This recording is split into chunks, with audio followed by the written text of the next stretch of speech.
we can do what's Hondo on the mic. From Leo's Paradise, random stream drop like a Dragon Ball fight. No lie, plan stream stacking up, but here's a twist in time. Freestyling on the deck like Luffy's punchlines. Up the channels faster than Zoro sword swings. Game and pop culture, it's the chaos he brings. Talking movie reboots, superhero hype. Hondo passing the mic, now Bishop's in sight. Cutting punch clean, frame by frame, I align. Laying bass lines heavy, keep the rhythm divine. Dropping 5 videos, can't keep up with the pace. Pass the mic back, Leo's leading the chase. Off the rails, no script, just a freestyle ride. Nerdcore king, let the randomness collide. Playing the knob, Leo's got the flow to entice. It's words of paradise, the chaos comes to life.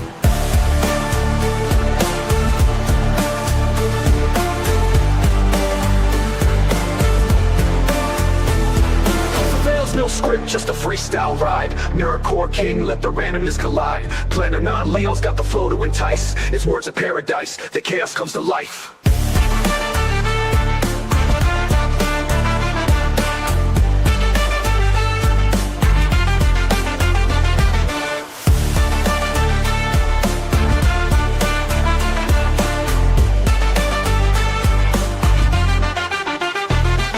The rails, no script, just a freestyle rhyme. Nerdcore king, let the randomness collide. Planning on Leo's got the flow to entice. It's words of paradise, the chaos comes to life.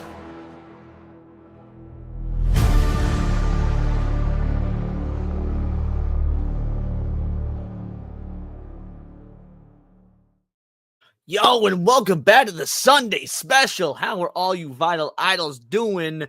Working title, by the way. Sunday special just seems so generic. I haven't figured out what to call this yet. Like this is the tier 3 stream. We do it every Sunday. We hit that tier 3 on Friday, and yeah, I'm stoked to do it again. We put out the poll, reaction or gaming, and once again it was narrow. Like barely on X, gaming beat reaction, but then on Discord, reaction sort of just blew out gaming. So this is what we're gonna do. We're gonna talk. We're gonna have a good time. We're going to go through some reaction videos and basically just whatever you guys want to do. This is about you. It's about us. Who knows how long we're gonna go? We're gonna have a blast. And I see that Jay Martin came in being an absolute pre-stream legend, my man, with a plan. You didn't need to. You did. It means the wild to me, and of course, it means we gotta give you your clip. Chip, you know what? You just made the list. Oh no! Oh, here we go. All right, let's go ahead. Let's see who else is in the building. I saw a lot of you in here early. Sonia Lissette says the thumbnail is A1. Thank you. I wasn't sure if it was a good thumbnail or not. I'm being 100% honest. So I was like, well, you know what? It's something different, new, unique. I've never done it before. C Brew, how you doing? Says, let's go, Idols. Let's go entirely. Jay Martin in the house. Emily says, Manly Delulu's. Thank you so much for being here. Half this stream is because of you. Solano says, women use Instagram filters to imagine themselves as better versions of themselves. Men use AI-generated art of Giga Chad to look like them. Based. Sammy 3P in the house, my man. Congratulations on your show last night. Little Miss Anonymous, how you doing, girlie? There it is. Meowdy. That's her calling card. And of course, Sammy's in the house. I don't know if I can call out Sammy or not yet. Philip Morgan's here. Philip, how you doing, my man, with a plan?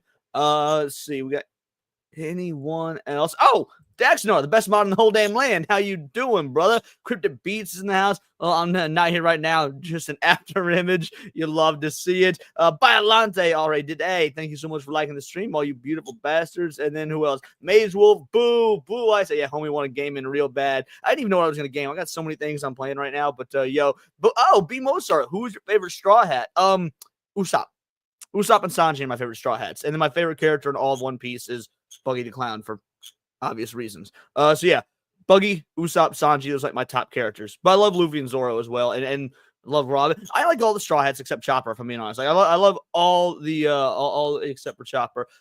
No split fiction. Yeah, me and Cindy are we definitely plan on doing that. I just don't think we plan on doing it quite yet because we're working on a couple of other games right now. So we would just be adding another game to our list. But yes, we and Cindy will be playing Split Fiction. Hey, Blue Collar Loser coming in with that 2-banger, my man with a plan. You didn't need to. You did. Means the absolute world to me. And you know what? I feel like this is a good one. I'd fuck one of the robot dogs. There it is. Thank you so much, Blue Cow Loser. Kira Kovalova says 3 a.m. here, but great to see you online. Not a member anymore because Google banned my old account. Oh, that's gay as shit. Sorry to hear that. But dope that you're up to listen at 3 a.m. I have to wait until my membership of the old account expires to subscribe to the new one. Well, either way, I'm just happy you're here. I do truly appreciate it. Who else we got? Very good choices. Thank you. I'm glad. Leon can't resist self-inserting into One Piece. Buggy, shut the fuck up, Stars. All right. We got some reactions to go through. We got some videos to go over. Guys, if you remember, if you were in the Discord, drop your requests in the Discord. We'll for as long as we decide to be doing this stream, I'll just be reacting to them. I'm gonna be picky and choosy, and just my only request is that it'd be somewhat interesting with videos, something to get the conversation going with me, with you guys, the whole nine. And hey, yeah, thank you, Philip. Yeah, appreciate you. You comment on the shirt. Yeah, you got that Phantom, that Phantom Thieves drip. And yeah, without further ado, let's go ahead get to our first reaction. Now, I've seen some people talking about this. I don't know too terribly much about it. I've talked to my buddy Spence about it a little bit.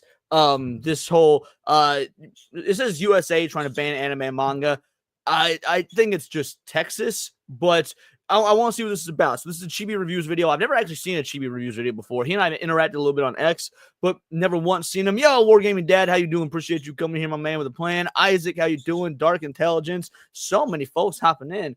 And yeah, let's see what this is about, and we'll go from there.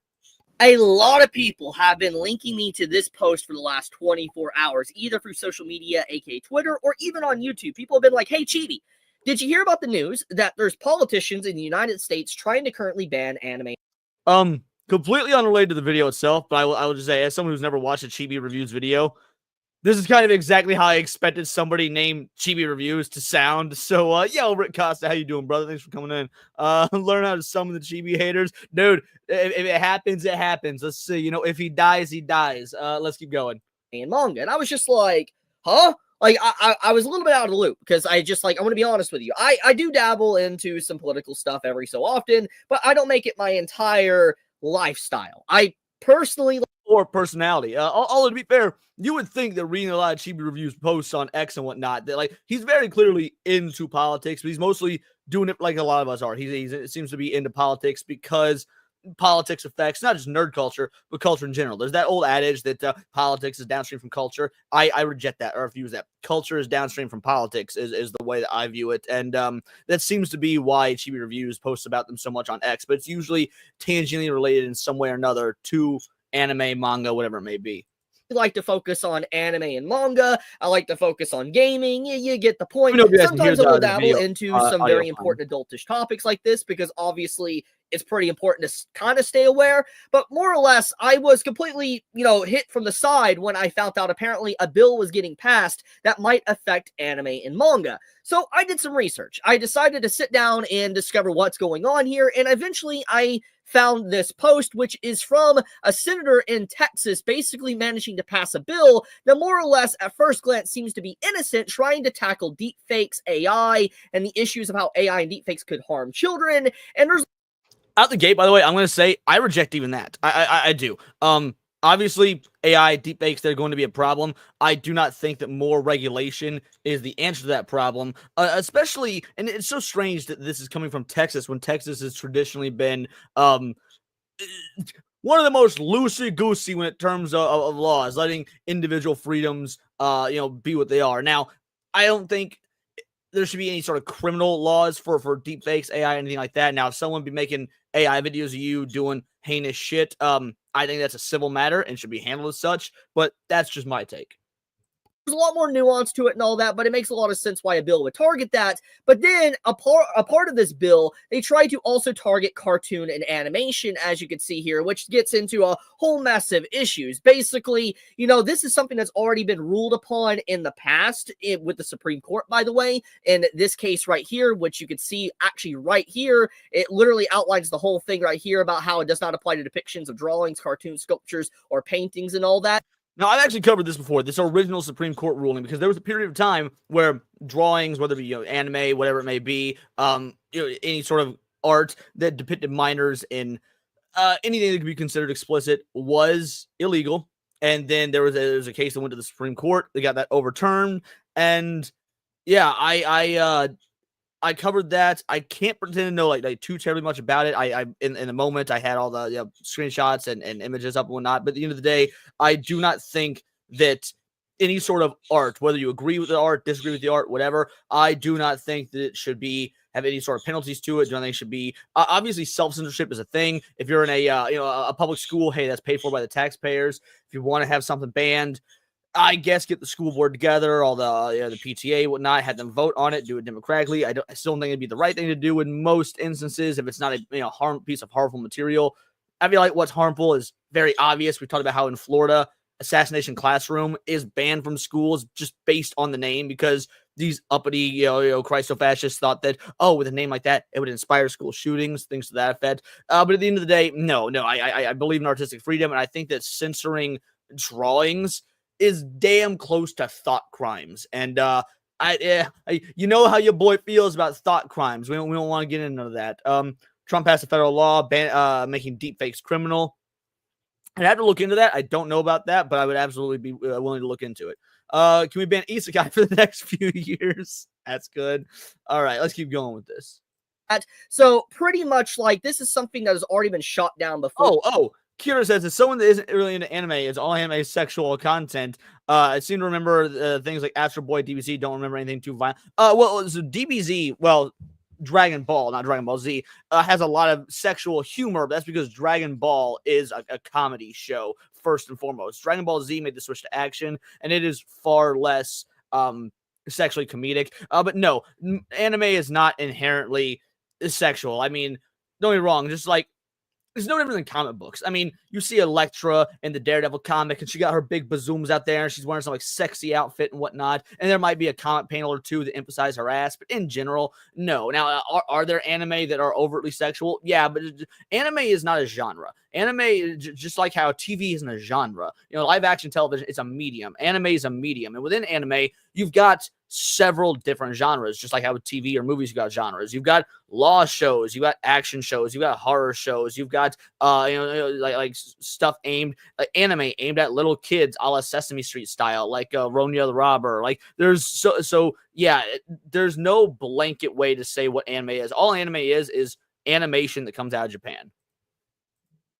And it wasn't allowed to pass because the Supreme Court deemed it unconstitutional, so to speak. So this overall bill that these senators are trying to pass in Texas is not going to go far. And a lot of the doom posting that a lot of people have been trying to say, it's not going to happen. It's not. No judge, no Supreme Court or anything is 100% going to approve this and allow this to fully become a law. But it makes... Now, he says that, but I'm not entirely sure. Now, to be fair, I would hope that he is correct. I do not want to see this, pass and become a law. But this would go to the Texas, if I understand correctly from what me and Spence were talking about, it would go to Texas Supreme Court, not, now maybe it can be overturned and go to the Supreme Court in general, the National Supreme Court, federal court. I don't know that that's the case, but yeah, I don't know enough about the Texas Supreme Court to know if they would shoot this down or not. It is a bogus law, no matter how you slice it, but yes.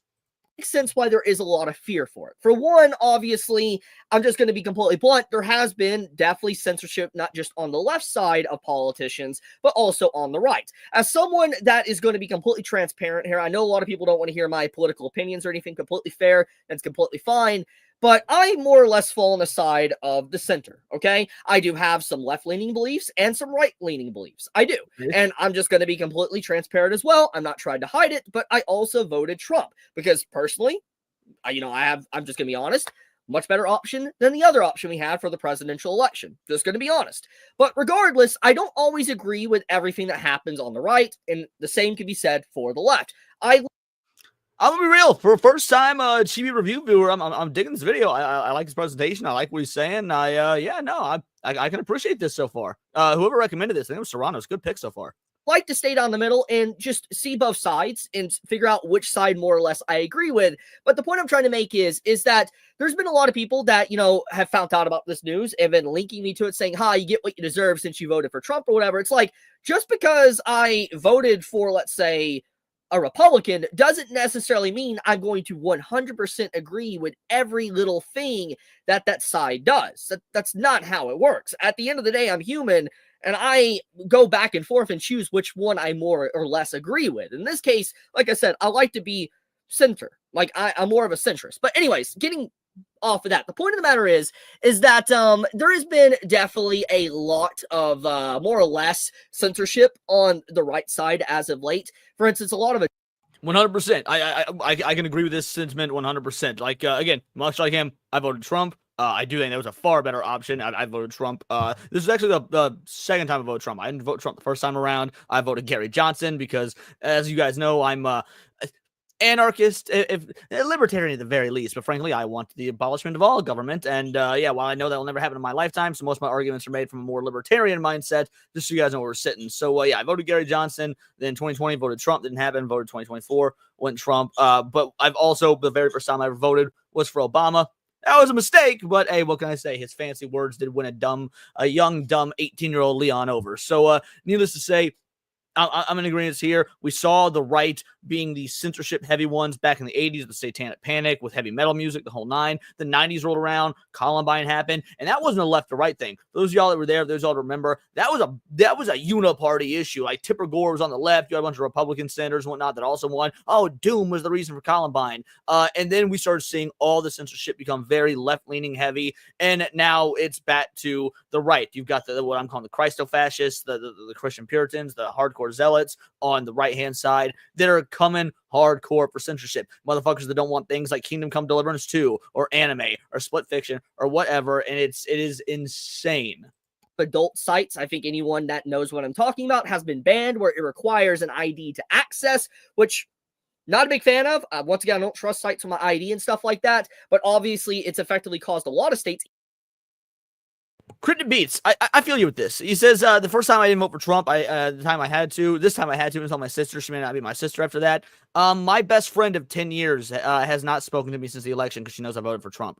We were literally making plans for her and I to go to Japan together this coming November. And we had I shouldn't say we haven't talked since the election. We had a 2 to 3 day discussion of which it ended up with her basically saying, fuck off. So, we'll see how it goes down, but yes, I understand the sentiment. Even the state I currently live in, aka Tennessee, not to allow certain sites to be accessed, like, which is wild. It's actually very wild just to see rampant censorship on like adult content like that. So what I'm trying to say is it makes sense why there was a lot of people doom posting and talking about the situation and adding me to it because of the way the bill was lined out. For instance, basically saying it would also try to ban depictions of cartoons and animation and all that. And, you know, obviously if this bill theoretically was to come to pass and fully was able to pass, this would have an effect on My Dress Up Darling as a good example. For instance, just because My Dress Up Darling is such a great fucking anime. Season 2 drops this summer. I cannot wait. Every single episode weekly. That is going to be a watch. Might be anime of 2025. If it is half as good as season 1. Oh my god, My Dress Up Darling is so fucking good. And I see where he's going with this. My Dress Up Darling is about a cosplayer in high school. Needless to say, cosplayer in high school, she wears some outfits that might not be considered the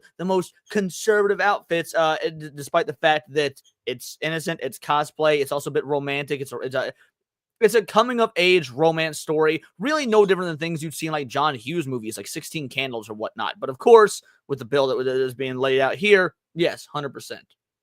As Marin, you know, is the way she looks, you know, she obviously looks like an adult, but because the Wikipedia page says she's basically 16, it means that this bill theoretically could attack series like that, banning a lot of anime and manga that's like that, which would be wow, it would be a crazy day if that actually happened. But obviously, as I already give context to, there was already cases in the past, like for instance, the Stanley case to the Ashcroft case. And then there's even, you know, Supreme Court ruling on this that basically it's unconstitutional. So for those worrying about whatever this bill is, it's not going to really do anything. It's not going to go far. It's more or less just to see how much.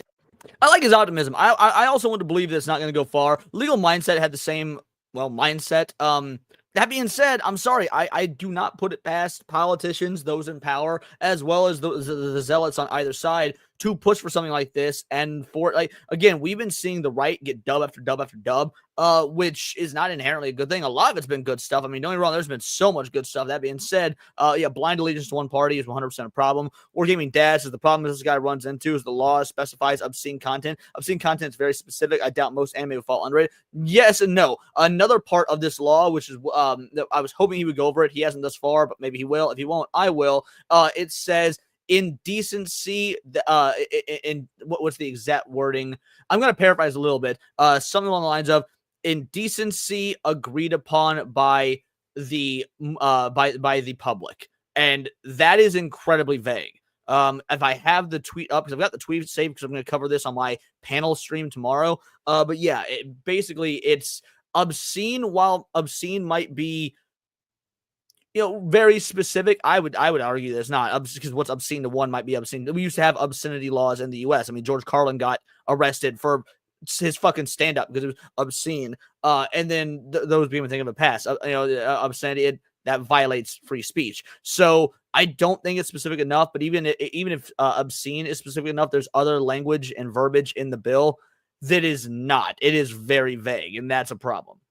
They can get away with or put into something if they can actually get it passed or not. But obviously, there's a whole other can of worms to really talk about when it comes to AI and deep fakes. I think in general, what they were trying to do with the bill when it comes to AI and deep fakes makes sense, because obviously if someone is to start processing basically actual kids in an AI generator, makes sense why they would want that banned. Completely fair. It makes sense why they would want it banned, and it's going to sound bad, but it is what it is. I'll say it. I don't think it should be. Again, it's gross. It's disgusting. I don't know that it is worth a legal ban because, A, that just creates a black market for it, just like drugs, just like the banning of guns, the whole nine. But not only that, that still constitutes as a thought crime, in my opinion, because there's no actual, it's not a real image, it's not a real person. I mean, it might be a fake image of a real person, and there's a very blurry line there. But again, I think that brings it more down to being a civil case as opposed to a something that should be criminal. Fully on board with it. I understand why that would be censored and banned. But obviously, the actual law went much further than that and was so broad that it didn't just target stuff like that. So that's what I'm getting at. Yes, this I agree with, Serrano. So what you should be doing is prosecuting people for actually possessing illegal material. The thing is, this law seems like it will make a blanket statement on exacerbating and growing what will be considered illegal material. And this is a lot of material that while I might find morally wrong on a personal level, don't think should inherently be illegal. All I gotta say, very questionable to focus on. I mean, it's just like, out of all the things going on right now in the world and society and even in politics in these individual states, it's strange they focus on this of all things. So B Mozart, a thought crime would be like, let's say that somebody is a fucking pedophile, as in like they're a gross, disgusting degenerate who wants to fuck kids.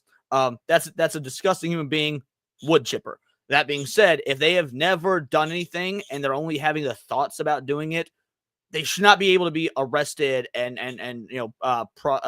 processed and go to jail for that. It is disgusting and morally fucked up as it is. If they've not committed an actual crime, if they're only thinking about creating these crimes, that is within their individual rights. You could say the same thing about murder. How many people in this chat, I know myself, have thought about motherfucking murdering someone? Someone pisses you off, you get into a fight, you've got a bad relationship or a bad relationship with your parents, whatever it may be, and you've thought, man, what if I just slit this motherfucker's throat right now? Should you be able to be prosecuted for a thought crime because in the moment you want to do it, but you didn't actually do it? So no, you should not, because no crime has actually been committed.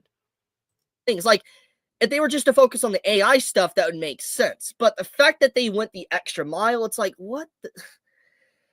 It's just like, they're so, like, they obviously really don't care about kids. They don't care about people. If they did, they wouldn't have done what they tried to do with this bill. But you get the point. It usually is all just like virtue signaling and stuff like that.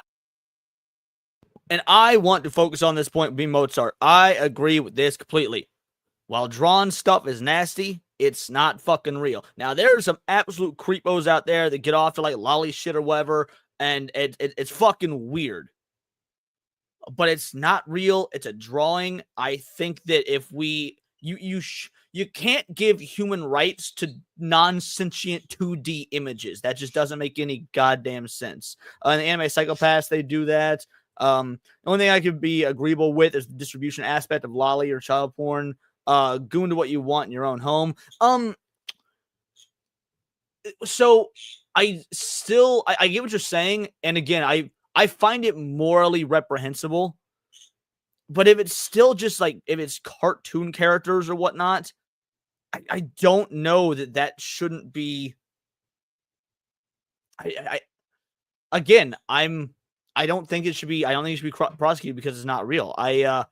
It's a very weird line to tread in terms of like, yo, live, internet's forever. This shit gonna get clipped and whatnot. But it would be like if you've got a drawing of a or an animation or whatever of a human fucking a dog.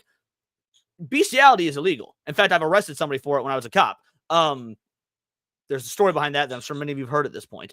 Bestiality is illegal, but if someone was doing an animation of it, yeah, I don't think that should be. It's not comparable or equatable to the real thing. No matter how morally reprehensible or disgusting I might find the actual animation.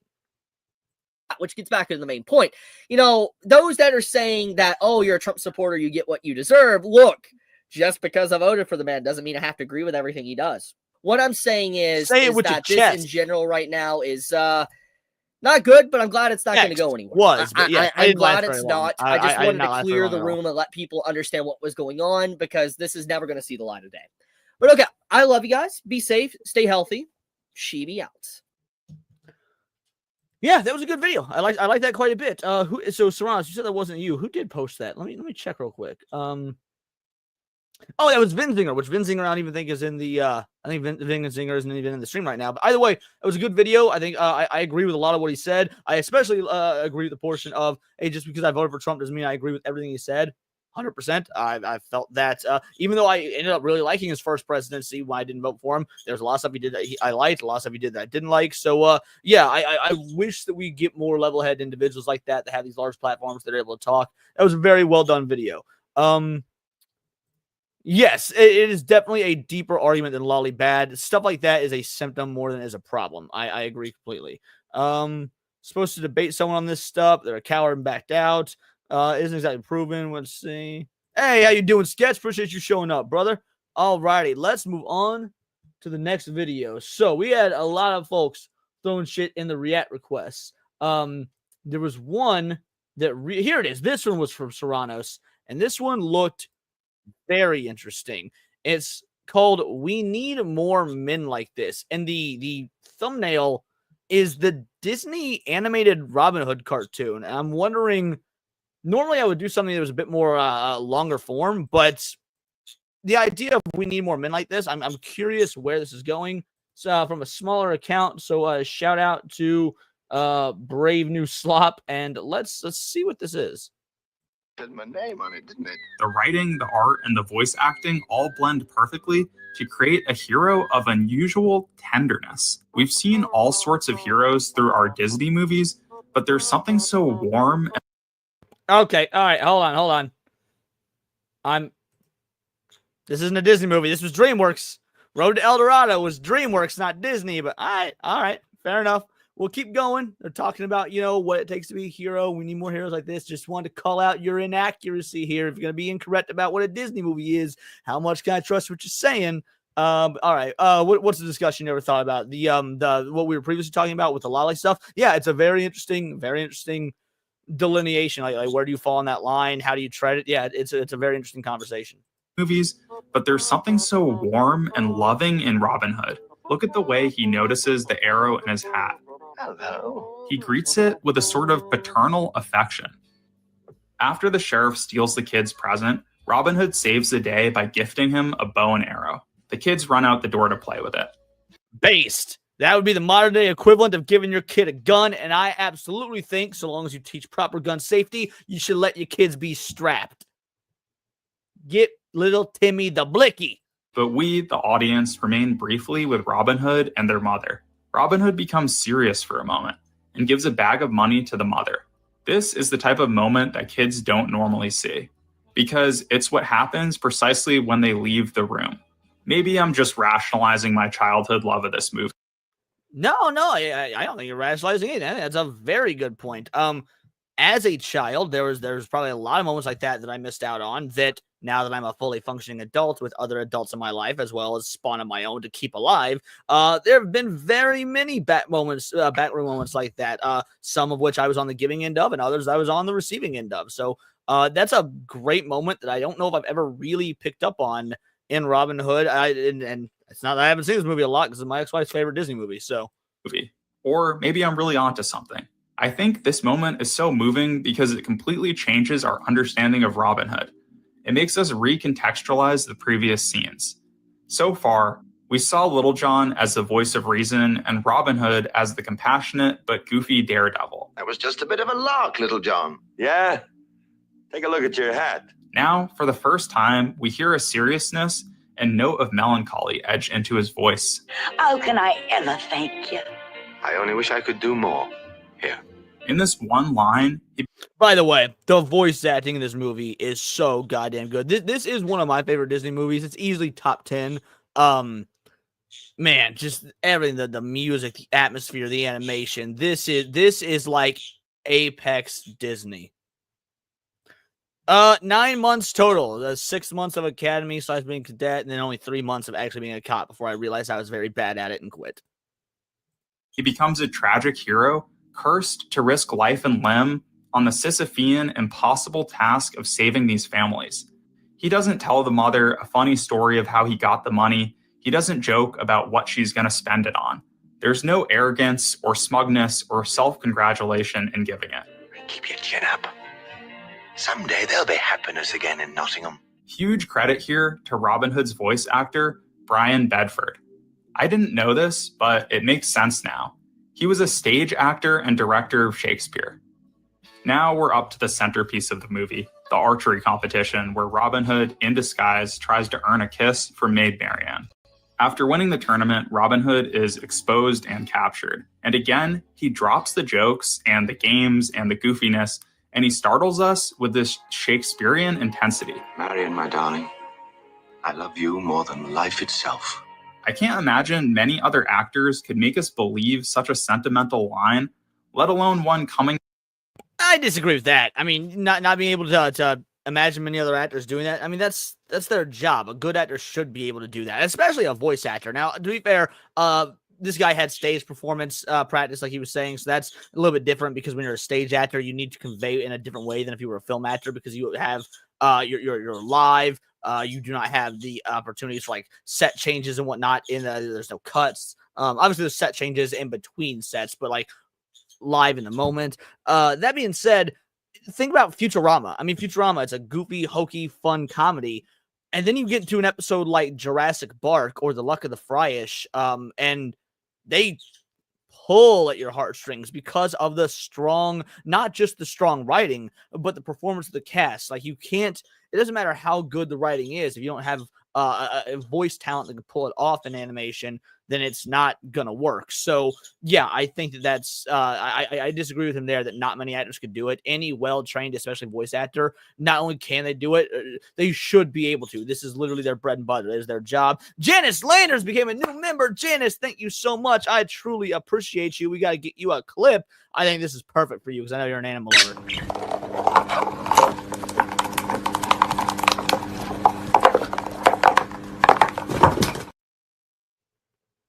Thank you so much, Janice. I truly appreciate it. Let's continue. Out of a character who is just wobbling around on stilts, dressed like a stork, talking like a buffoon. Robin Hood, he says, wowee. Again, what about Jason Griffith as Sonic and Shadow? He's serious but gentle in both. Jason Griffith, I don't think played Sonic, just Shadow. Hold on a sec. Let me fact check that. Griffith voice Sonic and Shadow. Okay. In the anime, he did. Gotcha. In Sonic X, he did. My bad. So it was because I thought it was like Ryan Drummond the voice Sonic. Okay, so in the anime, Jason Griffith did both. And yeah, since that's the case, exactly 100%. He was able to capture both sides of the same coin brilliantly. And props to you for showing me up on Sonic knowledge, considering that's my fucking area of expertise. Well done. If you're a Sonic fan, go back when this stream is over, watch the interview we did with Mike Pollock on my channel, the voice of Eggman in Sonic X and all subsequent Sonic games afterwards. I think you might find that interesting. See the old soul beneath all the youthful silliness. It makes him feel more like a wise old grandfather, whose goofiness with his grandkids does not betray a lack of maturity, but rather a surplus of it. Like that of a playful monk, whose easy smile hides his hard-won wisdom. That's because Robin Hood is already a fully formed leader. He's already completed the hero's journey way before this movie started. So in this... That is an excellent point. What we see from Robin Hood is a character arc, or not an arc, but a character archetype that we so rarely get in fiction, mainly because it's obscenely difficult to write. And that's that of the flat character. The flat character is a character that does not change throughout the story. In fact, their lack of change is what influences change in all the other characters for positives or negatives. It is a very, very difficult archetype to pull off. But yeah, I think it's done brilliantly.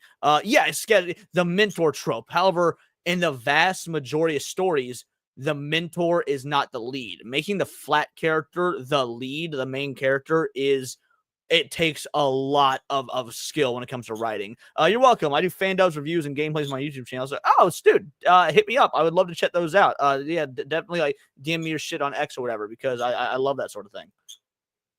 Climax, it's not the final crucible for him to become the hero. This isn't like Simba's confrontation with Scar. It's an interesting storytelling choice. The mice donate their last farthing, and then the sheriff steals it from the poor box. Friar Tuck attacks him for that, and is then sentenced to death. Man, completely unrelated, but Friar Tuck was always my favorite character in this movie. Fucking love Friar Tuck. Robin Hood and Little John respond by breaking out all the prisoners, including Friar Tuck, and stealing back the villagers' gold. And so our climax is mostly a lighthearted adventure. We do have an emotional, serious scene at the very end of the prison break and gold heist. Robin Hood is in mortal danger and is cornered by the sheriff in a high tower. But he's been willing to risk danger and death all movie. I think the movie would have greatly benefited. How you doing, brother? Truly appreciate you showing up. Played Hondo's Paradise as the intro today. I think Hondo's Paradise is going to be the new intro for these Sunday streams. So, yeah, you did good, brother. Thank you so much.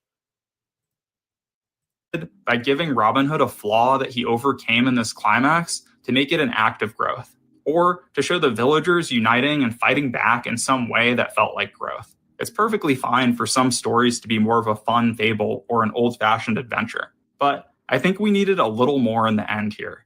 The end is still sweet, though. Its final moments radiate the exact feelings with which you'd want to leave a fable like this: optimism, joy, and adventure. Subscribe for more thoughts on movies or life or whatever. Oodle-lolly, golly, what a day. Had to let that play. Had to let that little musical interlude at the end, not interlude, but outerlude play. Yeah, that was very good. I don't really have a whole lot to comment on with that video. I mean, beyond just saying, I think that he's 100% correct. That is not only is Robin Hood an archetype that we don't see enough nowadays. In fact,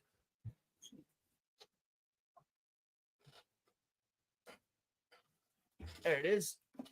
I'm a big fan of Robin Hood in general. The complete adventures of Robin Hood.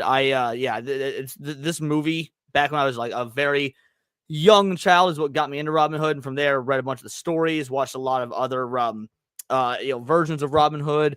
That's actually one of the reasons why when we did the Director X interview on Hypnotic's channel that I was so personally offended by his take on Robin Hood, making black female and all that, and making it wasn't about taxation, it was about just wealth disparity in general. Terrible adaptation of Hollywood, or of Robin Hood. But yeah, needless to say, bit of a Robin Hood fan. Great video. I would love to see more characters like that. It's an archetype we don't see often. In fact, my favorite character of all time is that archetype. Goku is a flat character. Now, I don't know if you can really compare the writing of Robin Hood to Dragon Ball. That's a completely different discussion because there's very different. But as far as archetypes go, they're the same in that regard. Really enjoyed that video. He also bashed Critical Danger for short film being terrible. I didn't watch, but the clips did seem pretty bad. I've not seen it. I have a set of green tights. I don't know. I have green tights. Fat Disney Pit Western actors for voices like Andy Devine and Pat Buttram gives the movie a quant quality. Let's see what else we got here. You agree? Well, glad to see it. Oh, Sons and Shadows, how you doing? Appreciate you showing up. Thank you so much. All right, let's see what else we got in the bin. What is in the Discord for reactions? Oh,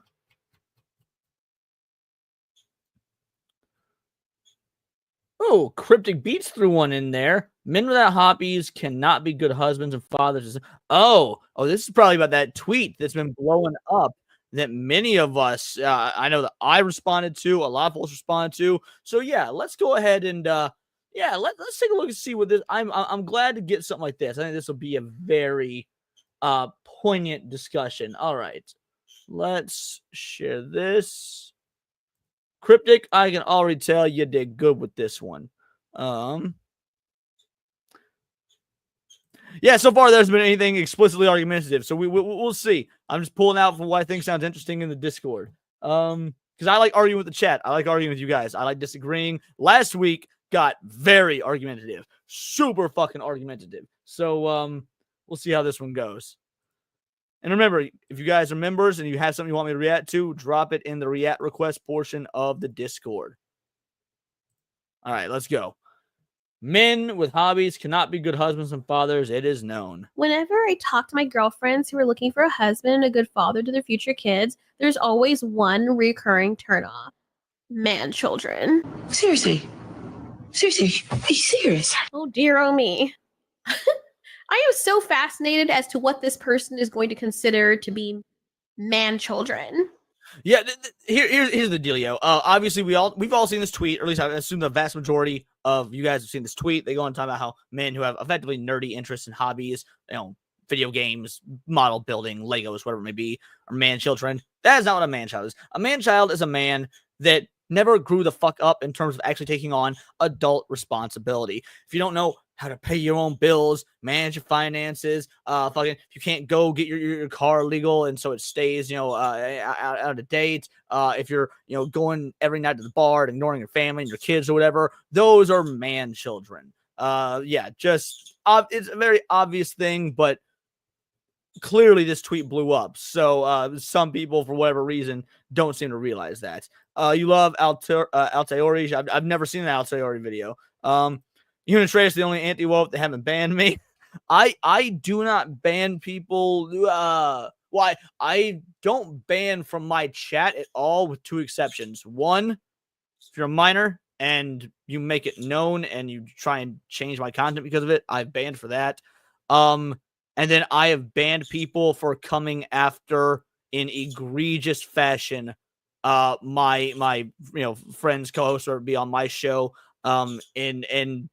But again, it has to be bad. It has to be something extreme. I think in the 2 years I've ran my channel, I've only banned 3 people from a live stream ever. As far as on X, I don't block unless you're very obviously a bot. We all get those things in our inbox, the bots that are like, oh, hey, click here for sexy pics or whatever. I block every single one of those motherfuckers. And then very, very rarely, John Del Rose, for example, called me a goddamn pedophile and I still didn't block him. So yeah, no, I do not think that it's worth blocking in or banning people or whatnot. All right, let's go on with this. Man flesh. I do like how a lot of these women always point the finger towards dudes being children when they come on the internet making posts like this. But all it serves to do is just overwhelmingly display their own entitlement and immaturity. Irony at its best. So exactly what constitutes as a man-child? Someone who can't control their emotions, someone who throws themselves on the floor and has a tantrum every time someone tells them no. Let's see what this woman constitutes as a man-child. Men who cosplay, even Lord of the Rings, are obsessed with Legos, Marvel, Star Wars, basically toys in general. Wow. It's the number one consistent complaint I hear from women, not only my friends. Damn.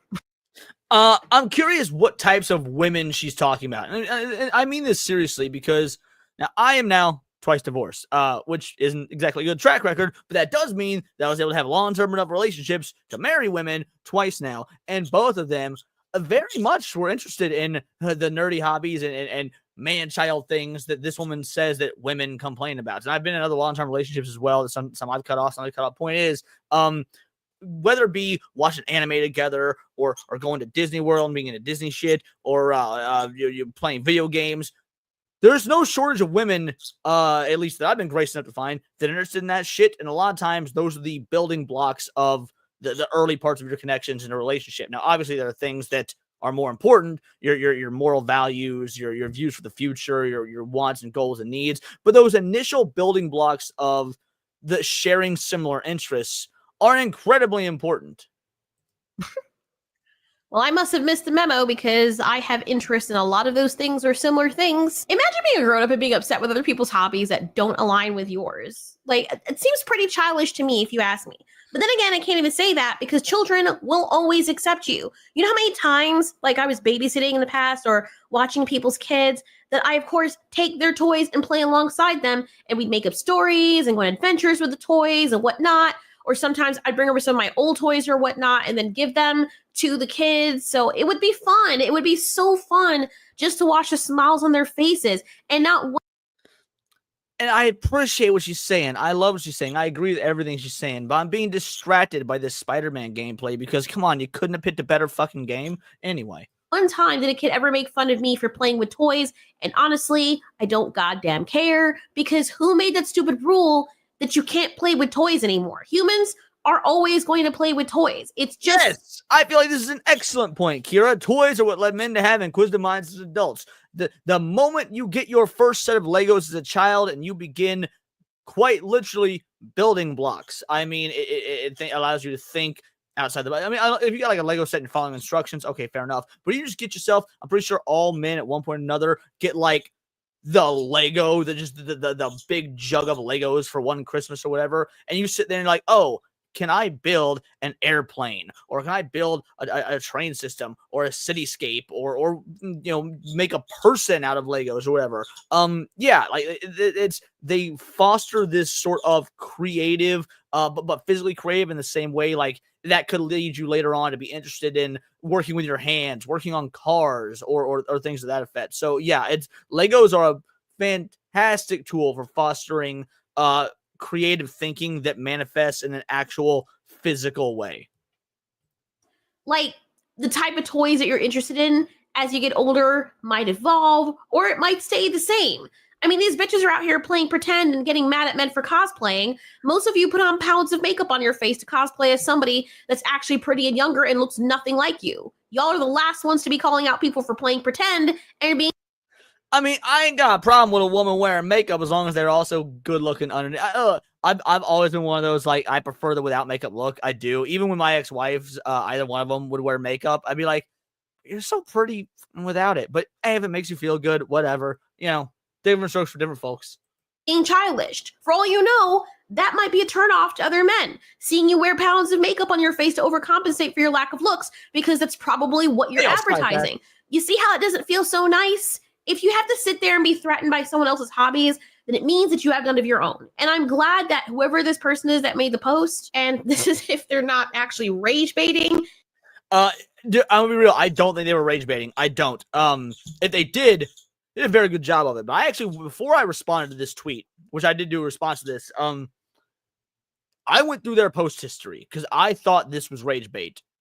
And they're either always rage baiting or this is truly how they feel. I'm erring towards this is how they feel. The religious hippie. And my takeaway from it basically boiled down to, we don't need to be lectured by somebody that thinks buying a salt lamp at Earthbound is, substitute for having a personality. Because anyone who calls themselves the religious hippie, good goddamn well, shops at Earthbound.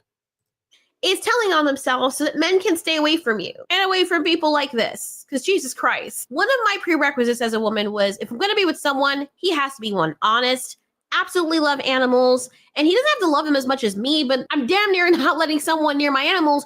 Well, girly, I don't know who you are, but if you ever see this, DM's open. So I show off my bird. Who doesn't love and respect them. The next thing is, of course, he needs to love video games. I love video games and I like techie stuff. So yeah, that's very important to me. And I'm glad that was one of the first things when me and my husband got together before we started dating. He was asking me about my likes. I asked him about his likes. He's a programmer. So we kind of like mesh well together. That was perfect because I didn't want things to be an issue later on. And neither did he. We had the foresight to be like, okay, we both had relationship issues in the past. So let's make sure before we even get into I get annoyed by that sentiment, that statement. We've had relationship issues in the past. No shit. Like, if you're both single up to the point where you meet each other, then that means you have had relationship issues in the past because everyone has. Like, statistically speaking, most relationships fail. So you get to the one that doesn't fail. So you've had more bad ones than good ones, 9 times out of 10. Everyone has relationship issues. I know it's a nitpick, but it's such a dumb sentence to me. When we show someone the bird, it's way different than most of us. Yes, Hondo is best bird, 100%. to this, that we're compatible. Like what a lot of people don't do nowadays. Maybe you should do more of that to see if you're going to be compatible long term. For example, I love my aunt to pieces, right? I'm not like trying to badmouth her, but she is one of those women who thinks it's childish to play video games and she can't stand them. And my uncle had to put her in her place. It was very uncomfortable, by the way, because I was there. And I mean, they both brought in a lot of money with her being a doctor. He worked for Homeland Security. So when she was allowed to spend exorbitant money on clothes and fashion, all of that, which is something that she absolutely loves. Like she loves looking all decked out. Even when she's at home, she's like one of those wives that just like likes looking like she's at the guy. And by the way, I can't knock that either. I try to dress relatively, at least decent, even around the house. I'm always wearing shoes and socks. I've always got a pair of actual pants on, actual jeans. It's very rarely, I mean, don't get me wrong, like anybody else, every now and then I'll chill in pajama pants or shorts or whatnot. But in general, I'm wearing jeans and a well-fitted shirt, sometimes collared shirts in my own fucking home, even if I have no plans to go out. So every single day. It was very unfair for him, to come home after traveling 4 hours every day for work to go to Washington, D.C. and back to the state he lived in, wanting to sit down and unwind and play Call of Duty, only for her to get on his case and ask why he's playing the game. Like, bro. Yes, actual pants. Even if I wasn't streaming today, I would be wearing these jeans. I get out of bed. I sleep in my jeans. I do. I sleep in my fucking jeans. Serial killers can get wrecked. I am more powerful than you. I remember when I was sitting there in the living room and I got so freaking mad. Of course, I couldn't say anything because, like, my culture, you do not disrespect your elders at all. She would have backhanded me. But my uncle is smart. So even though, like, he let her have it, like, he went in. He was like, listen, started arguing or whatever. But just so I play Monster Hunter Wilds with my kid, and we watch anime. I'm not apologizing. I'll be watching Goku with my grandkids. You good goddamn right, son, and you keep that up, good sir. Blue collar, I appreciate the hell out you. Didn't have to hear her mouth in the future. He would invite me or his kids to play alongside him. So it was not only a bonding moment for all of us, but she couldn't really say anything because, like, we were also playing. Depends. If I'm doing just a home workout at home, yes. Back when I was a gym rat, no, I would actually wear gym clothes. But if I'm just doing a home workout, yeah, I work out in jeans. Too, so it's not just him, which is, like, so sad. You don't really see men policing what women like to do, right? Unless it puts them in danger or it's something that just really is nasty or they're preying on other people. But women somehow feel as though they have the right to police what men like and what they do, specifically when it's an individual thing that's not hurting anybody else or preying on anybody else, like their money and shit. Like, women are the first to claim that men are super controlling and won't let them be independent. But then when a man does it, like, it's not okay. Do these idiots... I don't know what I don't know what I can argue with. Like, y'all are sending me shit that I'm inherently agreeing with, which, don't get me wrong, it's nice to be validated, but give me a challenge. This bitch is on a fucking roll. Like, does that make these tweets have any idea how many women out there cosplay? A lot of them. No, this isn't Melanie Mac. If it was Melanie Mac, she'd be calling Spider-Man satanic because he has to commune with people from other dimensions. If you're from another dimension, that means that you're inherently a demon. So no, this isn't Melanie Mac. Make a living off of it on their YouTube videos by dressing up as different things and showing the makeup tutorials is actually pretty badass. And I'm sure Oh, okay. I'll pause it for a moment. There you go. I heard you, Cryptic Beats, in the motherfucking comments talking about Yoruichi being your girl, and this is quite clearly a Yoruichi cosplay right here. So, which, by the way, yes, Yoruichi is a best chick from Bleach. Like, hard. I'm agree with you right now. Yoruichi is fucking like the hottest babe in Bleach. Hard agree. There's other women like me who play video games or still like to play with toys or model dragons that they collect that cost $50 freaking a piece. Like the health.org thing even says it too. Like we're humans, we're very social animals. We're very curious and intelligent, and those things combined usually result in us wanting to play. I'm sorry, B Mozart. I respect your opinion, but I will also say your opinion's retarded. I love you to death, but nah, bro. Orihime is great for Ichigo, but she's not best in general.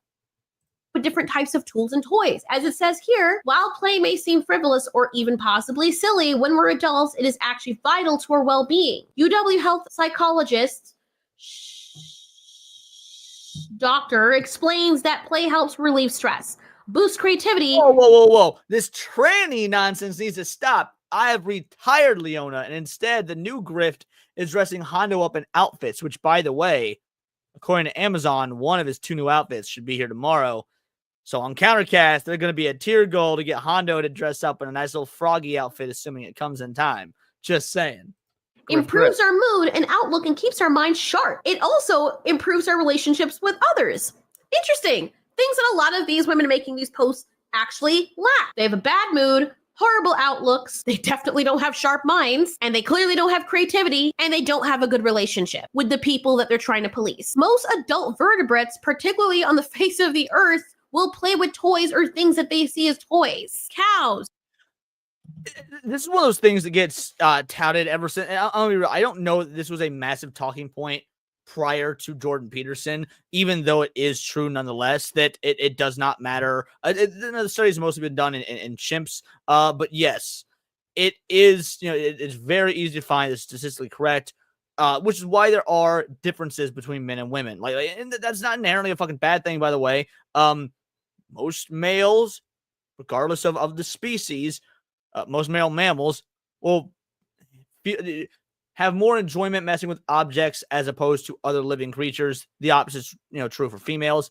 Now, that doesn't mean that's not always the case. There's women out there that are very much into the shit like, working on cars or whatever. And there's dudes that would rather become nurses. It's fine. It's weird, but it's fine.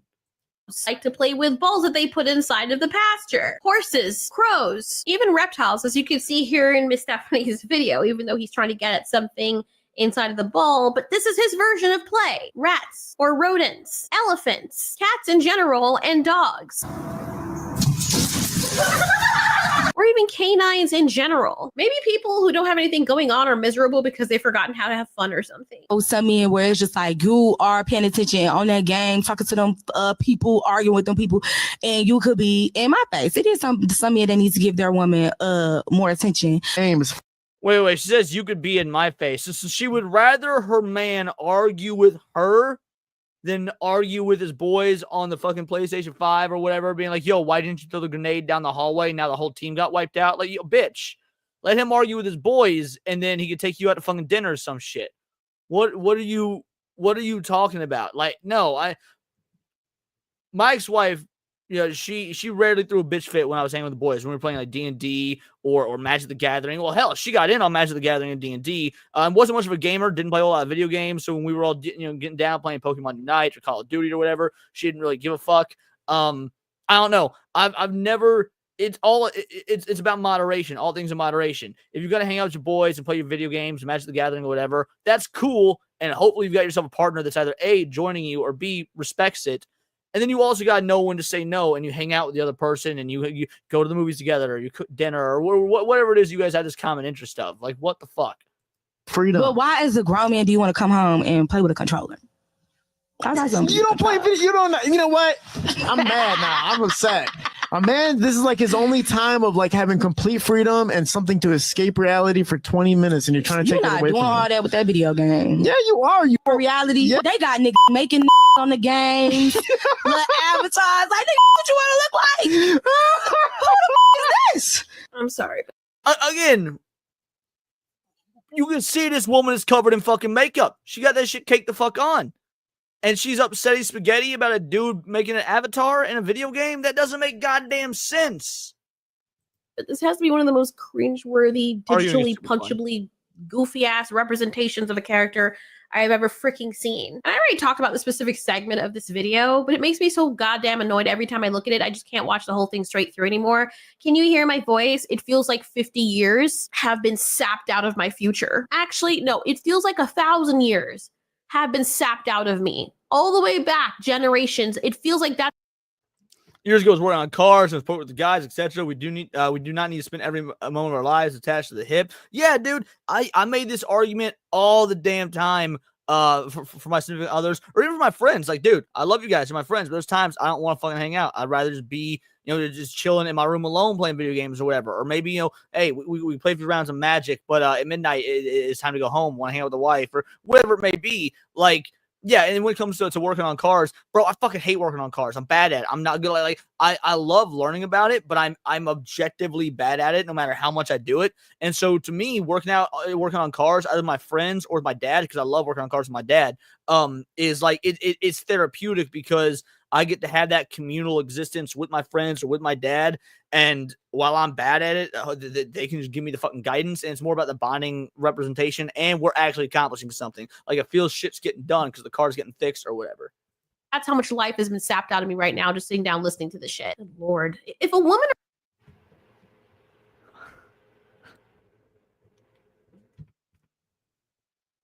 Why the fuck a motherfucker gotta call me out like that as a dirty, rotten red player? All right, look here, bitch. Red deck Red deck wins, motherfucker. Red deck wins. Oh, this fucking slut up in the chat right now trying to be like, oh, he's a red. But you good goddamn right. I'm a fucking red player. And guess what? Not only am I a red player, guess what my tournament deck is, bitch? My tournament deck is a blue-black mill deck. Yeah, I do mill too. Get wrecked, son. Fuck me, hopscotching backwards, goddamn. Okay, where was we at? When a man tries to police someone else's hobbies, all it serves to do is highlight how dull and empty your own existence is. Like, try picking up a hobby yourself, like developing an actual personality. And then the whole sad thing about the whole thing is that a lot of these people that feel like this, they start training the children to do the same thing, setting them up for a life of failure and where they're at a disadvantage when it comes to dating. Again, if you have a husband that plays on the video game all day, you better break up with him. Man, what is so freaking funny? And why does TikTok have... Yeah, no, Jake, tournament-wise, you're correct. My main deck for Pioneer is a blue-black deck, and then I'm working on a I don't know if it's gonna be red, mono red, or maybe red blue prowess deck. It's there's also a black burn deck, a mono black burn deck I want to build. There's a lot of shit I want to build, but I haven't been able to go to Magic tournaments and whatnot because I've been putting all my time and energy into YouTube. And like Magic is something you got to dedicate to if you want to be a high level tournament player. And it's just had to take a back seat. People like stuffed up in the corner of a video when they're adding absolutely nothing to the original content. Like, oh, hey, watch me smile and say absolutely nothing. And oh, content. Like, it's weird. Anyway, people actually thought this was cute. Like, ugh. Now, I will agree. Yes, if someone is glued to a hobby all day, every day, completely neglecting their relationship, neglecting their hygiene, neglecting everything, they're no longer a functional human being, neglecting their health, yeah, break up with them, obviously. Clearly, you're not compatible. But if you knew a guy had hobbies from the start and then you expect him to drop everything because all of a sudden you're more important than his own sense of self, I hate to break this to you, but you're delusional and entitled. Like, and we know that's not the case because women also, I've been around a lot of women growing up, have a habit of exaggerating. Human beings in general have a habit of exaggerating. But there's a lot of women that I've met from... Yeah, 100%. I probably exaggerated my Magic prowess to people before I played with them, just trying to intimidate them or whatnot, or to impress them with how much I know the game. Like everyone does that. You want to build up like the best version of yourself in these people's minds or whatnot. That's a totally normal human reaction.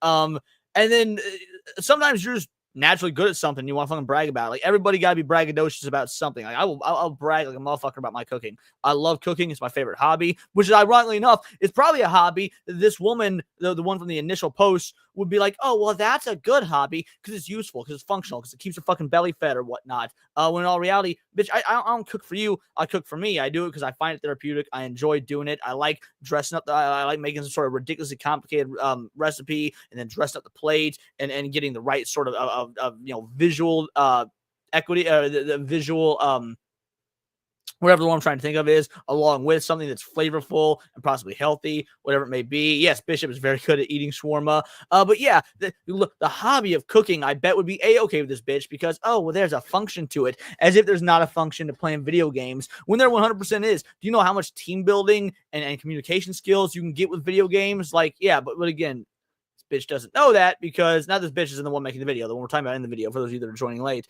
doesn't understand that because they've got such a narrow-minded view of the world. My experience, that will exaggerate to the umpteenth level when it comes to things that do not even need exaggerating. My own mother did it with me with something that, anyway, a guy. Yeah. I've been playing guitar for about 15 years myself, and I play punk, so that means I can play guitar. That's about what it boils down to. I can play power chords. I can do a little bit more, but let's be real, I'm more of a bass guy. I could have just come home and he's only in the video game for 2 hours after working a 56-hour work week or something, while she's been on her phone the entire day since she's off, and she sees him sitting and relaxing. Oh no, that's not allowed. He's been on the game the entire day. And then people have the nerve to wonder why men aren't dating. And the thing is, a lot of these snobby ass women will be the ones to say, well, you need to get a hobby. Stop trying to control what I do. I need to have my own identity. However, it's very clear that if you're obsessed with what someone else is doing with their free time, that means you lack your own identity. I hope people start waking up to this nonsense. And then the thing is, when you call people out for stuff like this, 100%, Kira, the stress relief makes a better partner too. Yes. Look, I'm not a particularly stressed out person. However, I do, like most men, bury that shit.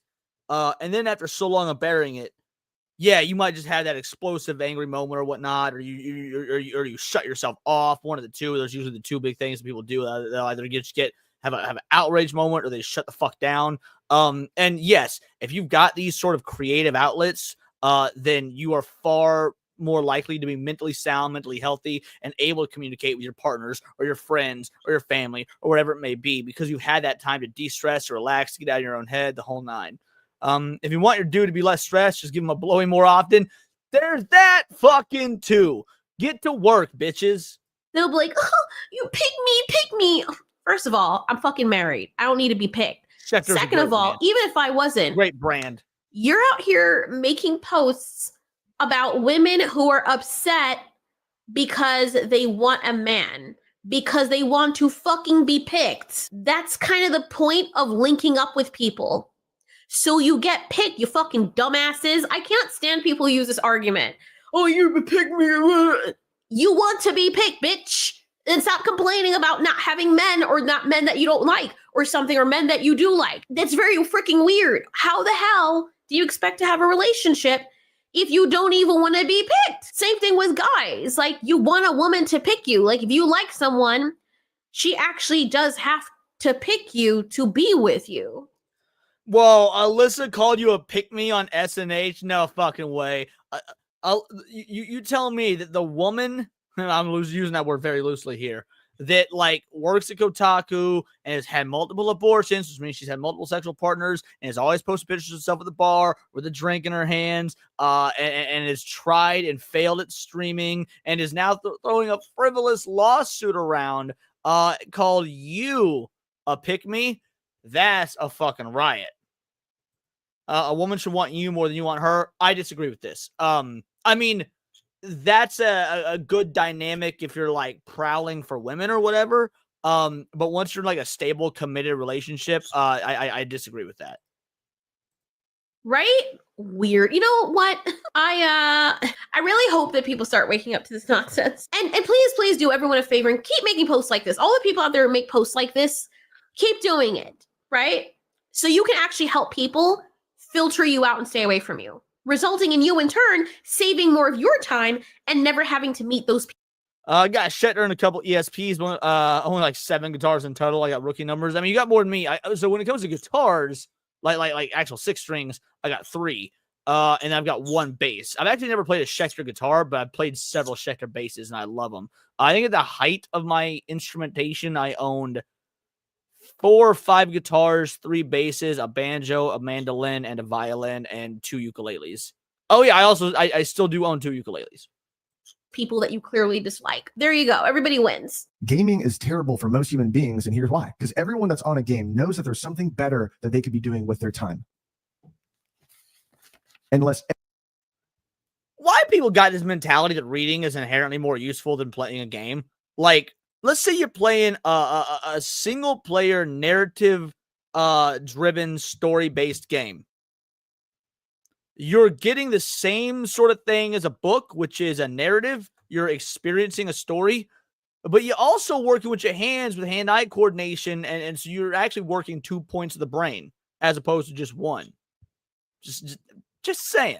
Every category in your life is at a perfect 10. And you're doing absolutely every single thing you can do to improve all categories of your life. Your relationships are great. Your family's good. Your career is great. Your money's great. You're out there having real adventures and real hobbies and real interests. And yet, here you are. Horror media goes into such deep topics. Just, dude, Silent Hill is one of my all-time fucking faves. We were talking about it on Saturday Night Hypnosis last night. I'm a massive Silent Hill fan. I prefer Resident Evil more, but dude, I love Silent Hill. And yes, you could spend hours after playing a Silent Hill game. You could spend hours upon hours dissecting just that single game, let alone the series as a whole with all of its deep lore. But just on a game-by-game basis, you could write a fucking thesis on Silent Hill 3 and 2 and 4, and they'd be 3 separate theses. Theses? That sounds like a Greek god. Anyway. Kyle, on TikTok. That was a good video too. You guys are killing it, but give me a challenge. Give me a challenge. Let's see. What do we got? People have been dropping shit in the React channel. Let's see. Narcissism, a modern epidemic. Okay, this could be interesting. Let's take a look at this. Narcissism, a modern epidemic. And yes, Hano does agree. As a Canadian, my choices for decent women is pretty much nilch.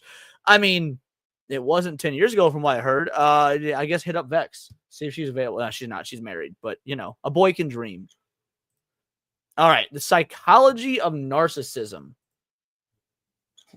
Alyssa ain't going to be happy we're talking about this one.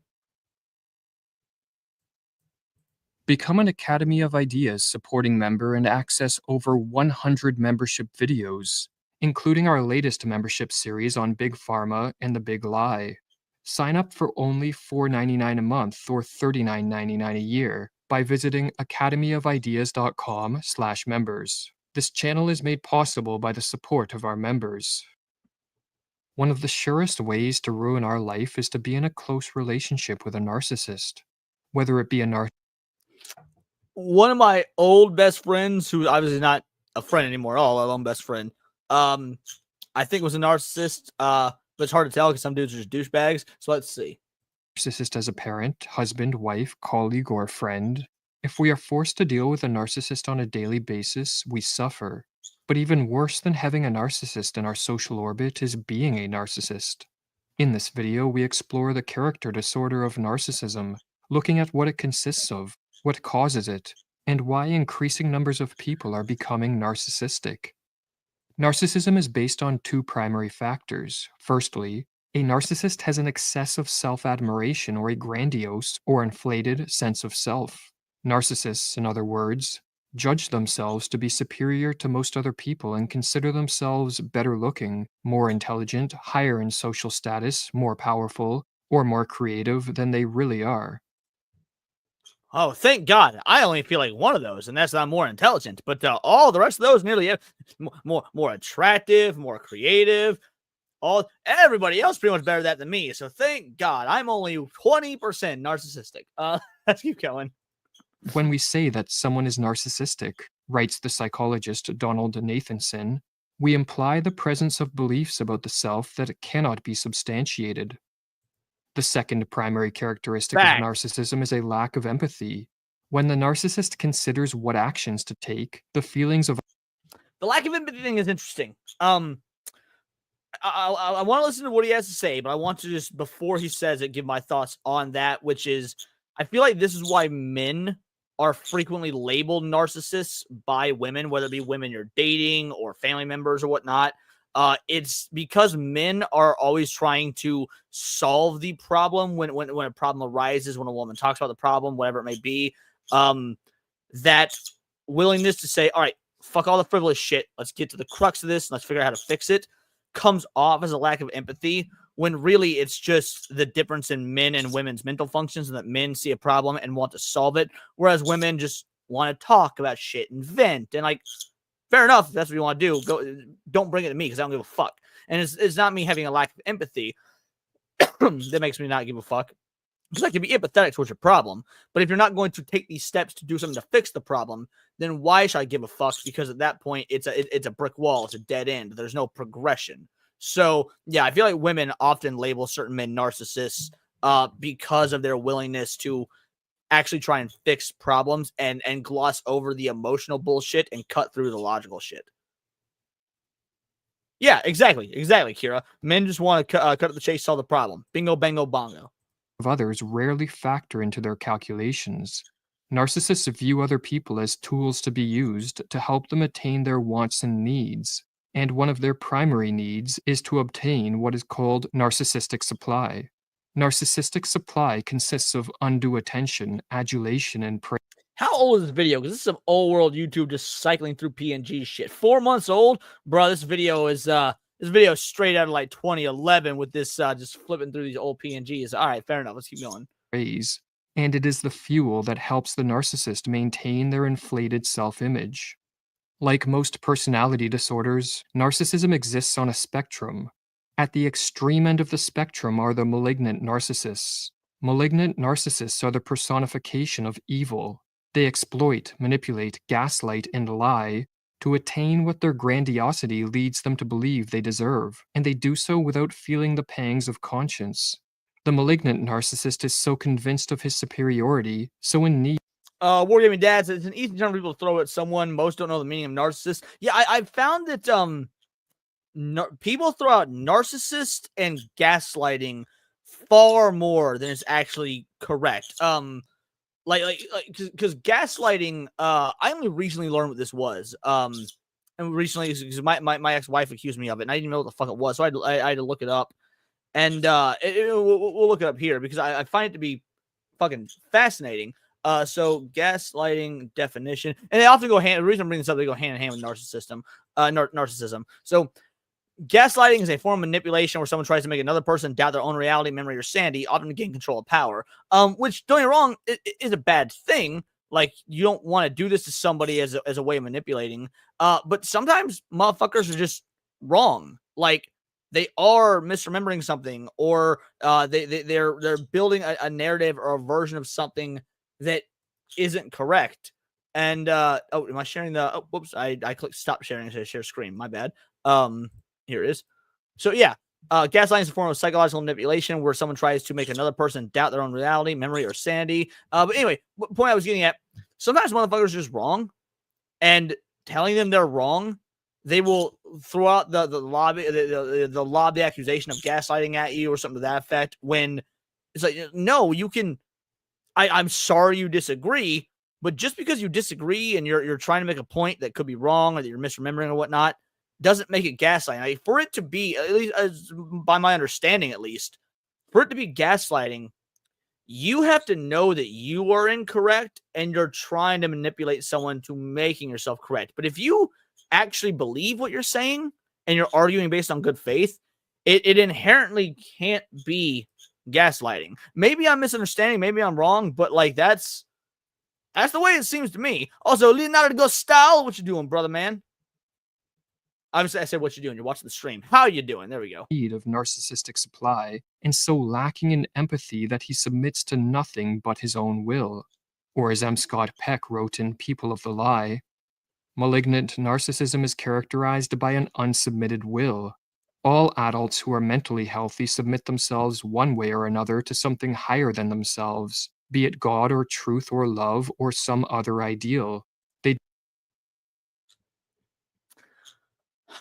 I'm all adults who are mentally healthy submit themselves in one way or another to something higher than themselves.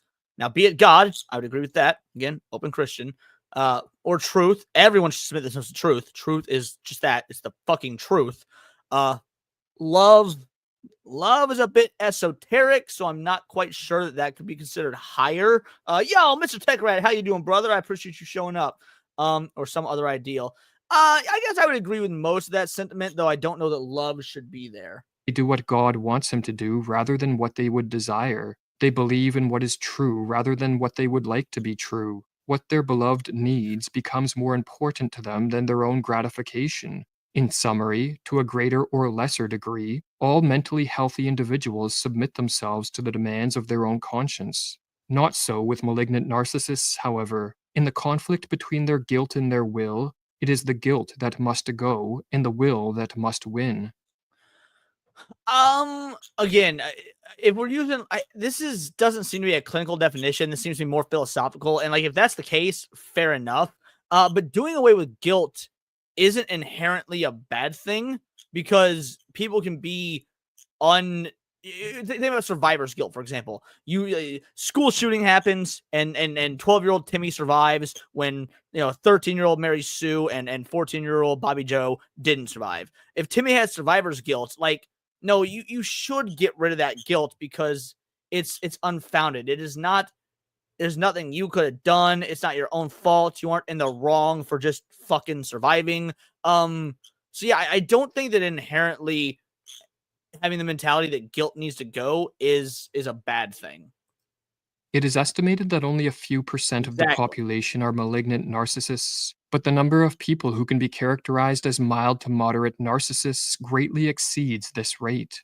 These individuals possess an inflated self-image, have a diminished capacity to empathize, require the admiration of others, and lie and manipulate to obtain their fill of narcissistic supply, but to a lesser degree than the malignant narcissist. What are the factors that give rise to narcissism? Many psychologists have suggested that at the heart of narcissism is psychological pain, or as the clinical psychologist Joseph Burgo writes, whether they show it or even realize it themselves, narcissists are always in flight from pain.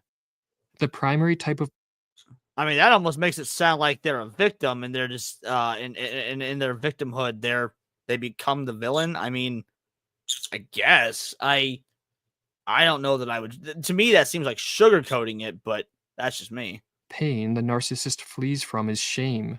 The psychologist Andrew Morrison went as far as to call shame the underside of narcissism, while the psychologist Donald Nathanson wrote that narcissism is the system through which personal attributes are exaggerated in order to avoid shame. Yo, if that be the case, then every single goddamn person with pronouns in their bios on X is unequivocally a fucking narcissist.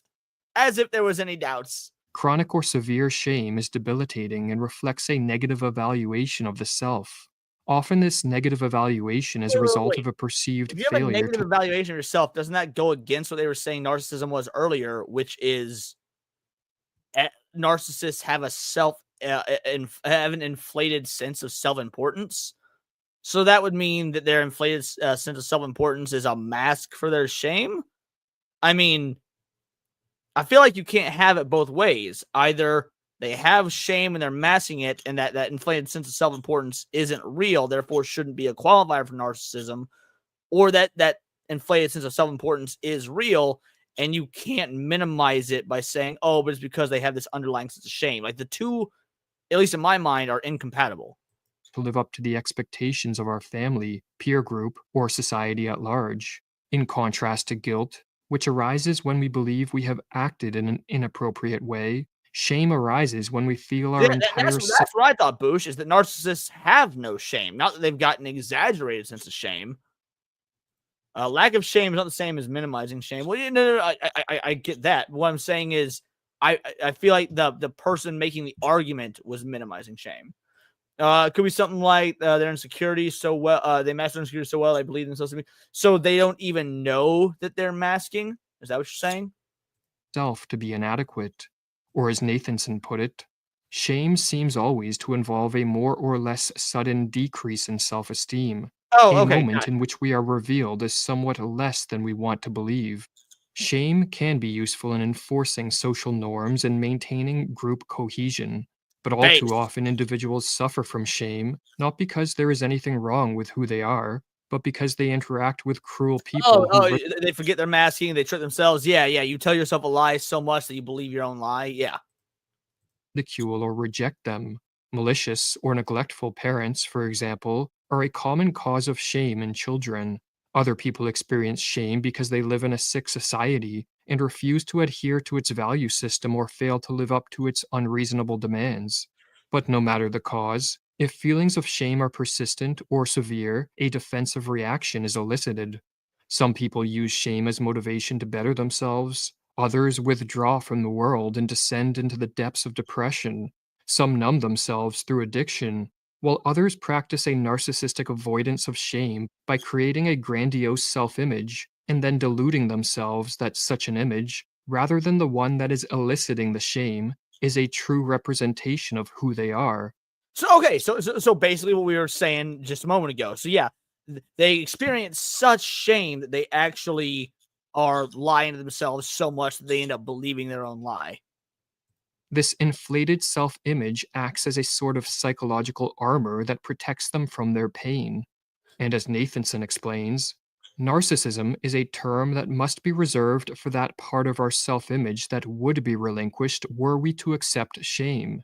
It is an ill fitting mask or a badly made toupee, a girdle or corset designed to show us as we wish to be rather than as we are, a swagger meant to.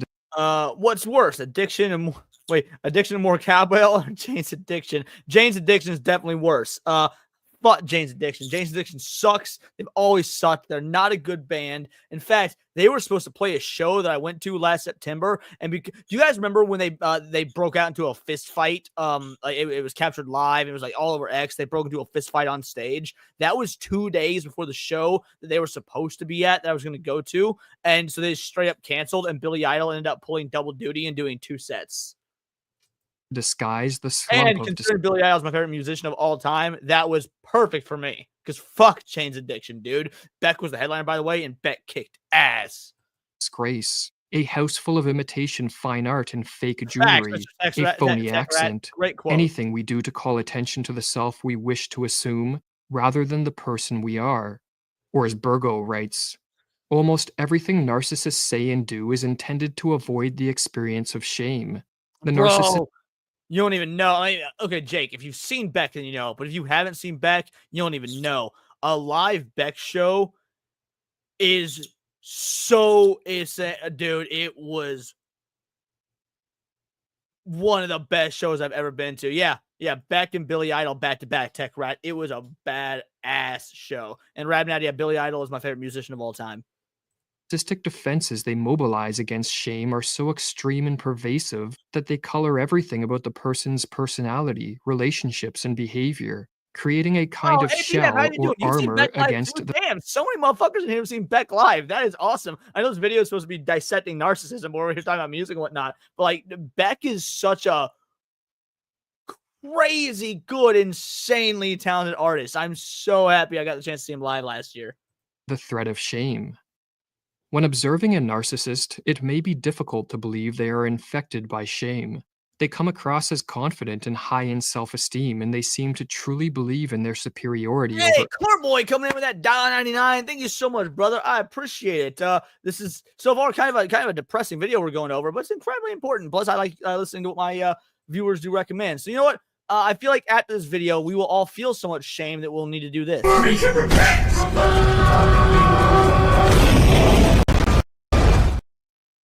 Dancing with Myself is great. It's actually a cover. Dancing with Myself wasn't originally Billy Idol. Well, it sort of was. It's sort of a cover, non-cover. Dancing with Myself was made famous by the band Generation X, which he was the lead singer of.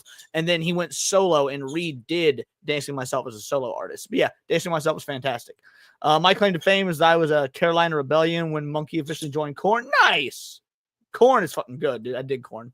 For others, they don't appear to be plagued by self-doubts, self-hate, or insecurities, and they often move through the social world with confidence and swagger. But a man or woman who is truly confident doesn't require constant doses of narcissistic supply. Psychologically healthy individuals who possess high self-esteem are resilient to criticism and are not hyper-focused on the reactions that their self-image elicits in others. So wait. He's saying that people who are actually just like high functioningly competent and have a lot of sense of self-worth, who aren't narcissists, can take criticism well. So does that mean like listen, I get like loads of fucking people talking ridiculous shit in my YouTube comments, right? And it's people be talking mad trash. And I mean, I find it funny. I love it. I love it when motherfuckers go in and like say dumb shit in my comments and try and like roast me or critique me or whatever it may be. And I was like, whatever, motherfucker. What is. I find that amazing. So is this like stating that a narcissist would see negative YouTube comments if they were doing YouTube full time and like it eat them alive and like worsen their mental state? Play a few shows, the whiskey. Oh, dude, like the Whiskey a Go-Go? And on Queen Mary, those were close. Dude, that's awesome. Your weave looks bad and you're dusty, Leon. I don't wear a weave, motherfucker. It's natural. I might be a little dusty though. Narcissists, therefore, cannot be said to be high in healthy self-esteem. Rather, they possess what the psychologists Brad Bushman and Roy Baumeister call unstable self-esteem. The unstable self-esteem of the narcissist rests on the shaky foundation of their inflated self-image and requires narcissistic supply to be maintained. If narcissistic supply is not forthcoming, or even worse if the self-image of the narcissist is threatened by criticism, their unstable self-esteem gives way to reveal the... I think he's going to talk about that a little bit later in the video, Jake, because he said something earlier about basically talking about narcissism or a narcissist needs attention as if it was a drug. So like the fuel of a narcissist. So yeah, he'll probably go into that. Insecurity that infects their true self. Or as Nathanson writes, occasionally some accident of life will deny the narcissist the privilege of narcissistic avoidance. Or a... Travis George, this is an interesting statement. And Wargaming Dad, if you're in the chat, now is your chance to argue. Here's a good example. Grums, Mark Kern, is a narcissist. I don't think so. Now, y'all know I ain't a fucking Grums fan. In fact, I was one of the first few folk in the anti-woke crew to call him out. I've streamed with Grums multiple times. I don't necessarily... Oh, no. It's this statement here, I think, because Wargaming Dad's back. I missed it. No, so he says, here's a good example. Grums is a narcissist. I don't think Grums is a narcissist. I think he's a lot of negative things. I don't think narcissist is one. Now I could be wrong, but again, I've streamed with him multiple times. I've had conversations with him. I think he's wrong. I think he's a douche. I think that he's a liar, that he's a scammer, the whole nine. But I don't think he's a narcissist. I think that he's got a rather than being a narcissist, I think that Grums has a inferiority complex that he masks with a superiority complex, akin to maybe like early Dragon Ball era Vegeta. Vegeta, for example, isn't a narcissist. He's got an inferiority complex, but he masked that. Oh, fuck. And here I thought you would disagree. I don't think he's narcissist either. Damn, I think he's an example of everything that is wrong with gaming devs. Well, I disagree with this, though, because he'd have to be making a game to be a game dev. Gotcha. There's a difference between masking an inferiority complex with a superiority complex, who wants a coping mechanism, than actually being a narcissist. At least by my estimate. I could be wrong. I'm not an expert, not a psychologist, but yes. There you go. There we go. Ruthless foe may strip him from the layers of covering that provide solace. Then he is left both bare and unloved and suddenly endangered. As it is impossible to go through life wearing there's two sides of the same coin, Detox. Because yes, Veilguard is also what's wrong with game devs. But just because one side is fucking up doesn't mean what the other side is doing is a positive. When really it's just two fuck ups that are two sides of the same coin. He's obsessed with that parody game because he's been ripping people off well for over. Here's the dealio: that parody game never would have happened if you spent 8 years making your fucking game and it come out. There never would have been a parody game. A lot of traits also overlap. Yeah, exactly. Like there's going to be, I think there's going to be there's a difference between having narcissistic traits and being a narcissist. Like, I'm under no delusion that I, for example, had narcissistic traits. I think anybody that does YouTube and wishes it to be a full-time thing might have some narcissistic traits because you want people's eyes on you and you want your opinion validated and things like that. Like, I'm under no delusion that like there's some sort of like need for attention on my end, which is why I make these videos and whatnot. Not that that's the only reason, but like there is a twinge of that there. But that doesn't inherently mean narcissist. It's just one of many different factors that narcissists have. Yes, thin skin, can't take criticism. Agree with that 100%. Male guards at fault for messaging over quality. And it's at fault for far more than that. But yes, that is a part of it, 100%. A narcissistic mask of grandiosity without occasionally bumping up against the hard wall of reality. At this point, he's trying to keep stream backers along to avoid a lawsuit. I don't know what the two have to do with one another. You'd have to let me know what you mean. I mean, you might not necessarily be wrong, but I don't know what the two have to do with one another. Narcissists deploy another form of defense to escape from feelings of shame. They learn to repress any negative feelings that conflict with their mask of superiority, and they focus more on the image they project to the world than on the feelings that radiate from the body they inhabit. Or as the psychologist and medical doctor Alexander Lowen explains, narcissists are more concerned with how they appear than what they feel. Indeed, they deny feelings that contradict the image they seek. Excuse me. I don't know that this is necessarily a bad thing. Like not just with narcissists, but in general, being more concerned with how you appear than how you feel. I mean, there's levels to this because you never want to. Let's say you feel like a fucking loser. Well, you don't want to portray yourself as a fucking loser. That's not gonna better your lifestyle. That's not gonna better your overall sense of being. That's not going to endear you to others. It's not going to endear you to yourself. So yeah, I mean, being able to, it doesn't matter. Everyone has felt they're not in a good place in one way, shape, or form. But they will mask it around others, or maybe even mask it themselves, because no productivity or good comes from sinking into these depths of feeling negative. So, again, I don't think that being concerned with how you appear more than how you feel is a bad thing, because if you feel like a loser, it's a good idea to try and, effectively bully yourself and force yourself into a positive mentality, and maybe good will come of that, and you will escape that sense of whatever negativity. Do you mean don't think? Because I'd be surprised if he has any of the crowdfunding money left. There's that too. And according to Lowen, the more narcissistic one is, the less one is identified with one's feelings. The longer a narcissist identifies with a false image, I need people to perceive me as something I'm not unhealthy. So okay, so you're saying other people's validation makes them not. So you're saying that the validation comes from other people and not from themselves when they lie to themselves, or when they try and force themselves into a better mentality. Is that what you mean?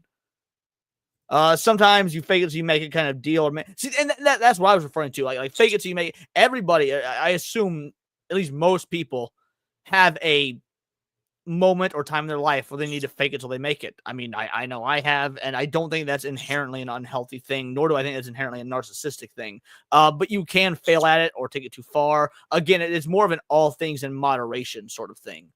The better he becomes at repressing negative feelings. But this ability comes at a cost. As to successfully repress feelings, the narcissist must disconnect from the body, as it is from the body that the affects of feeling and emotion arise.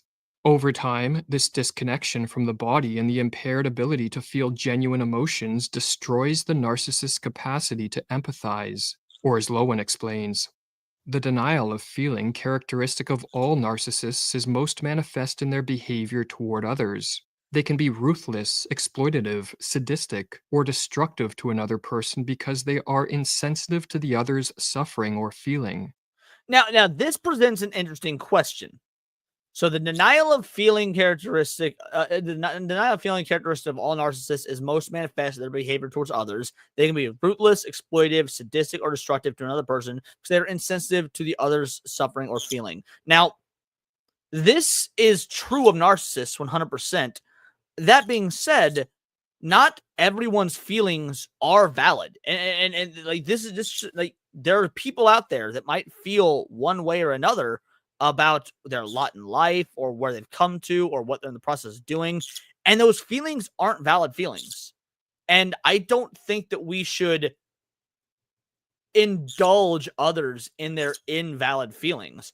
If somebody came up to me and said that like I feel Dragon Ball is racist because Frieza uses the term monkey, like that's an invalid fucking feeling to have. You could feel like it's racist all you want.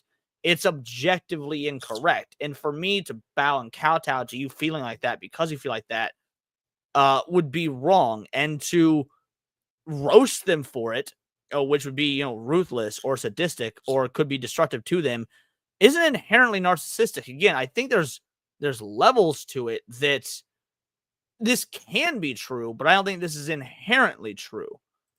Right, exactly. Yeah. There's people that live in reality and people that deny reality, like thinking, oh, I'm a man and I can become a woman. That's not how reality works. And I'm going to deny you that because it's not fucking real.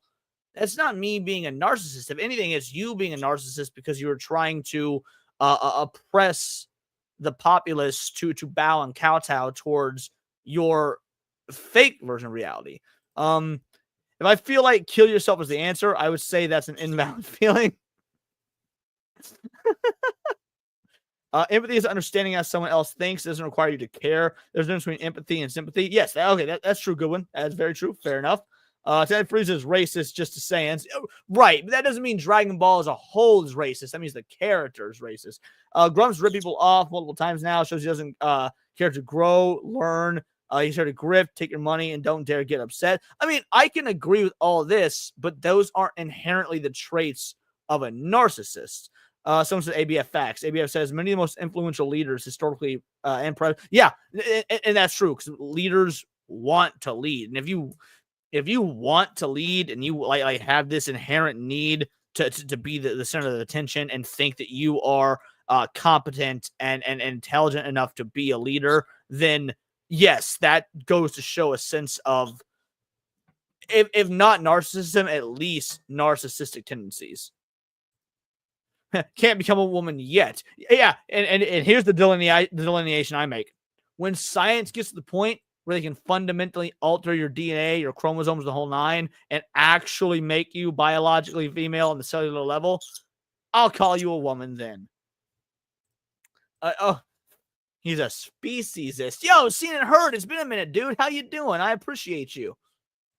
This insensitivity derives from an insensitivity to one's own feelings. Empathy, the ability to sense other people's moods or feelings, is a function of resonance. We can feel another person's sadness because it makes us sad. We can share another's joy because it evokes good feelings in us.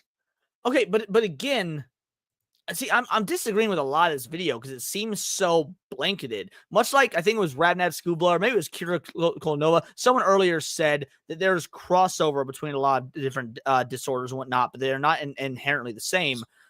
This to me seems more sociopathic than it does narcissistic. Like, maybe this is a trait of narcissism, but this alone is not enough for me to label someone a narcissist. You could instead be sociopathic, which adds its pros and cons. But yeah, not if somebody is sad about something, I feel like people should be able to. It wasn't you, okay? Fair enough.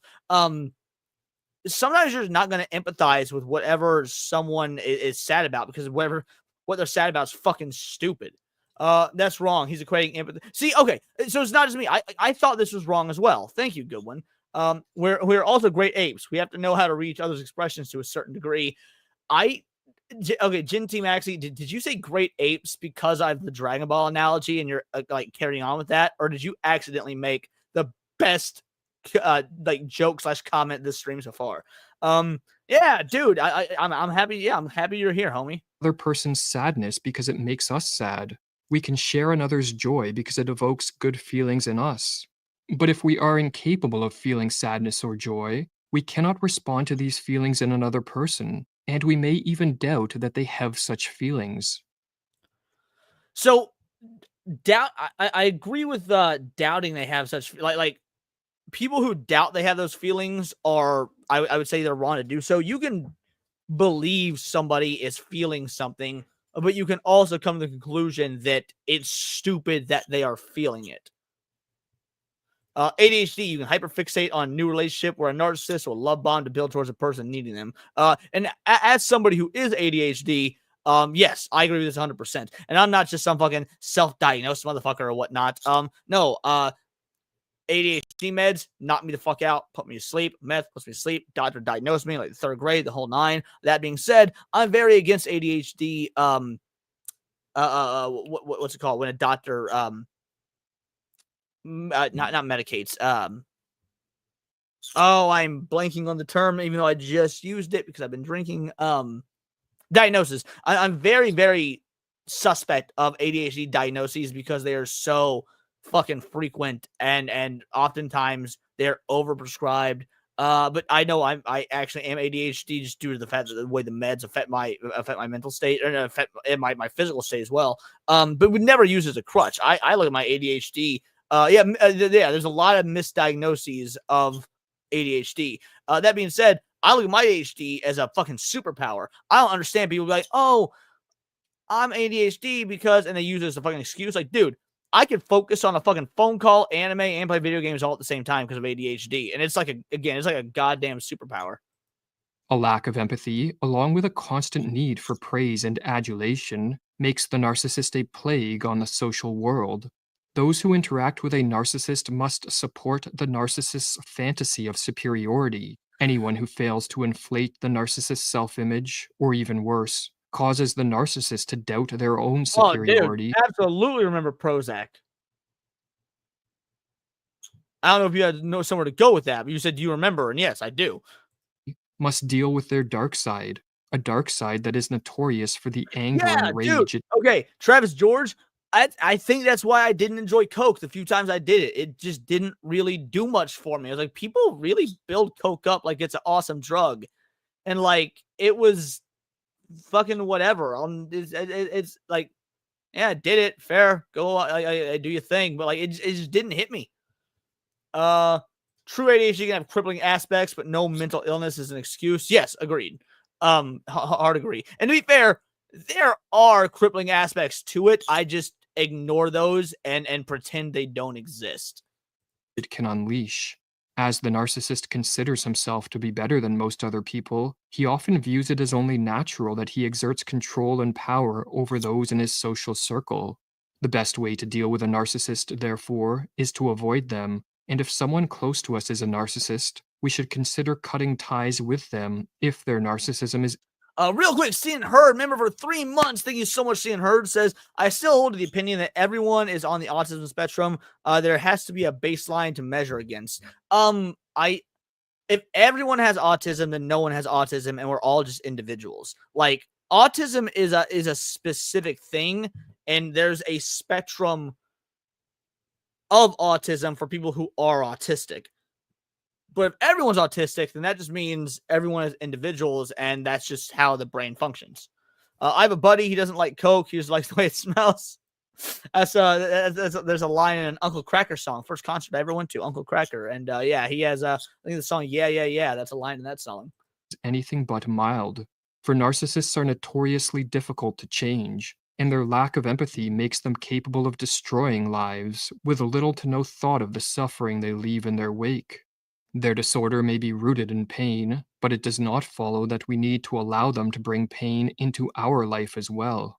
See, it says the disorder may be rooted in pain. I'm sorry. And maybe I'm wrong. Because again, I ain't a fucking doctor. But you're born with mental disabilities or mental disorders or whatever. They don't come out of nowhere, with exceptions. Like, okay, so I guess PTSD does. That's the only one I can think of.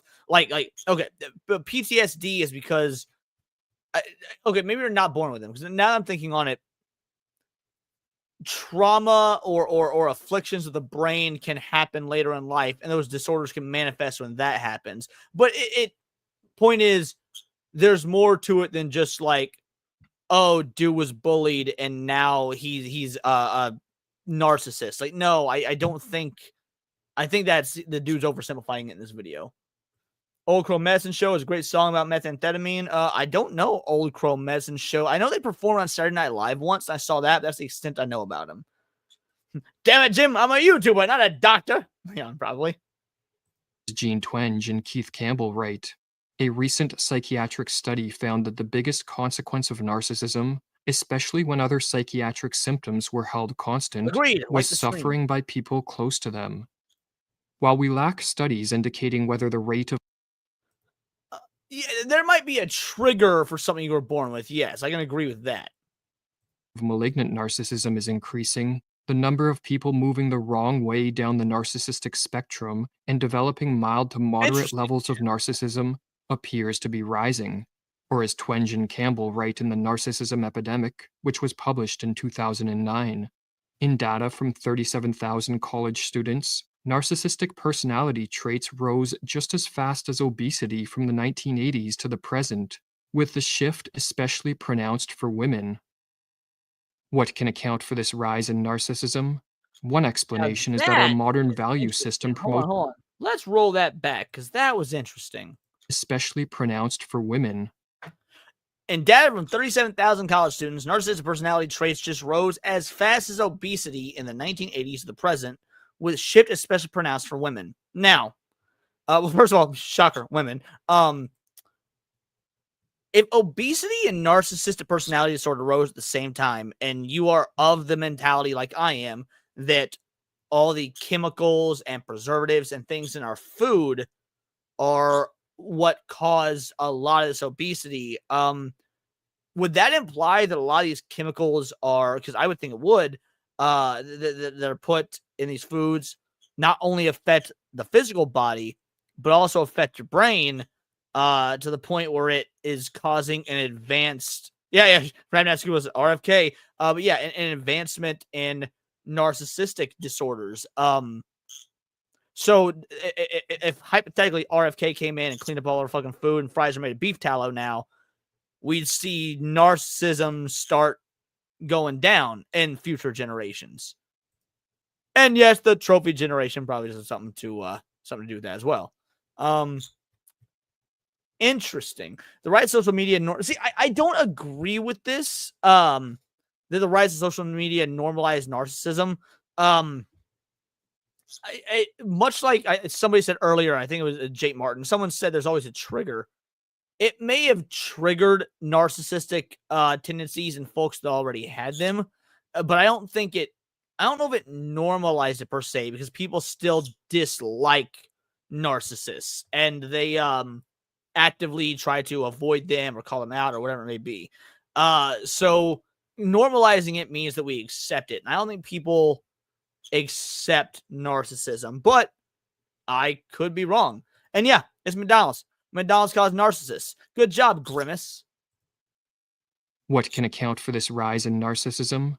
One explanation is that our modern value system promotes unreasonable measures of success, setting people up for shame, while at the same time technological and economic factors have made it easier than ever to identify. A good discussion was it's just words you posted. Man, the internet, my patience has limits. I posted a lot of shit. I don't quite remember this. I know I did make a video on Wargaming Dad, who's in the chat claiming something is just words, they can't hurt you.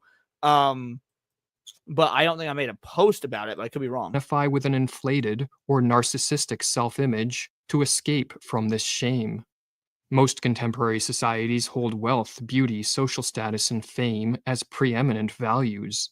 The ideals of self toward which we are encouraged to aspire are the beautiful celebrity or the ultra-wealthy entrepreneur. If we cannot reach these ideals, then we should at least be unattractive. Whoa, you didn't see it? That means you didn't watch it. I'm ashamed of you. Yes, I do bring up one of your tweets in the video I made yesterday, so maybe after the stream, you should go watch that. Come be real, the video fucking flopped. I'm actually a little bit upset spaghetti about it because I really like the video, but Yeah, my most recent video flopped fucking hard. It was on the Silent Hill F disclaimer discussion. Active person, live in a big house, drive a nice car, have a high status job, and associate with other high status individuals. But these are unreasonable standards. Maybe that's why I don't quite understand narcissism. I don't understand high status folks. Like, I grew up in fucking trailers and apartments my whole life, and I've only been around those types of motherfuckers. So, like, high status folk just, like, are so out of reach that I don't get it. For the accumulation of great wealth is as much a result of connections and chance as it is hard work. Beauty is mostly contingent on the genetic lottery and age. Social status is a relative concept which automatically excludes most people from its higher echelons, and fame is usually bestowed on those who create a spectacle. The video, so I wasn't going to cover it the first day that shit was going down, which I think was like Thursday or whatever.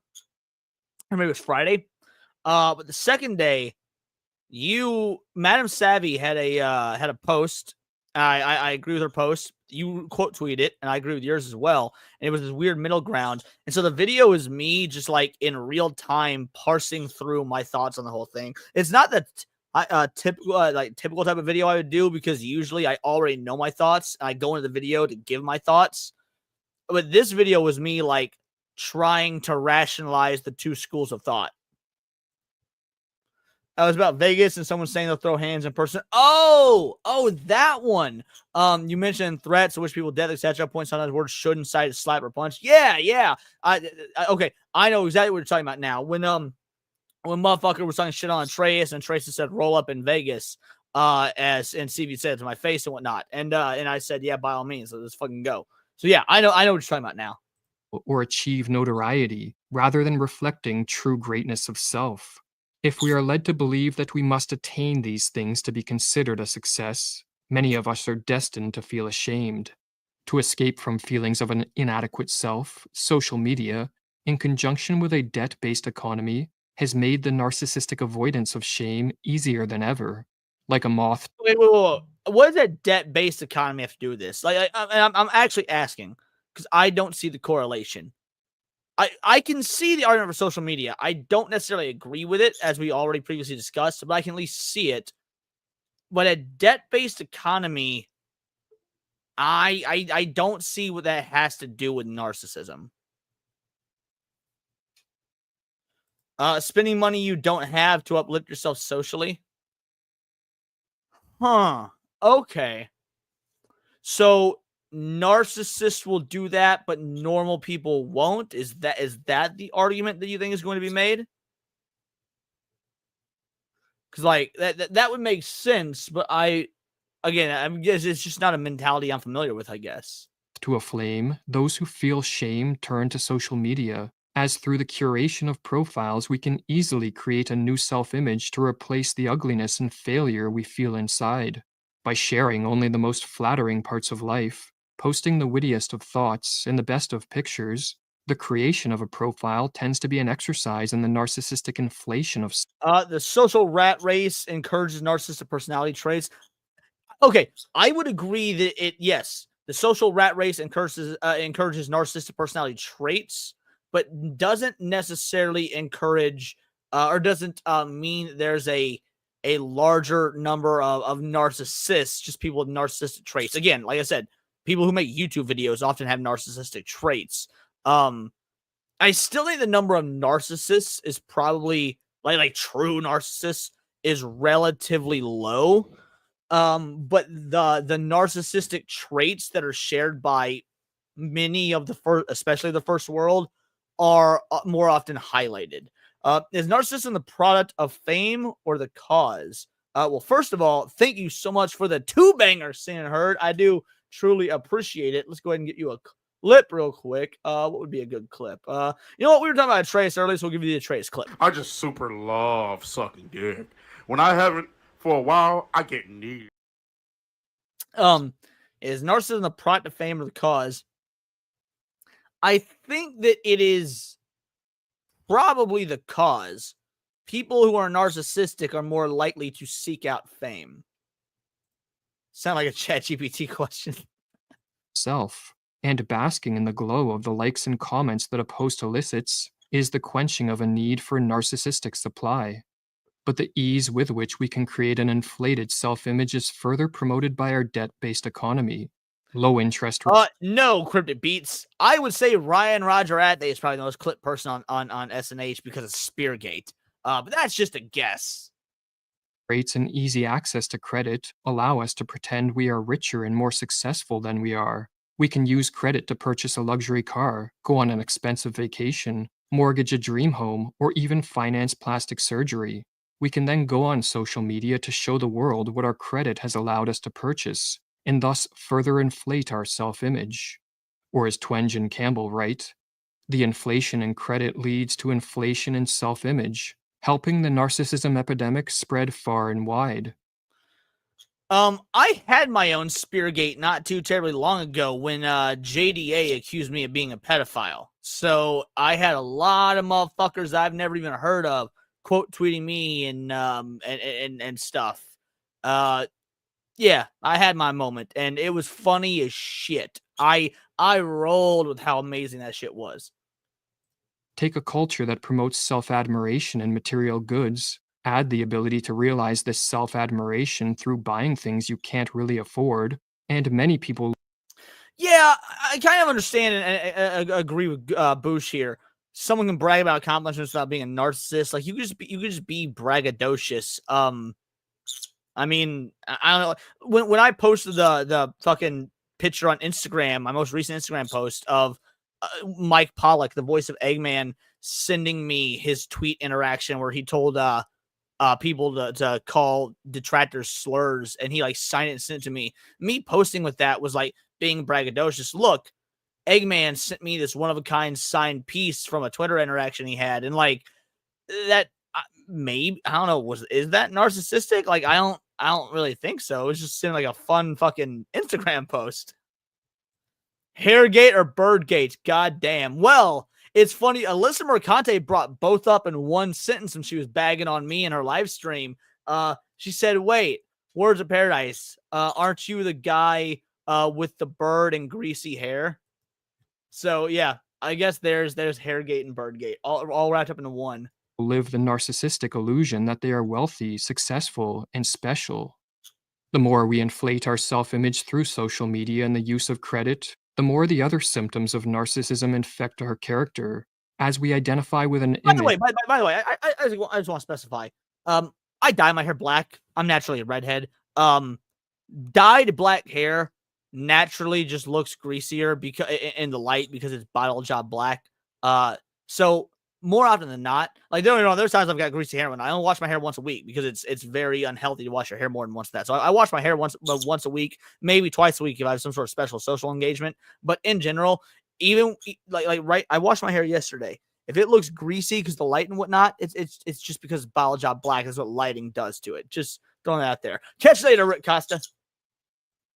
Instead of our true self, we disconnect from the body as we repress any feelings that make us aware of the lie we are projecting into the world. I have no soul. With the repression of our feelings, our ability to detect the emotional resonances of others diminishes, and with it our capacity for empathy. The narcissistic avoidance of shame, therefore, is a devil's bargain. It may numb us to our pain, at least temporarily, but at a great cost as we lose the ability to share in the warm emotionality of loving relationships, and we lose the capacity to cultivate a strong sense of self that is rooted on the firm ground of reality. Does narcissism imply freedom from shame? Of course not, writes Nathanson. Appreciate you, Humiliation always lies immediately beneath the surface of deceit, I had this like the towns built. But yeah, no, for those of you rating from Tommy's crew, thank you so much. It is absolutely, it means the world to me. I could not appreciate more. For Western movies, it is all front and no depth, a situation constructed to give the appearance of normality with a little or nothing behind it. Narcissism, in its more extreme forms, can be viewed as a form of insanity. It represents a split in one's personality between the false self of grandiosity and the reality of who one really is. Again, I disagree with this. Narcissism is not, you can call it a mental disorder, mental disability, whatever it may be, but it's not a form of insanity. Maybe douchebaggery or whatever, but like calling it insane. No one who's narcissist. Okay, no one who's narcissistic and then fucking murders somebody, and there's been a lot of narcissist fucking murderers out there. Me and Foxy Moxie have covered them on that Crime of the Month, our true crime podcast. They don't get the insanity plea because they're narcissists. I do not think it's fair to quantify it as a type of insanity. Or qualify it, not quantify it, qualify it. Flaws, shame, and all. The purpose of the narcissist's life is to live out the lie, which is to disconnect from reality and to suffer from potentially extreme delusions that alter how they perceive others and the world around them. Or as Lowen writes, to the degree that one's identity is based on an image, one is not in contact with the reality of one's being. In all other respects, the individual may appear to be... But your identity is based on image, and it's an unfortunate fact of the first world. Your identity now is at least to others based on your image. It might not be to you. However, image kind of is everything in terms of how you you present yourself to the world around you. So many opportunities are going to be granted based on how you present yourself in certain situations. I do not think that having identity based on image, again, is inherently bad or narcissistic, because that's the way of the first world. That might not have used to have been the case when we were all living in caves and shit, or in medieval times when people were dying at 29, but that's how the world works now. I really don't agree with this sentiment. Oriented and fully in contact with reality, but there is in his or her personality... No. Not only is your image made by your actions, but your image is made by the spreading word of other people's perceptions of your actions. So if you could do something totally great and noble, but if that action is taken out of context or lied about or split by somebody who disagrees with said actions, that is also part of your image. A fracture, maybe only a hairline break, that constitutes a tendency to insanity. As the degree of narcissism increases, here it is. The break... I agree, Jake Martin.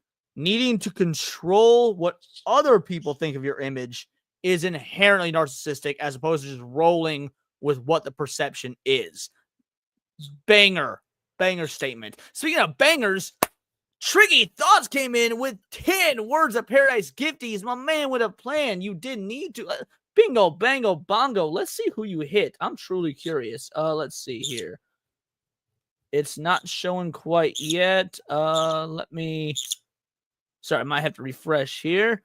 In the interim, while I'm waiting for that to refresh, I'm going to play you a clip. You all 100% deserve this. Let's see. All right, we're going to give you the Atreus and Hypno clip. I can blow. Oh, you ready to blow? Yeah, I'm ready to blow. Well, I'm a mushroom cloud laying motherfucker. Every time my fingers touch brain, I'm Superfly TNT. I'm the Guns of the Navarone. Bingo, bango, bongo. You'll love to see it. All right, so who'd you hit? You hit, was that you, Jim Woe, on Marvel, Romeo Altair, Fox's Meow, Doggy the Gnome. Hey, you hit Psychotic Mongoose, Base, and you hit Cyfax, and Ryan, and Sebrew. You got fucking 3 bangers in a row. Great shot. The fastest guns in the West. God damn, Superman. You love to see it. Thank you so much. You didn't need to. You did. It means the world to me. Jay Morrison's I love you, man. But that's what the video is saying. If that's what the video is saying, he did a very poor job of explaining it when comparing it to a form of insanity.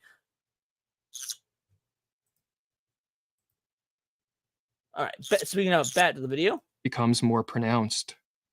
When we recognize the dangers that come from an inflated self-image, we may choose to adhere to values that are more attainable, more likely to promote psychological health, and less likely to infect us with shame.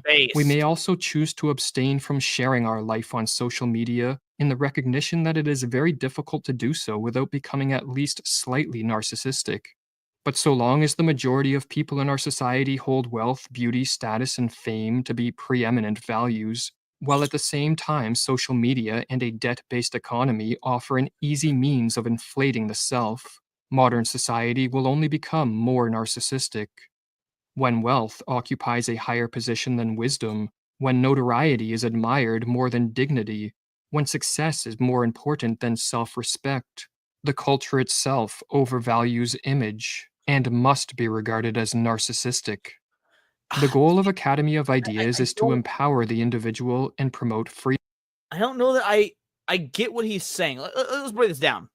When wealth occupies a higher position than wisdom, when notoriety is admired more than dignity, when success is more important than self-respect, the culture itself overvalues image, must be regarded as you could say we have a narcissistic culture, and fair enough. There's an argument to be made there. In fact, it's an argument I don't necessarily know if I would disagree with. But narcissism is a mental disorder that afflicts a small percentage of the population. And I don't think that it's fair to, nor do I think that it's just academically correct to cover such a wide blanket of individuals or even an entire society with narcissistic traits versus what narcissism actually is. Wait, hold on, what was that?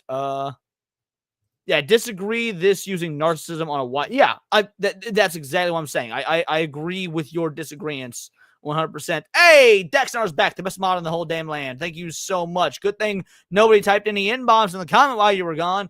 Yeah, no, this is too broad and I gotta disagree hard.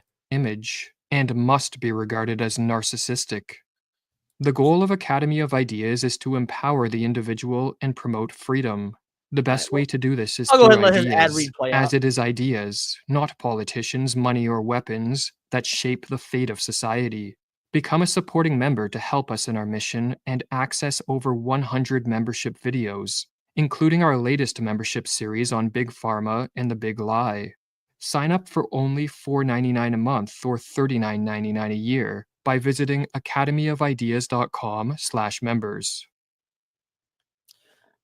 Yeah, that was I mean that was a good video in terms of something to react to, mainly because I disagree with so heavily. I don't think it was a good video itself. That was some weak sauce. It was nothing but a lot of suppositions, blanket statements, quoting various doctors and people who are experts that frequently actually contradict one another. I feel like you could get more out of learning about narcissism, but maybe going to like a DSM if it's in the DSM. Yeah, can't say I recommend that video. That was, but it was great for the discussion, which is the type of video that I love to do on these reaction streams, the ones that do generate a lot of discussion. There's a lot of pause, back and forth, the chat, and that's the shit that I love to see and do. So in that regard, great video recommendation suggestion. As for the video itself, that was some weak sauce. Hondo fucked up my hair. All right, there we go.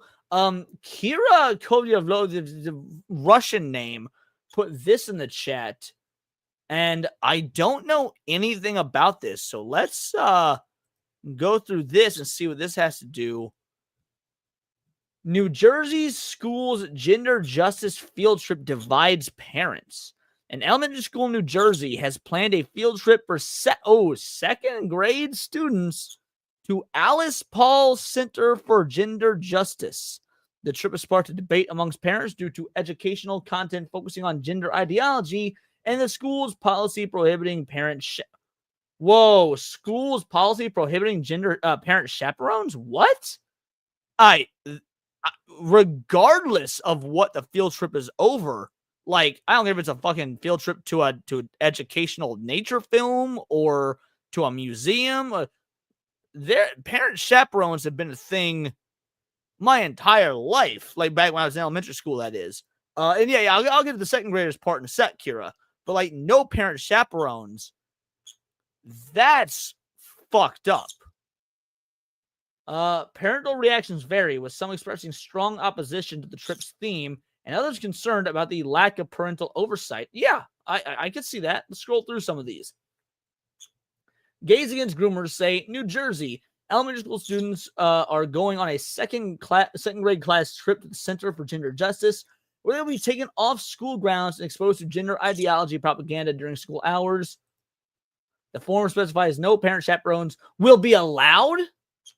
All right. Dear second grade parents and guardians, this is the actual school form. The second graders will be taking a class trip Friday, April 4th, 2025 to the Alice Paul Center for Gender Justice. Cost of the trip will be $8 per student. Please send in cash only by Friday, March 28th, 2025, along with enclosed permission form filled out completely. I hope there's a lot of parents that do not fill this motherfucker out. We will leave the school around 9:30 a.m. and arrive at the Alice Paul Center around 10. Upon completion of the tour of the center, we will go to Laurel Acres Park for a picnic lunch. That's normal. We did that back when I was in elementary school. Please have students pack a full disposable lunch on that day. No glass bottles. What? Or fancy water bottles. My kid takes a fancy water bottle to school every fucking day. What the fuck? Everything must be disposable. There will be no parent chaperones for this trip. If you have any questions, don't hesitate to reach out. Wow. Yo, this seems fucking devious. Oh, no, hold on. All right, let's... No parental chaperones is a huge red flag. This is a teacher with an agenda. My kid won't be doing this trip. My kid, wouldn't be going on this trip. I take the day off, spend the day giving my kid the best day ever. It's more than gender. All right, so this is not just a teacher. This is a school administration. This is multiple teachers. Yeah, what an odd thing to say. If parents are not allowed to know about or participate in child's education, it's not education, it's indoctrination. I could not agree with that sentiment more. Fucking facts. You aren't allowed to take your children out of school and into the world, any part of the world, without letting parents be involved. Yeah, this is... so yeah, I would not send my kid to that trip. I would be attending myself, though, to make sure no child trafficking is going on. Serrano's coming in here with a fucking banger.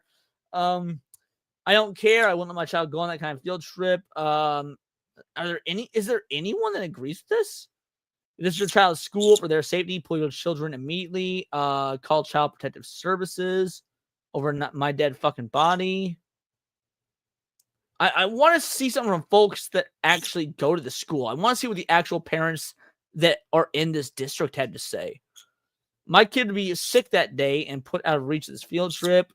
Who allowed the kids to go on this trip? Dude, I remember when the what's it called? When you're part of like the student body coalition, you've got like student president and secretary and things like that. Point is, even when we did a field trip to the amusement park for people that were part of that student body coalition, parents went to that.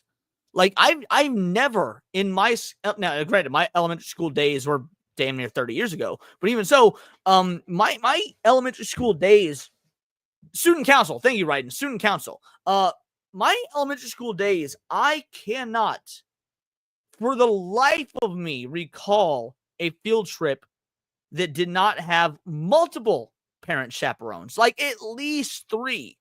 And if it's the whole grade, you had like 1 parent per classroom. And there were 5 or 6 classrooms in my elementary school. So there was like 5 or 6 parents. That is fucking bananas. I think it's time to begin rounding up public education providers.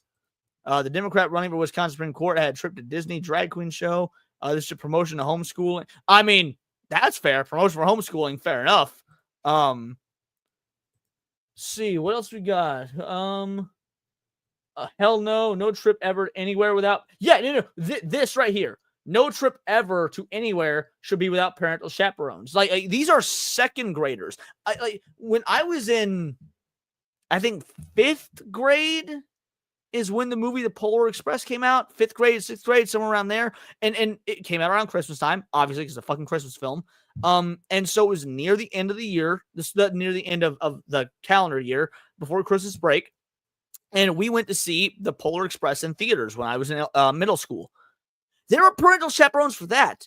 That's like a G movie or a PG movie or what the fuck ever. Like, if you have to have parents to go see The Polar fucking Express, there should be parents at this gender... First of all, they shouldn't even be going to the gender museum, in my opinion. But if they are going to go, there's a good goddamn well be parents there. This is 100% indoctrination. Janice Landers, again, thanks for the membership earlier, says, red flag. I went to field trips without parents. It was museum art, things like that. Parents draw a line. Facts. We got Jake shooting his shots saying sexy Cindy. She is, ain't she? Only time my field trips didn't have parental chaperone is during summer camp was a little bit different. I do believe that my summer camp field trips were without parents. I agree with you there. Thank you very much. I appreciate that. No. Yes, a lot of parents are lazy, but there's equally amount of parents that go to every PTA meeting and they're there for every soccer game and soccer practice and whatnot. Like, this explicitly denies parental chaperone. That is a massive difference. And Philip asks a good question. Why the fuck even is there a gender museum? That is bananas. Like, holy fuck. Get your children out of the school. Homeschool if you must. When will parents stand up for this madness? Good question. What are these teachers afraid the parents will see? Actual fuck. I would pull my kid. I'm not seeing. I get it. It's X. Does X have a bias in its user base? Like, I'm pretty sure even CNN did a study or did a poll or whatever, and X was like relatively 50-50. Drag is inherently sexual. Well, I disagree with this. As someone who has like gone to drag shows and shit like that, it was always sexual. That's why it was always in bars, which are 18 plus. Like, no, drag is 100% sexual.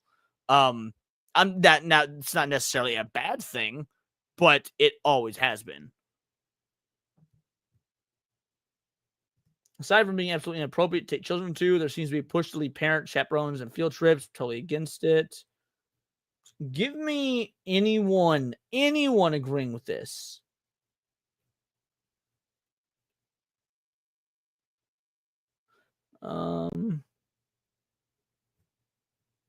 Guys, I'm not seeing anyone agree with this. Like, why are these folks against children visiting a center that showcases women and our equal? All right, finally, here's somebody who's all on board with it. Let's see. Why are these folks against children visiting a center that showcases women and our equality? What the fuck does women inspiring other young girls got to do with hating trans folk? Are you people this damn dumb? It's not a woman's, based on the name of the museum, it's not a women's empowerment museum. It is the, again, it's called the Center for Gender Justice. And we know what gender means these days. They talk about how gender is a construct and how there's fucking 56 of them or whatever. Like, what? Yeah, CNN found X almost 50. That's what I thought, Adam. Thank you. Holy shit. I mean, it's New Jersey. Kids are probably going to just see worse on the streets of New Jersey. No, jokes aside. What? Check your DMs. Play what I sent, please. I will take a look. Give me a moment.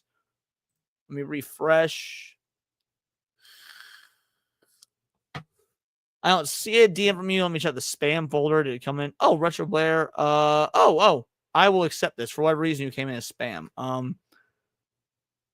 I'm not gonna play that. I appreciate it, but I tried for my React streams to be long form things that gonna generate discussion. I'm not really interested in just like funny videos and whatnot. I don't think that I'll watch it on my own time and I'll DM you about what I think of it. But yeah, no, that's not the sort of thing that I really react to.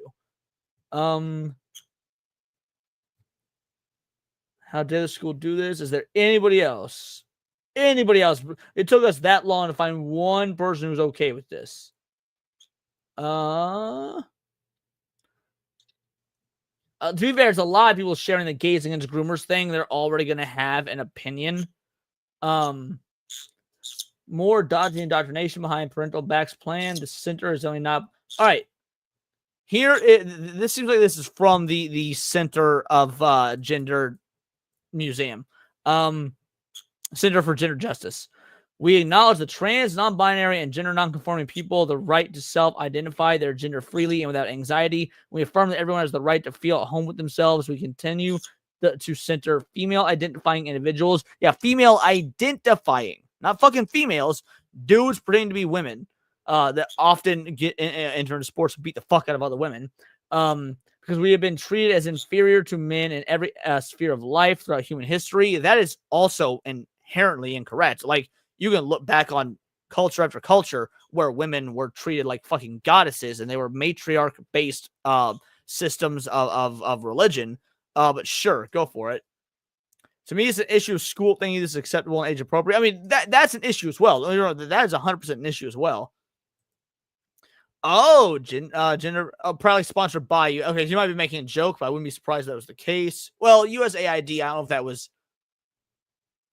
I don't know. I thought that usually operates outside the US, but even so. In the UK, women are now earning about 2K more in wages than men. Well, that's not entirely true. And here's why it's not true. It says women are earning 2K more than men.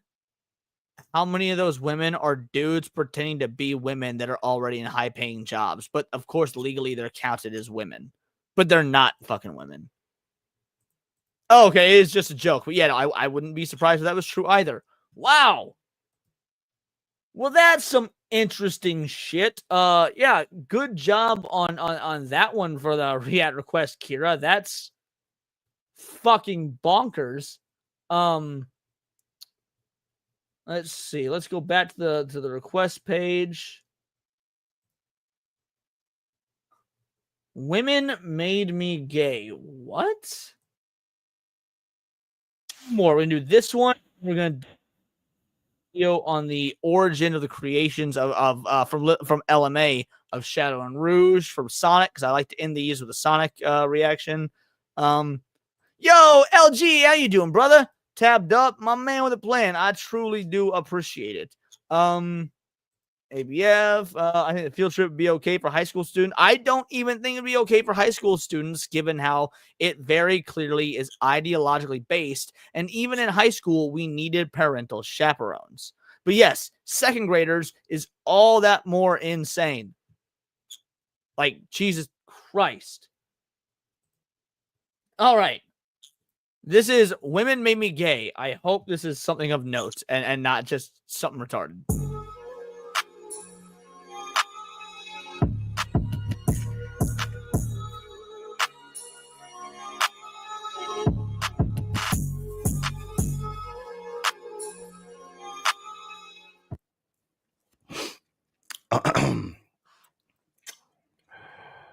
I know bros is fed up with women, but nah. I mean, this ain't even funny, bro.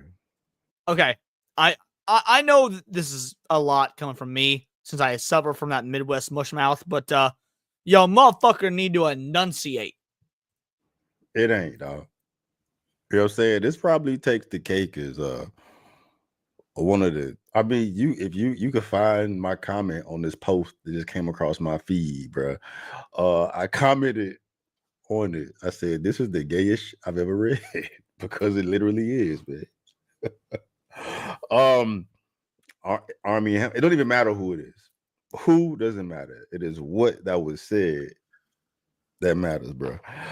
But apparently, bro tried hooking up with men because he was fed up with women. Y'all better not try to clip this because Cryptic says, I understand perfectly because I'm black. I understand him. I'm not saying I don't understand him. I'm just saying that if you're going to make videos and present yourself and whatnot, because dude obviously got like good camera quality setup and shit, like enunciate and whatnot. Like that's all I'm saying. I understand him, but that doesn't mean it's not difficult for the untrained ear. this ain't from me. I ain't even gonna read it in first person. I'm reading it in third person because y'all be playing. Bro said he tried hooking up with a dude one time. It was hilarious because he said, you know what? Like, women are the worst. The gay dudes seem to have it so easy, like so easy. He's at a restaurant. War Gaming Dad says base. Women are annoying, just fuck each other. What's even funnier than that, like, is I kind of understand. I don't. Now, I ain't a fucking homo. Just throwing that out there. I ain't a fucking faggot. I pretend to be a faggot because I think it's funny. But me and my roommate's been my best friend since third grade, right? Y'all know him as Cookies, and Cookies and I have made the joke so many fucking times that like it sucks that pussy is so good. Because if it wasn't, we'd be gay as fuck. But like dudes are ugly and nobody wants to take it out of the ass. Because like he and I love hanging out and getting drunk and watching One Piece and playing video games together and all this dope ass fucking shit. And like it'd be easier if we were fucking faggots, but pussy's great and dudes are gross. So yeah, I do get the sentiment. His phone blows up and it's Grindr, and someone says, "I'm at the same restaurant. Do you want a blowjob in the bathroom?" And you're like, "Hey guys, I'll be back in 5 minutes." Okay, this could work. This could work. Yeah, let's try this. I remember starting to, I need to get this far. All I read was a headline, and I read like 3 sentences. Hold on, bro. Hold on, dog. Hold on. I mean, bro, you ain't straight, dog. Like you ain't. Wait, we'll get into it, bro. So he's I'm at a doing my restaurant, best, Cindy. and someone hits him up on Grindr and knows Okay, that they're this the dude same already restaurant. had Grindr. He wasn't straight though. Let's be real. Like, if dude already had Grindr, he wasn't straight, and he might not have come to fucking terms with that yet or whatever. Yeah, fair enough. You do you, homie. But dude wasn't straight if he has Grindr. Like that is exclusively a homo app. Around with him, and they ask him if he wants a blowjob, and in the group he's with, he says, "Hey guys, he'll be back in 5 minutes." And in his mind, he's thinking, "This could work. This could work. Yeah, let's try this." He remembers making out with bro, and just remembering like, God, beards. Oh, I get why women like it when you shave. Like this is rough. Like, how do I? Oh, bro, this is. I can't even. I'm gonna try it all, man. This is so gay though. It's so gay. It is, yo. It's kind of gay as fuck. I mean, live your truth. This is gay as fuck, Bruh, hold on. Grindr should be an exclusive gay app. You'll find trannies. No, I ain't gonna test this. I always thought that Grindr was an exclusive gay app. Like, I didn't even know you could find trannies or girls on there. But I ain't willing to download the app to test if what you're saying is true. So I'm gonna not fact check. I'm gonna do a bad journalism. I'm gonna refuse to fact check and just accept what you're saying is truth. I'm going to pull an Alyssa Mercante. Remember making out with bro, and remembering like, God, beards. Oh, I get why women like it when you shave. Like, this thing is fucking rough. Like, how do I get in there? He puts his arms around him and was like, "Oh my God!" In these shows, yo, what the fuck y'all putting in my recommendation react request chat? Like, yeah, good question, LMA. Who gonna test it for me? Orders are so wild. Is this from a podcast or something? No. Okay, so bro apparently got a podcast. It's called Army. It don't even matter, dog. It doesn't even matter, bro. But if you go to the comments, it says those coming from his IG story, the topic starts at 14:15. So I'm gonna let bro say it because I can't even. I can't do it, dog. I can't do it. Just no like visceral caretaking, you know. And I love women. I have great girl. Hold on. Let's get some more comments. Oh, yo, we got Mr. Monkey in the chat. Mr. Monkey, I ain't seen you in ages. How you doing? I get turned on by gay women, but I got to blow it from a guy in the back. I'm at the clip. Shut the fuck up, Dax. And like, you know what I mean? They're like, were you bisexual or are you just going for it? You know, I'm not. I'm like bi. So is dude in the hat the one that sucked the cock? Is that what I'm picking up? Dude in the hat is the gay one. So this dude had a Grindr, but claimed he isn't gay, but also hates women. All right, let's keep going. Curious of like the 90s variety. Okay. You know what I mean? I'm like maybe at a party you'll make out with a chick. I don't care. Yeah. This is how I knew I wasn't bisexual. After I slept with a woman, I just didn't care if she ate. And you know, I'm Italian.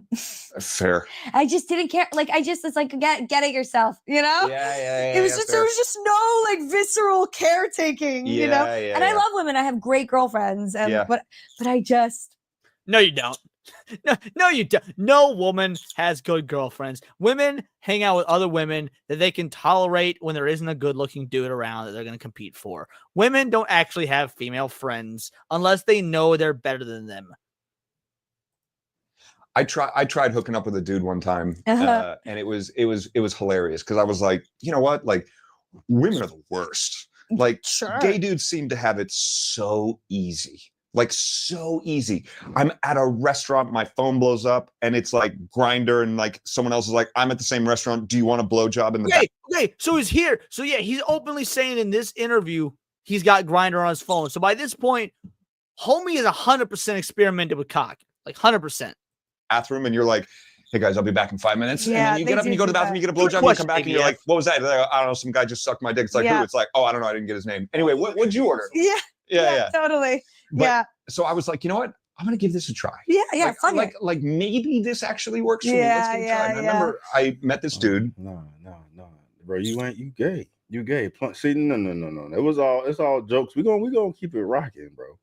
We gonna continue watching, dog. Right.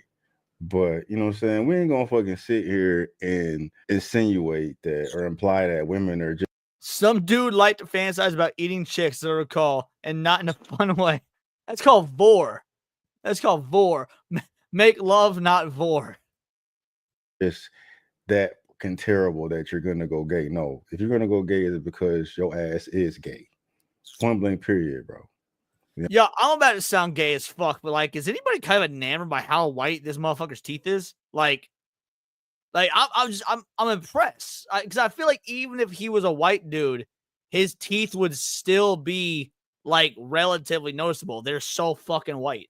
Yeah, I mean, no bros is fed up over hoes, but as fed up as they are over these hoes, they're never gonna download Grinder and be getting sucked off by random dudes at a fucking restaurant, bro. You just gay as hell. Like it takes a gay to do gay shit. Don't give a fuck about you got feelings for them. You don't care that they hungry or whatever the hell old girl was talking about. Nah, bro, you gay, dog. You let another man fucking suck you off. You gay as gay can get. I tried to be gay. Nah, motherfucker, if you can try to be gay, you gay, right? You know what I'm saying? I thought he was really trying to shit on bitches and be like, that's why he went gay. Nah, fam, you just gay. You just gay. And that's fine. Bro, if we took a shot every time this motherfucker said gay, we would be fucking blitzed. That's cool. But don't be out here trying to talk about how hard it is to date out here, bro. Like, you the reason why it's hard, dog, because you fucking it up for women, bro, with your down low way. You know what I'm talking about? I mean, it ain't even, it's irrelevant, bro. It's relevant, dog, but like, that's crazy. That's crazy, man. That crazy, dog. You know what I'm talking about? You know what I'm saying? But especially as lately, as of now, I've been like just, you know, really focusing on, what I'm saying, like the whole male empowerment sphere, like for real, like talking to bros and talking about their struggle or whatnot, and how it's hard out here for them. It's so difficult out here for them. That's just my day-to-day, daily. And you know what? As difficult as it is for these fools. Adam Juman, you said you did me a video. I just checked. I actually have already seen that video, so my reaction wouldn't be authentic. That's the type of video I love being sent. And by all means, in the future, feel free to send more of those. But I've already seen the video you DM'd me, so I watched it last night. Great video. I did enjoy it. Just want to throw that out there. But thank you. As difficult as it is for these bros, and how hard it is, how hard it is to be seen, and how hard it is to get women. Still saying you build 100 bridges. They ain't never yeah, thought about getting sucked off by another man. Crazy as hell, man. All right, let this. Bro, I one time put my arm around this like maybe this actually works for me. Yeah. Oh, and then I'm being long-winded, bro. I remember talking to my partner. You gonna know who I'm talking to because we talk all the time.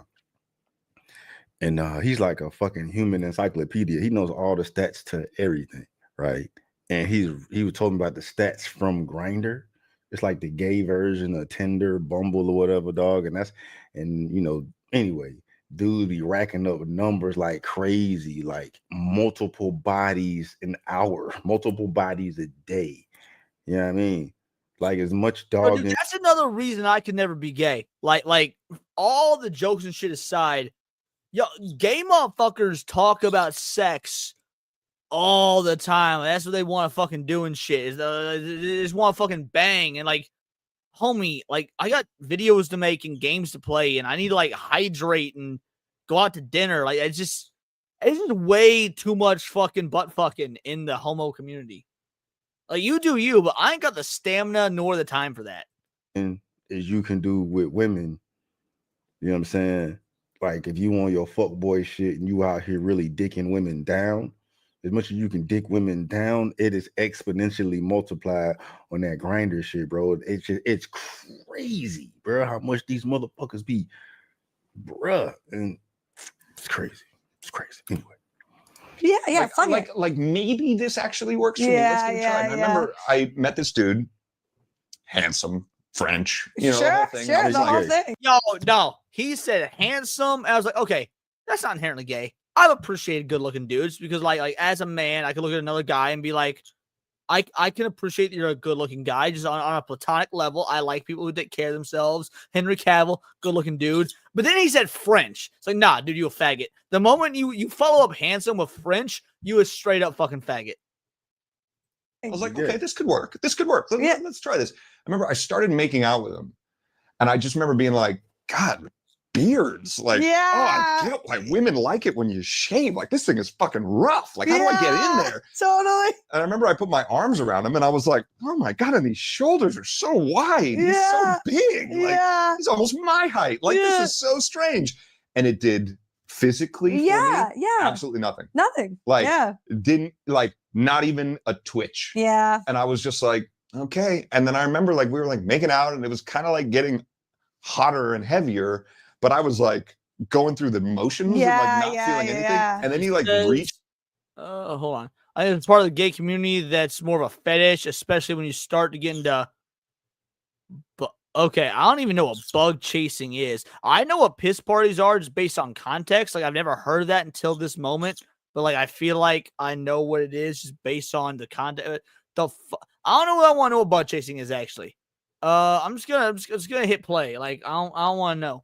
For my dick, and I was like, you're not going to touch my flaccid penis. Like, this is not going to happen. I'm sorry. And I was like, you know what? I got to stop us here. And he's like, no. And I was like, yeah. This is like no, I mean, women are beautiful. So like, whatever. But like, if I. You know what's crazy though, bro? It's like, because like the visual was disgusting. But what's more crazy and more ain't no way that's true, Mr. Monkey. Oh, it took him to you make it shit ain't no fucking way that's true. He ain't gay. I mean, you gay though, because that's fucking if disgusting. you involved in gay activity, you gay. You got some gayness in you, bro. Yo, no, you're not fuck joking. That experiment Fucking, shit. You I've gay, got dog. confirmation But, now. you can't never take that back, bro. You kissed you was making out with a whole motherfucking behemoth of a French man, bro. Beard and all, wide, broad shoulders, grabbing your balls, bro. That's Y'all ruined my fucking day. Jesus. It took him to do that to realize he wasn't into that. So I'm curious, bro. Like I'm invested in the story a little bit now. I'm curious to know like what his his sexuality is. Like, are you a heterosexual? Like, you bisexual? I don't even know what the last and then like this is a problem with society too. When we start blending these fucking lines and shit. You got bros out here, you whole actor and shit, and ABF. You don't have these fucking soft boys that don't know what it is to be a man, don't know what heterosexuality looks like. You got this fool out here. Big ship coming in here, just adding shit. Bud chasing is raw dog and it catches as many diseases as possible. Why the fuck do people do that? Well, imagine like breaking into a fucking like CDC headquarters and just like jamming yourself full of needles. What would possess you to do that? But now you got to do that by putting your cock in some faggot's ass. That's fucked up. That's disgusting. Dude, I agree with Cryptic 100%. Y'all just made me 100% homophobic. What the fuck? Holy shit. I used to be against the reset. You know what? Great reboot might be okay. Cosplaying as a heterosexual, so then these dudes gonna be out here thinking, you know, Christ. I mean, I gotta go and see if I gotta go try it out to see if I ain't gay. Nah, fam, it don't take all that, bro. You weren't biologically wired to be that way, so you gonna feel the desire without having to go feel. Fair. This movie sucked, ABF, but that was a good scene. I did like it. Yeah, that was a doozy there, bro. It ain't a woman out here that's that fucking bad that's gonna make a man be gay. The fuck? It's what? Like, really? You gonna generalize? You gonna generalize all women that fucking bad? You're like, hey, all these bitches fucked up. I rather suck a dick than goddamn but deal with they shit. That crazy as hell, dog.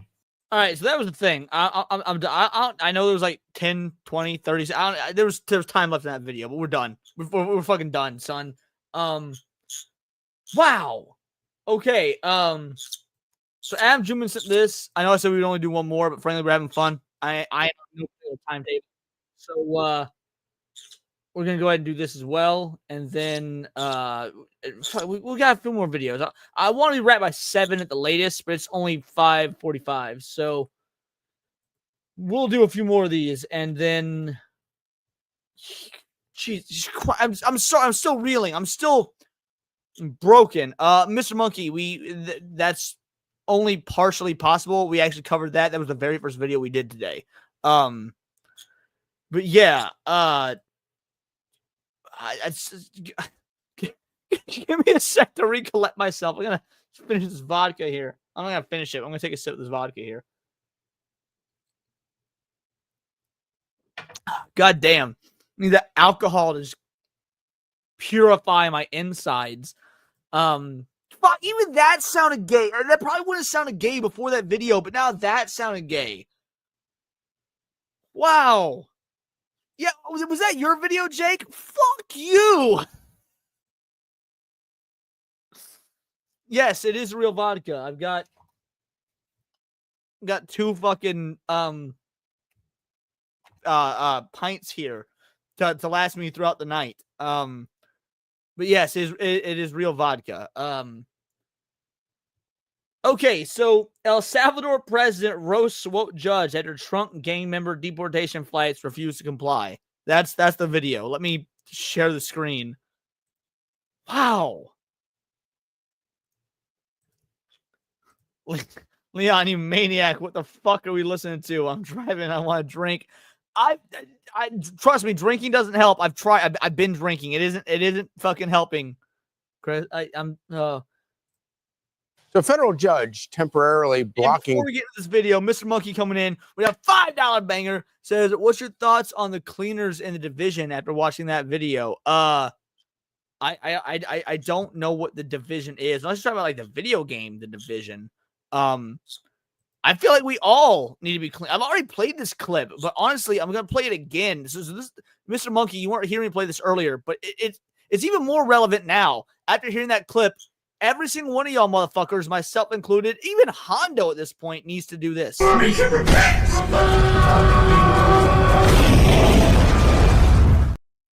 I hope all y'all, just like Catholic or not, did the fucking finger thing that they do. All right, here we go.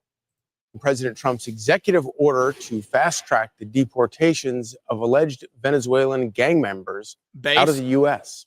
Matt Finn is in West Palm Beach, and he joins us now with the latest. Matt, this seems unbelievable. Break it down for us. Explain. Yo, all right. Why is the dude on the left look like Benedict Cumberbatch and Tom Holland did the fusion dance? Like, y'all Dragon Ball fans see what I'm saying? It's like, dude, Benedict Cumberbatch and Tom Holland just straight up fusion danced. Explain to us why we want back in the United States. Bastards, bitch and bastard, whatever you want. Yeah, so this judge ordered planes full of suspected terrorists to turn around to the United States. President Trump's proclamation of this seldom used alien. Okay, 3 hours. Is this happening again? Didn't this happen like a month ago? Like, didn't like a month ago Trump send a bunch of motherfuckers on a plane? And then they said, we're not going to take them. And Trump said, you're not getting our money. And they said, okay, we'll take them. Did this happen again? An Enemies Act of 1796 says all Venezuelan citizens 14 years or wrong. False. Now, Prater Retro. I like Trump. I'm a Trump guy. I'm a supporter. I voted for him. However, best president of all time. Of all fucking time. And y'all motherfuckers need to learn your goddamn history. Is Andrew motherfucking Jackson. All right, let's keep going. Older, who are suspected Trinidad gang members, cannot become citizens of the United States. But yesterday, the ACLU filed a lawsuit claiming the Alien Enemies Act could be used to deport any Venezuelan in the U.S., regardless of whether they are affiliated with TDA. So a chief U.S. District Judge, James Boasberg of the D.C. Circuit, agreed with the ACLU and went against President Trump, granting a temporary restraining order preventing the deportation of 5 Venezuelans yesterday who were already in U.S. custody. It is unclear right now if the 2 planes that were ordered returned by the judge have done so. U.S. Attorney General Pam Bondi responding, writing, aren't these acts only supposed to be wartime acts?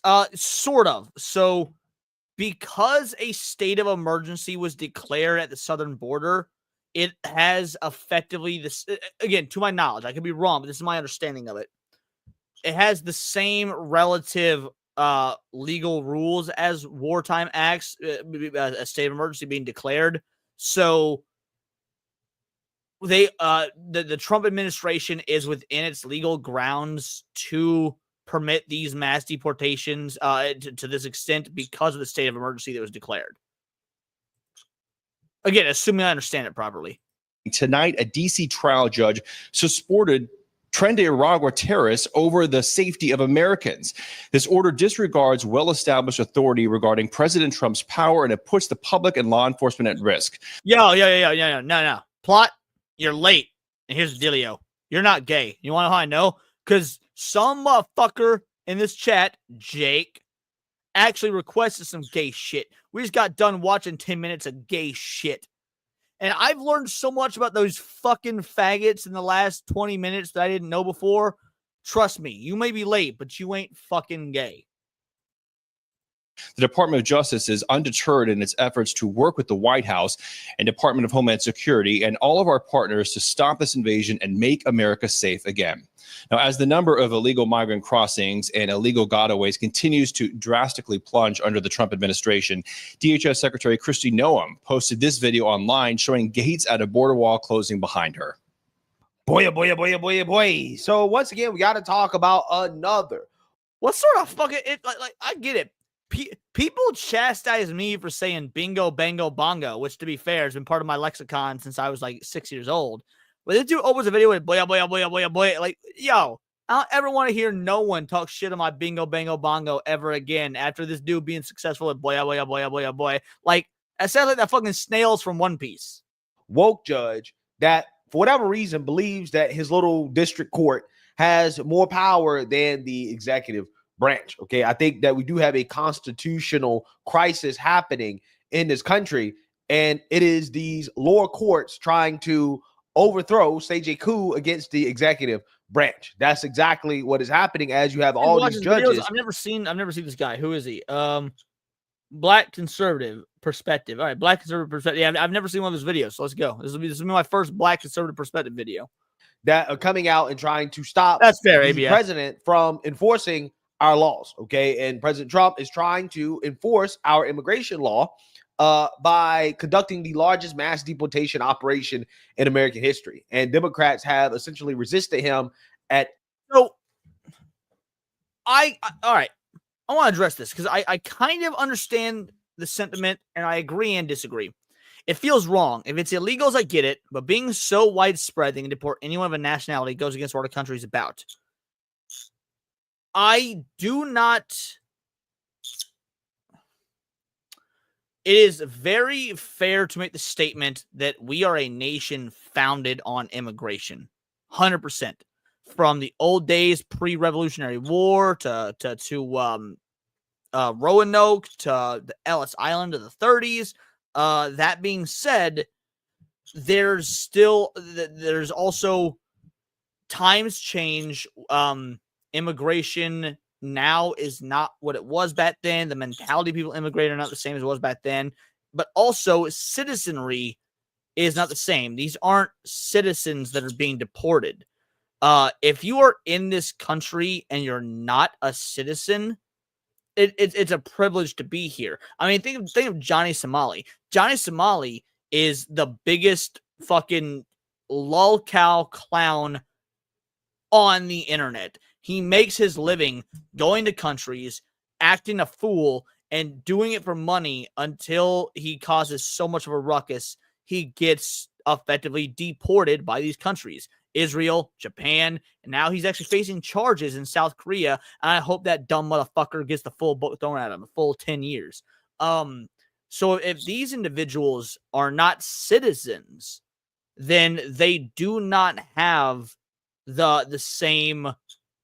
They do not have the same grace extended to them as immigrant citizens would. Every single point, which is why President Trump is now using the Alien Enemies Act in order to conduct the mass deportations of Tren de Aragua gang members. Okay, and apparently a federal judge did not like that because he. Yes, I've had to hire a bounty hunter before, Ryan.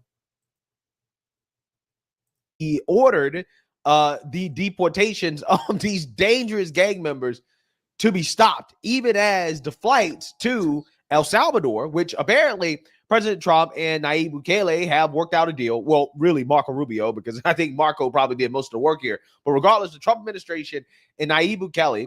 Kira, who is from Russia, says, I have a USA green card. I understand I have to conduct myself with more caution to not be kicked out. And you're a pretty white girl. So just imagine what it's like for being a fucking darky from another country. Jokes aside, yes, you do. All green card holders have to conduct themselves with a certain level of decorum that U.S. citizens don't necessarily have to conduct themselves with. Now, is that fair?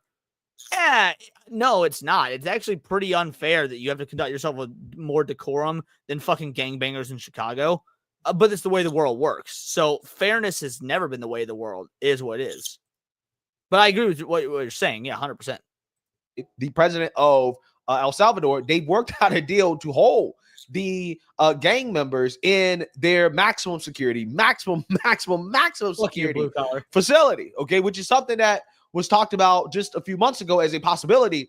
And it seems as if now it is becoming a reality. But yes, a woke judge was so triggered by this that he basically tried to stop the flights as they were in midair. The Alien Enemies Act dates all the way back to 1798. It's only been used 3 times in U.S. history. The last time was during World War II when Japanese Americans were sent to intern.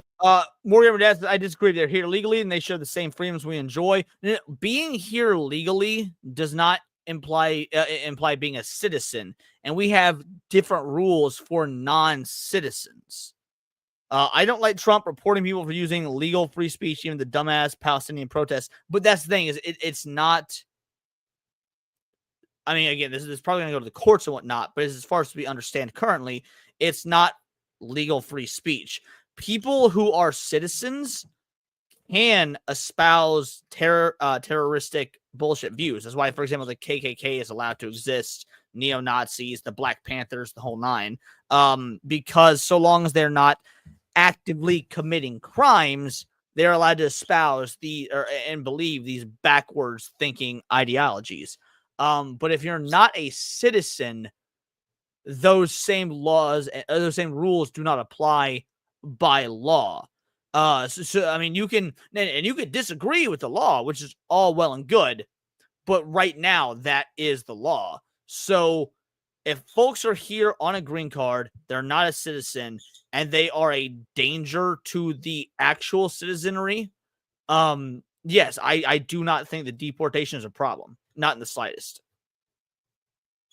Endorsing terrorism as a non-citizen can and should get you booted. Well, it not only can it's again, that is the legal standing currently. Internment camps. That move, of course, already sparking some legal challenges. And one of those challenges has already worked. Eyewitness News reporter Tim Caputo joins us now with those late-breaking details. Tim. Jory, Michelle, it is clear the U.S. is not in a war right now. This isn't necessarily a loophole, but maybe kind of a workaround from the Trump administration. Clearly, they're making some moves, trying to claiming the U.S. is being invaded at this point by Venezuelan gangs, and that's why they're invoking this rarely used act. But within 2 hours of this announcement, I get law, but by First Amendment, it's not SIF. You say mistype. I don't know what you meant to type. Let's see if you correct it, because I'm curious. First of all, we at least agree here that you get the law. So you and I are on the same page, and that you at least understand that legally they are not protected. So you can disagree with the law all you want. I don't disagree with that law, but I understand. But if someone does, that's fine. I got no issue with someone disagreeing with the law. Mistype. Man, I'm waiting for you to type it out so I can actually, because I want to understand your full argument before I agree or disagree. Diplomatic immunity, type for getting shot in the forehead. Is that Lethal Weapon 2 quote or reference? Are you making a fucking Lethal Weapon 2 reference in 2025? Because if so, based. Protest was a member of Hamas. He was not a member, to be fair. I could be wrong. I don't think he was a member. He was just an ardent supporter, and the stuff he was saying didn't meet the qualifications. Because you're talking about Mahmoud. I'm blanking on his last name. But either way, yes.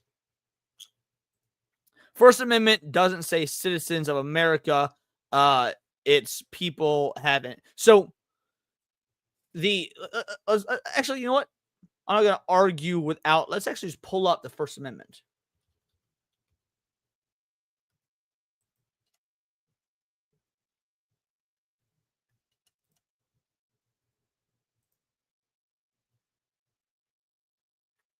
Okay. Detailed breakdown. Now, freedom of religion doesn't matter. Freedom of speech. So, the First Amendment of the U.S. Constitution, ratified in 1791, protects fundamental freedoms, including freedom of religion, speech, press, assembly, and right to petition the government. Now, the speech portion is what is concerned. Protects the right to express oneself, even if the expression is unpopular or controversial. Now, freedom of speech, love it or hate it. Freedom of speech does not mean all speech, love or hate that. There is speech that is considered illegal. Incitement to violence, for example, is not protected speech. Now, we can agree or disagree on whether it should be the case. I'm actually a free speech absolutist. I think that incitement to violence should be considered free speech. I'm not even joking. If somebody says, kill all cops, and someone goes out and kills a cop based on hearing that, I think the only person that should be charged is the person that did the act, not the person that said it. Like, I am a free speech absolutist. You should be able to say whatever the fuck you want. Actions speak louder than words.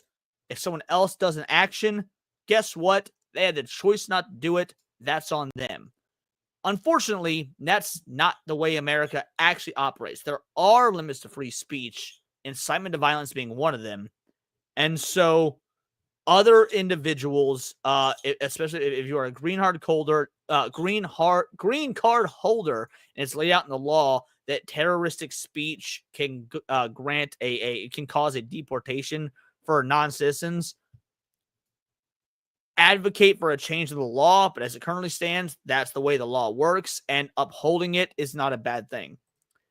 I agree terrorist propaganda should be limited, but just talking about Palestine, but it wasn't talking about truth and the statement of damn my phone. Yeah, it's getting real broken here.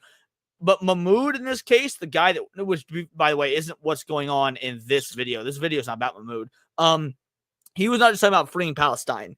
He was openly making calls to destroy and dismantle Western civilization. Destroy and dismantle Western civilization is far beyond supporting Palestine. But again, that's where we're at on that one. As a green card holder, I'm interested in your thoughts. Terrorism speech by a citizen should get you incarcerated. For non-citizen deportation, I disagree that should get you incarcerated. Again, America is founded on free speech. You should be able to disagree with the speech, but I do not think it should get you incarcerated.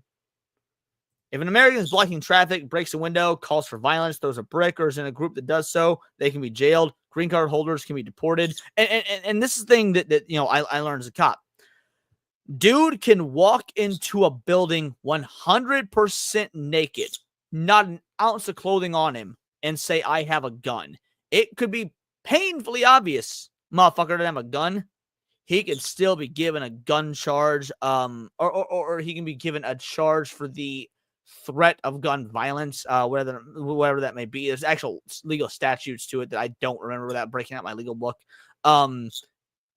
bullshit, and I find that to be bullshit, but that is the law. So we run into this issue with the law versus what our personal morals are.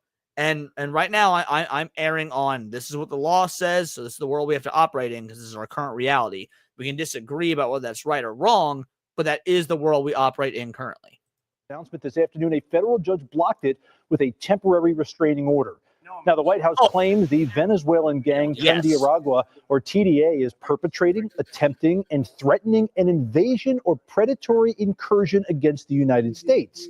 And yes, while there have been arrests of TDA gang members in Colorado and in New York in the last year, many view this move as an attempt by the Trump administration to accelerate deportations. A federal judge this afternoon shut it down before it really... I do not think this is an attempt to accelerate deportations. Why do I not think that? Because we already have millions upon millions of illegals here. We could be deporting motherfuckers for the next 5 years, and we still won't get half of them. So it's not to accelerate deportations. We're in no shortage of motherfuckers to deport. This is an actual legal issue. Ever began, even ordering planes that were carrying non-citizens that are literally in the air right now to turn around and return to the U.S. Even before the Trump administration announced it would invoke the Alien Enemies Act of 1798, there were signs this was coming, and there were questions about the legality. It's never been used in this circumstance before. The terms of the statute require that we're at war or that there is an invasion.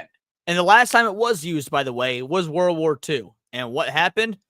We put motherfucking Japs in concentration camps on American soil. That was disgusting. Like, I say that as if I was there. I don't know. Looking back at the history books, yo, we should have been putting motherfucking Japs in camps for being goddamn Japs if they were American citizens at that point. That was a disgusting overreach because of a time of war, in my opinion. I do not think this is the same, though. Many of the executive orders have used the word invasion, I think, in part to prep for the possibility of using the statute in order to deport people. But you'd have to have a judge who agrees that there is an invasion under the statutory definition and that we are looking at enemy national. I think that 11,000 illegals per month, which was the average under Joe Biden for his entire 4-year presidency, again, average, counts as a fucking invasion. Nationals. So this temporary restraining order issued by the judge just minutes ago puts those deportations on hold just for 14 days. ICE will keep those non-citizens in custody until the lawsuit makes its way through the courts. The ACLU were the ones who actually brought this to the attention of the courts, claiming those Venezuelans being deported are actually being sent to prisons in El Salvador, not their home country. The Trump administration, not surprisingly, already responding, claiming the president's Article 2 powers give him the power to unilaterally deport anyone who poses, quote, a significant threat to the U.S., clearly something that'll go through the courts. I would never try coming to Russia illegally. Weeks to come. Yeah, so you see that, you heard that. Now, this judge is going to be disappointed to find out that his order didn't work, at least not for the first set of deportations. And Nayib Bukele is actually responding to what's happening here. And I want to go over that as well, too. But first, I want to read about what happened. Okay. And then we're going to play Nayib Bukele's response because his response was pretty epic. Mr. Monkey, we're literally pushing them out because they are non-citizens. If they were lawful citizens, this would, I assume you mean wouldn't be an issue. And I agree. So let's get into it. The Trump administration has transferred hundreds of immigrants to El Salvador, even as a federal judge issued an order temporarily barring the deportations under an 18th century wartime declaration targeting Venezuelan gang members, officials said Sunday. Flights were in the air at the time of the ruling. U.S. District Judge James E. Even visiting Russia is a pain, especially if you're an ex-serviceman from a NATO country. Again, I've never been out of the country, so I don't know. I was supposed to be taking my first trip out of the country this November. We'll see if that actually happens. Boasberg issued an order Saturday blocking the deportations, but lawyers told him there were already 2 planes with immigrants in the air, one headed for El Salvador, the other for Honduras. Boasberg verbally ordered the planes be turned around, but they apparently were not, and he did not include the directive in his written order. Quote, oopsie, too late, Salvadorian President Nayib Bukele, a Trump ally who agreed to house about 300 immigrants for a year at a cost of $6 million in his country's prisons, wrote on the social media site X above an article about Boasberg ruling. That post was circulated by White House Communications Director Stephen Chung.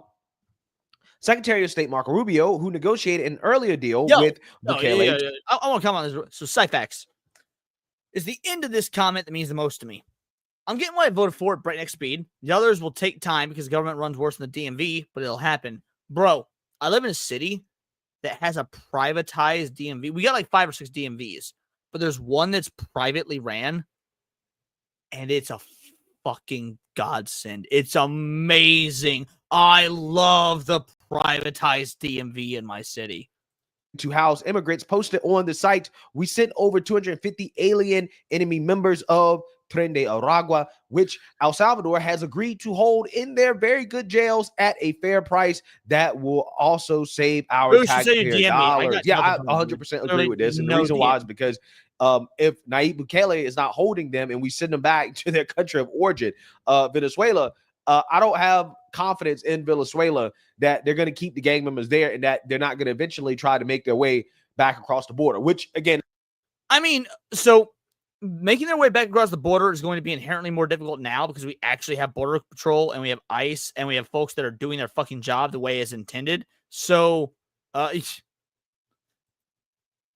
taxing us, ABF, name something the government's great at. Taxing us. That's what they're fucking great at. And taxation is motherfucking theft, bitches.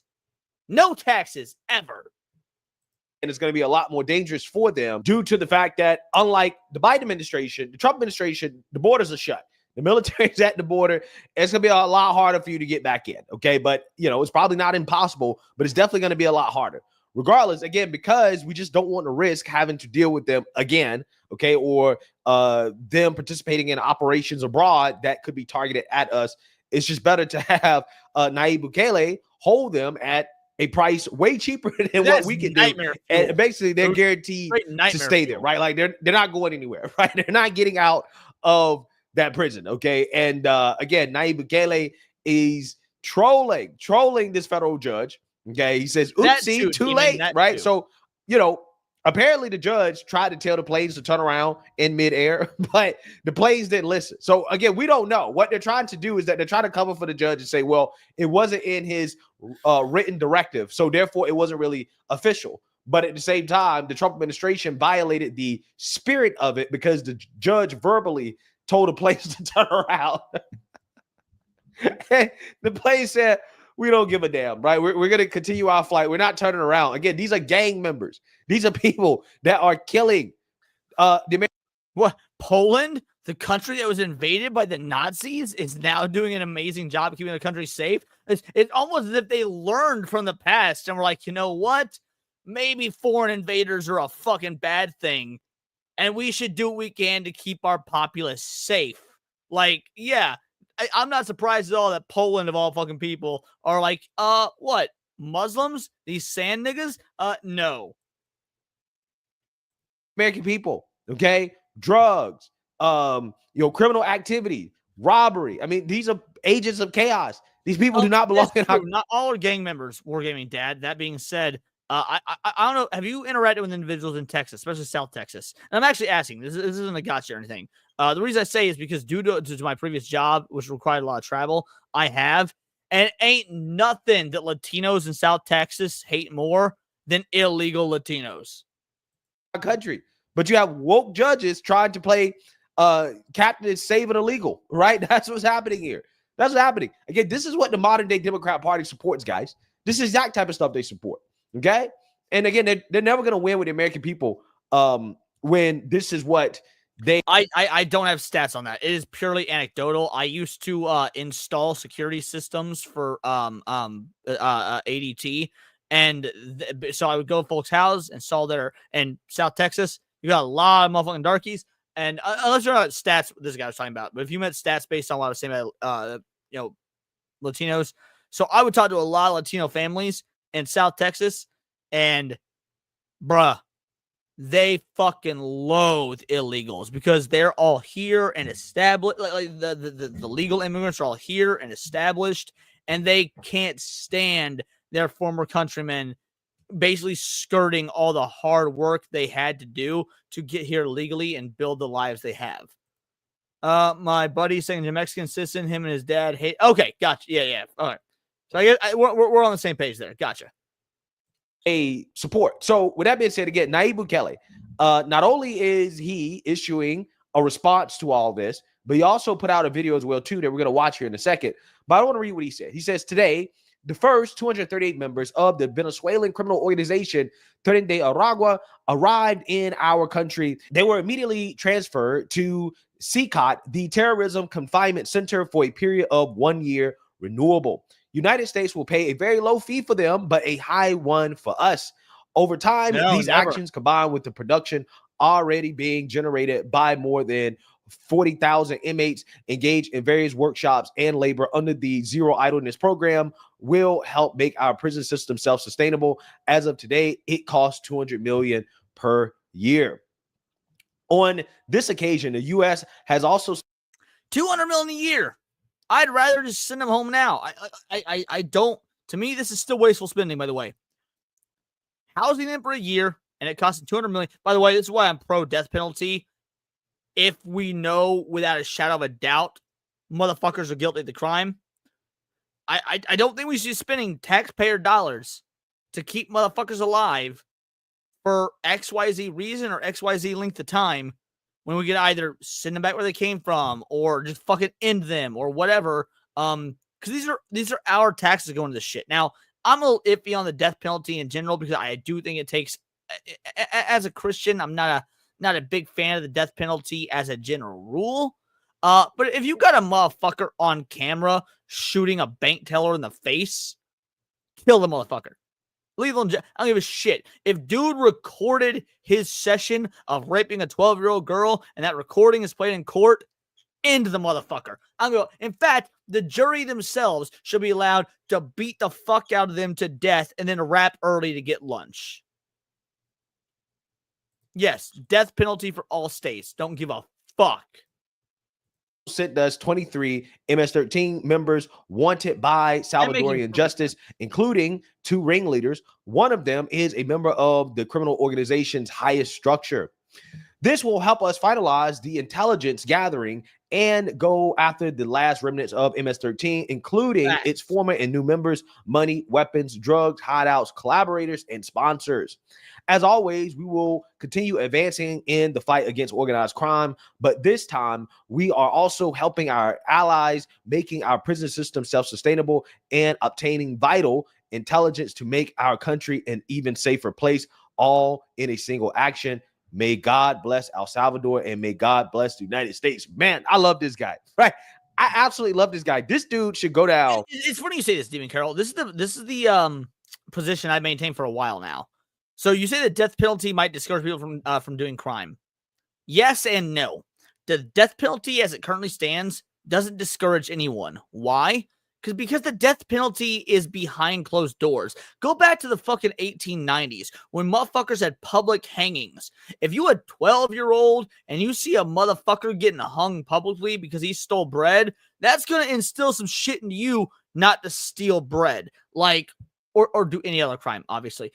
Yeah, I think that not only should death row executions be executions, they should be public. We should have motherfuckers gather at the town square to see a bitch put in an electric chair or lethal injection or whatever it may be, because it's going to, when you see that shit live, it's going to instill some shit in a motherfucker. That's my mentality, at least. I could be wrong, but that's what I think. Yeah, make a spectacle of it. Exactly, Ryan. In the history books of legendary leaders, right? I'm so serious, okay? I think that El Salvador, if they were smart, they would make this dude cake. I'm so serious.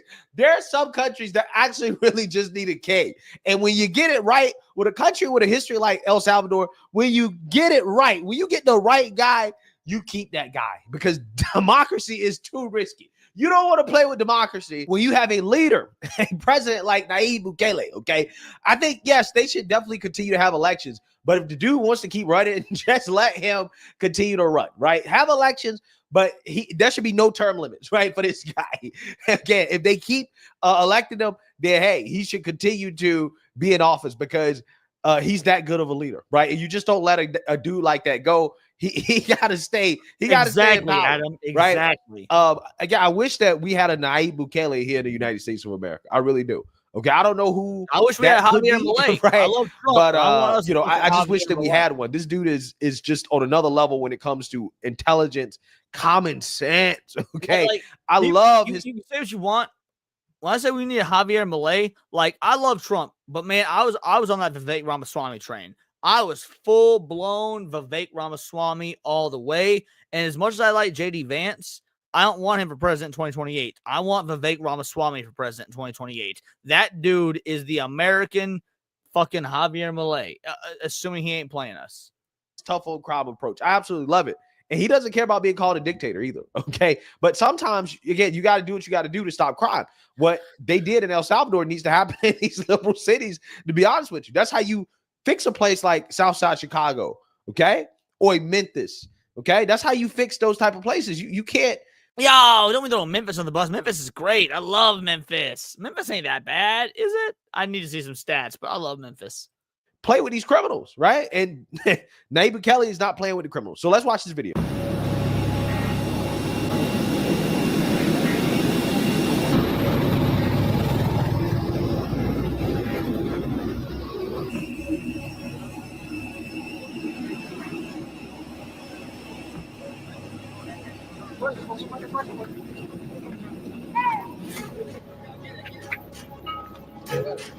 Oh, they even got that theme music banging.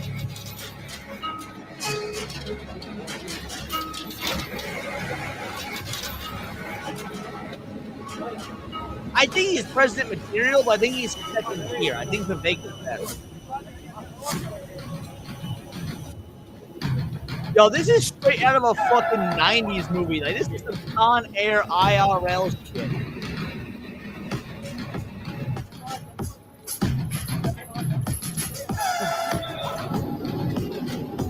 Bro, put the beat. I need you to drop a fire fucking freestyle over this beat.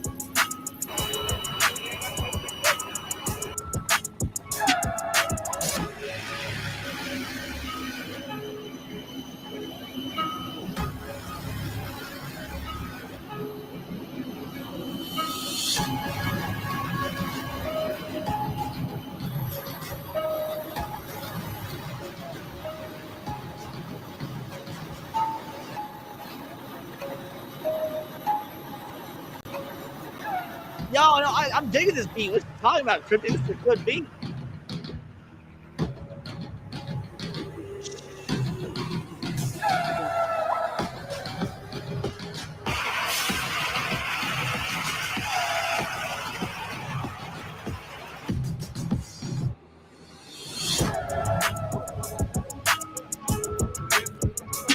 Dude, I'm all for it. Let's go.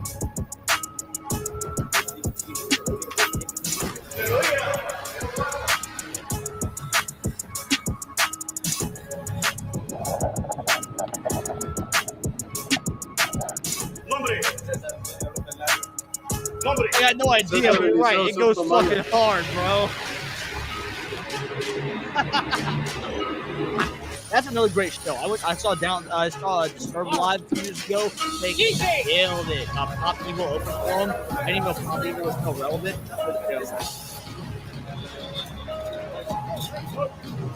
I don't know, Kira. I don't know. El Salvador made this? No way.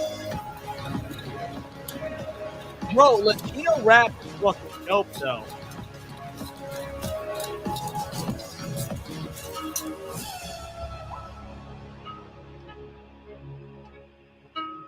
Bro, that went so of course, liberals hard. will see a video like that and they'll say, "Oh, human rights! Oh, they're treating the gang members so bad." No. They're right. I disagree. Best Disturbed song is "Dropping Plates." It's on that same album, but like it wasn't a hit. But "Dropping Plates" is the best Disturbed song. They're right, right? That's literally how liberals and Democrats would react to a video like that. And people like me, I'm just like, okay, well, to me, that's justice, right? That's what justice looks like. I don't know why we don't do this in the United States. I don't know why don't we do the same thing? The answer to replacing, okay, the illegal immigrant labor is our prison labor, right? That's the answer. I don't understand. Why can't we make our prisons self-sustainable? Why can't we make our prisoners? I'm a little bit pissed. So when I was at the Disturbed concert, this is some fucking bullshit. I'm still pissed about this to this day because I'm petty. So we were in the pit, right? It was me, two of my homies, and one of my homies' wife. So it was four of us in the pit. And there was this girl. I think she was dating the dude, and maybe was giving benefit of the doubt because maybe the dude was a creeper. I don't know, but I'm gonna assume she was dating the dude. And he was straight up hitting his woman, what I assume was his woman, in the pit, and she got fucking knocked down. She's on the ground in the pit, which is dangerous as fuck. And so me and my homie started like wailing on the motherfucker. And Disturbed, David Draymond stopped the show, put the spotlight on us, and called us out and said, "Stop fighting." He was like, "We will leave now. If you don't stop fighting, if you want to be in the pit, that's fine, but ain't no fucking fighting allowed." And like, that was after we had helped this girl up, tried to usher her back behind us, the whole nine. It was like, motherfucker, you like, we weren't fighting because, oh, your music is getting us violent. Like, this chick was in trouble and we were helping her out. And you clearly missed the context and just got onto us for fighting when we had this motherfucker that was beating a woman. Like, so the dude that was doing the hitting, like, he just glared at us for a bit and shoved off, and the concert resumed. It is what it is. But it legit upset me. It was like, I'm getting fucking called out by the lead singer Disturbed right now for fighting in the pit when we were defending a fucking woman that shouldn't be being like abused that way. It was a bullshit. But that being said, it was a great fucking great show. Always work, right? I don't understand. I don't get it.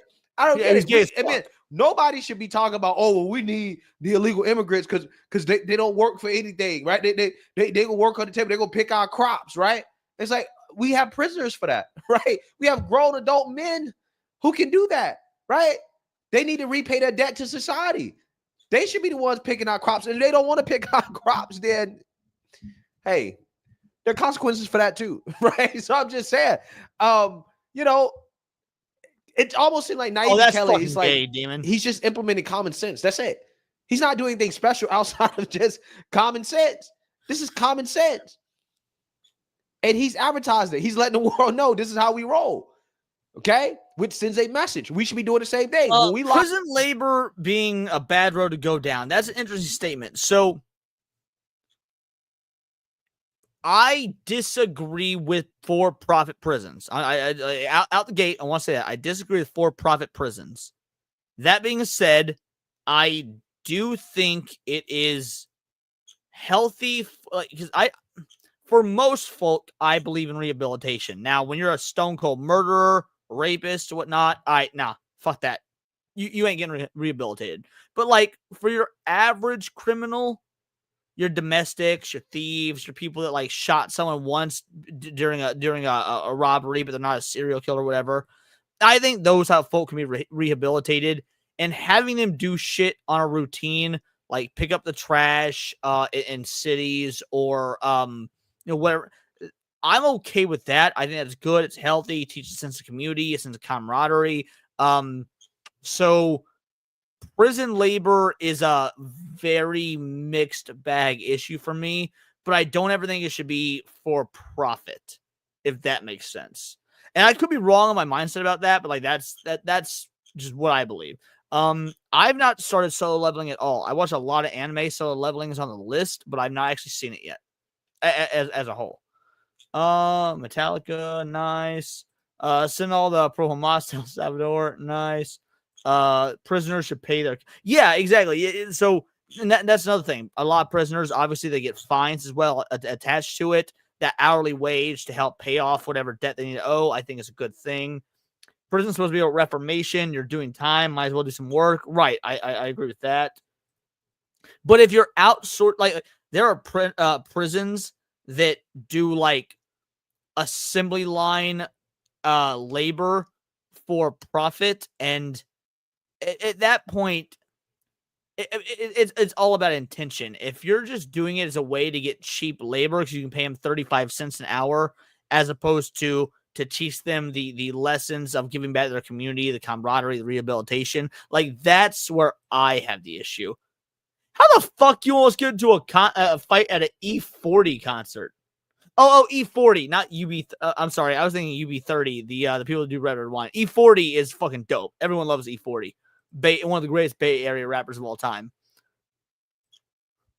400 pounds drive me out. That I can agree with. Full-time jobs like farming is just slavery, a little spend time. Yeah, okay. So we're on the same page there. Dax, I can't go to jail. You know what they do to hostiles like me. Leon, they took a year off my sentence for good behavior. I had outside clearance where I worked outside the prison. We did to get out. There is incentive. I also had drug. Yeah, I'm A-okay with that sort of shit. I'm 100% A-okay with that sort of shit. Also, I totally forgot that you had fucking been in prison. Like, you know, I've talked about this before, but I forgot about it because you're like, no one would look at you and assume that that's the person you are, because it's not. You either went through proper rehabilitation and you're a dope ass dude now, or you were cool as shit before and just were in a bad situation. I don't know which, but yeah, I agree. Lock up these criminals.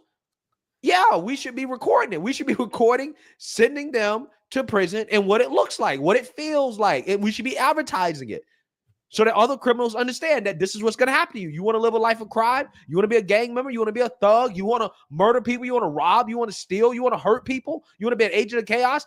This is your fate. This is what's going to happen to you. And you got to show it to the world. That's how it works. So again, Nayib Bukele doing an amazing marketing campaign, sending a message to the world that, hey, El Salvador is safe.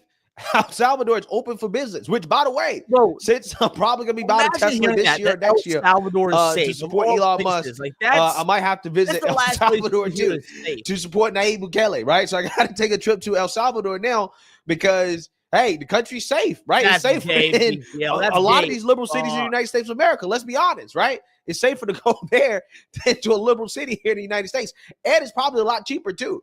So yeah, I might have to take that trip out to El Salvador, right? Because ultimately the man, the president, has earned it, right? He's earned the privilege of having Americans come into the country and to spend money and to support and help the country get back on its feet. And it is a model that we should follow here in the United States of America, especially when it comes to being tough on crime. And again, he's just a very impressive leader, right? I think he should definitely go down as one of the great leaders in the history of the world, to be honest with you. That's how strongly I feel about what he's doing in El Salvador. But hey, let me know what you guys think. Make sure you like, comment, and subscribe. Most importantly, share a Black conservative perspective. Peace. All right, that was a good video. I liked it. That was actually probably, in terms of creating a dialogue amongst the chat, probably the best video so far. So well done in that regard.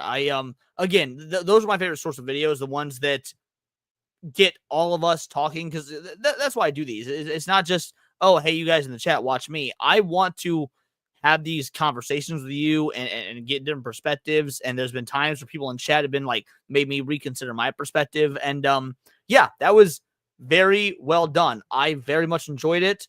I don't know that I agreed with necessarily everything, but that's where the dialogue came from. So yeah, excellent work.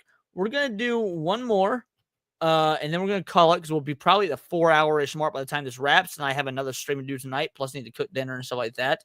But Miss Anonymous shared this, and we ended last week's stream on a Sonic the Hedgehog video. It says, yeah, dude, Greg, I've never seen before. Like, that channel was called Black Conservative Perspective. I'd never seen that before. If we continue to hit tier 3 and continue to do these reaction streams, then feel free to drop them in the reaction portion of the Discord. I would love to go over them.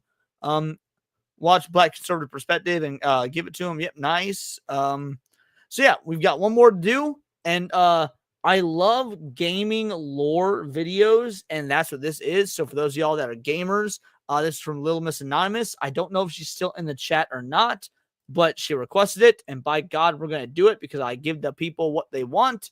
So yeah, this is the fascinating development of Shadow the Hedgehog and Rouge the Bat, two of the most beloved Sonic the Hedgehog characters of all time. And Yeah, I'd love to know more about their development. So let's go.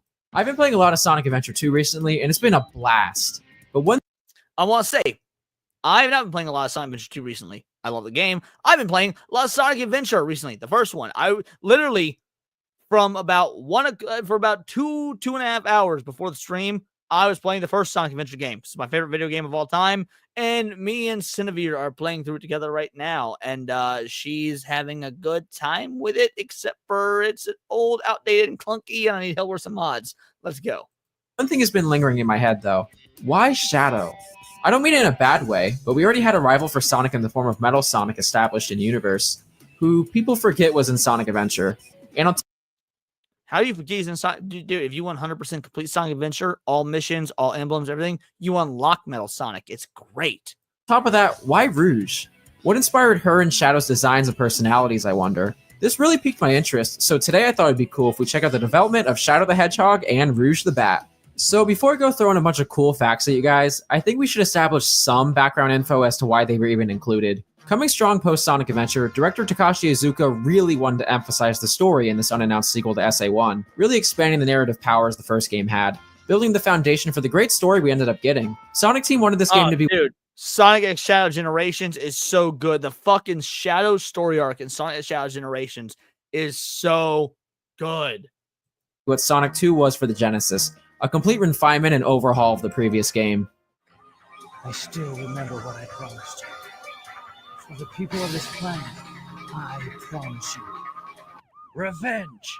As we know, SA2's main story theme revolves around the dichotomy between good and evil, and Iizuka really wanted to illustrate this with the inception of a dark Sonic, who'd fill the role as a dark anti-hero figure, similar to Sonic in shape, but not in personality. With this idea in mind, Iizuka gave the character designers Yuji Iwakawa and Kazuyuki Hoshino the task of coming up with the final design of the character. They drew a large amount of concept art for the then named Terios, which was derived Terios, which means shadow in or double in Japanese. From the Japanese verb terasu, which means to compare with or to shine on. Okay, compare with is the same as double, to be fair. Japanese doesn't translate 100%. It would quickly evolve into the name we all know and love, Shadow the Hedgehog. Although Terios is a cool name, Shadow fits perfectly, especially when you look at the definition of the word, partial darkness or obscurity within a space from which rays from a source of light are cut off by an opaque body, or reflected image, which in story fits. You say you missed Sonic Unleashed. Yes, that game has been delisted. There is a PC port, a PC ROM hack, basically rebuild floating around. It's been getting a lot of notoriety literally the last 2 weeks. I have yet to play it, but I've watched a lot of videos on it. If you're a PC gamer, you can get Sonic Unleashed as effectively an overhaul mod, and it is fucking wild. I plan on downloading it. It's great. Fits the character perfectly, as Shadow is shrouded in obscurity and mystery throughout the whole game. And going off that definition of the rays of light being the true good in him from his promise to Maria, or his misguided sense of what he feels is right, and obviously a reflected image being in reference to Sonic. Anyways, Shadow's design went through a lot of very different evolutions, starting with these two pieces which were... I almost played it for a Halloween stream, then I ended up joining somebody else's Halloween stream. So I need to play it. Posted by the Sonic Twitter. They gave him some real long droopy quills, a headset for some reason, and these real bug alien looking eyes that remind me a lot of the security helmet from Halo. This then would change... Cryptic, it depends on the version you played. Unleashed on the PS2 and the Wii, not good. Unleashed on the PS3 and Xbox 360, fucking awesome. It was in that weird phase in space, I threw together, where they're like PS2 wasn't quite at the end of his life cycle. PS3 and Xbox were out, so they were doing like ports for multi-systems, and the Wii and PS2 versions suffered hard, but PS3 and 360 versions were fucking dope. Into the I didn't comb my hair today design, giving him a more anamorphic hedgehog look than the previous two, along with ditching the turtle beaches and getting a chain on his glove, which seems like a very early prototype for his inhibitor rings. Another set of pieces Shadow got were these two where he's now rocking a giant scar covering... By the way, Sonic X Shadow Generations lets you play as this version of, well, it's not even Shadow yet, it was still Terios. Yeah, Sega acknowledges this was the original design, and they let you play as this version of the character. as a skin in the most recent Sonic game. His right eye in both of these, along with the one on the right where he got these super long quills and some jewelry on his hand. He also had these two, which I found kind of interesting, giving him a cowl in both. Hey, and in this one, giving us a full body man. shot showing his metal collars on both his gloves and boots. I still have my Or Wii this phone. one, which looks a lot more like Sonic with a side profile pointing towards the camera. Throughout Shadow's development, the team toyed with the idea of whether he should have a missing eye or not, and then thankfully decided his visuals should parallel Sonic's above anything else. There was also a compilation of designs that were shown at Sonic's 25th anniversary party, which was held at the big amusement park in Tokyo called Joyopolis. I found these super awesome as how radically different they all are compared to Shadow's final design. The top two, which were done by Hoshino, and are very similar to some of the previous ones we went over, with the additions of a Sonic Boom-esque red bandana and eyes to match. While there was no official statement on who drew which pieces, I think it's safe to say that the scarred-looking concepts were Hoshino's work, while the bottom two were done by Yuakawa. And what's really interesting is especially in the bottom right, where Yuakawa gave him the one red eye in the red, yellow, and black color scheme that's synonymous with Shadow nowadays. In regards to Shadow's color scheme, according to Hoshino, his red... By the way, that is why, let's go back to that for a moment. That is why when you play through the game, Sonic Adventure 2, people keep confusing Shadow for Sonic.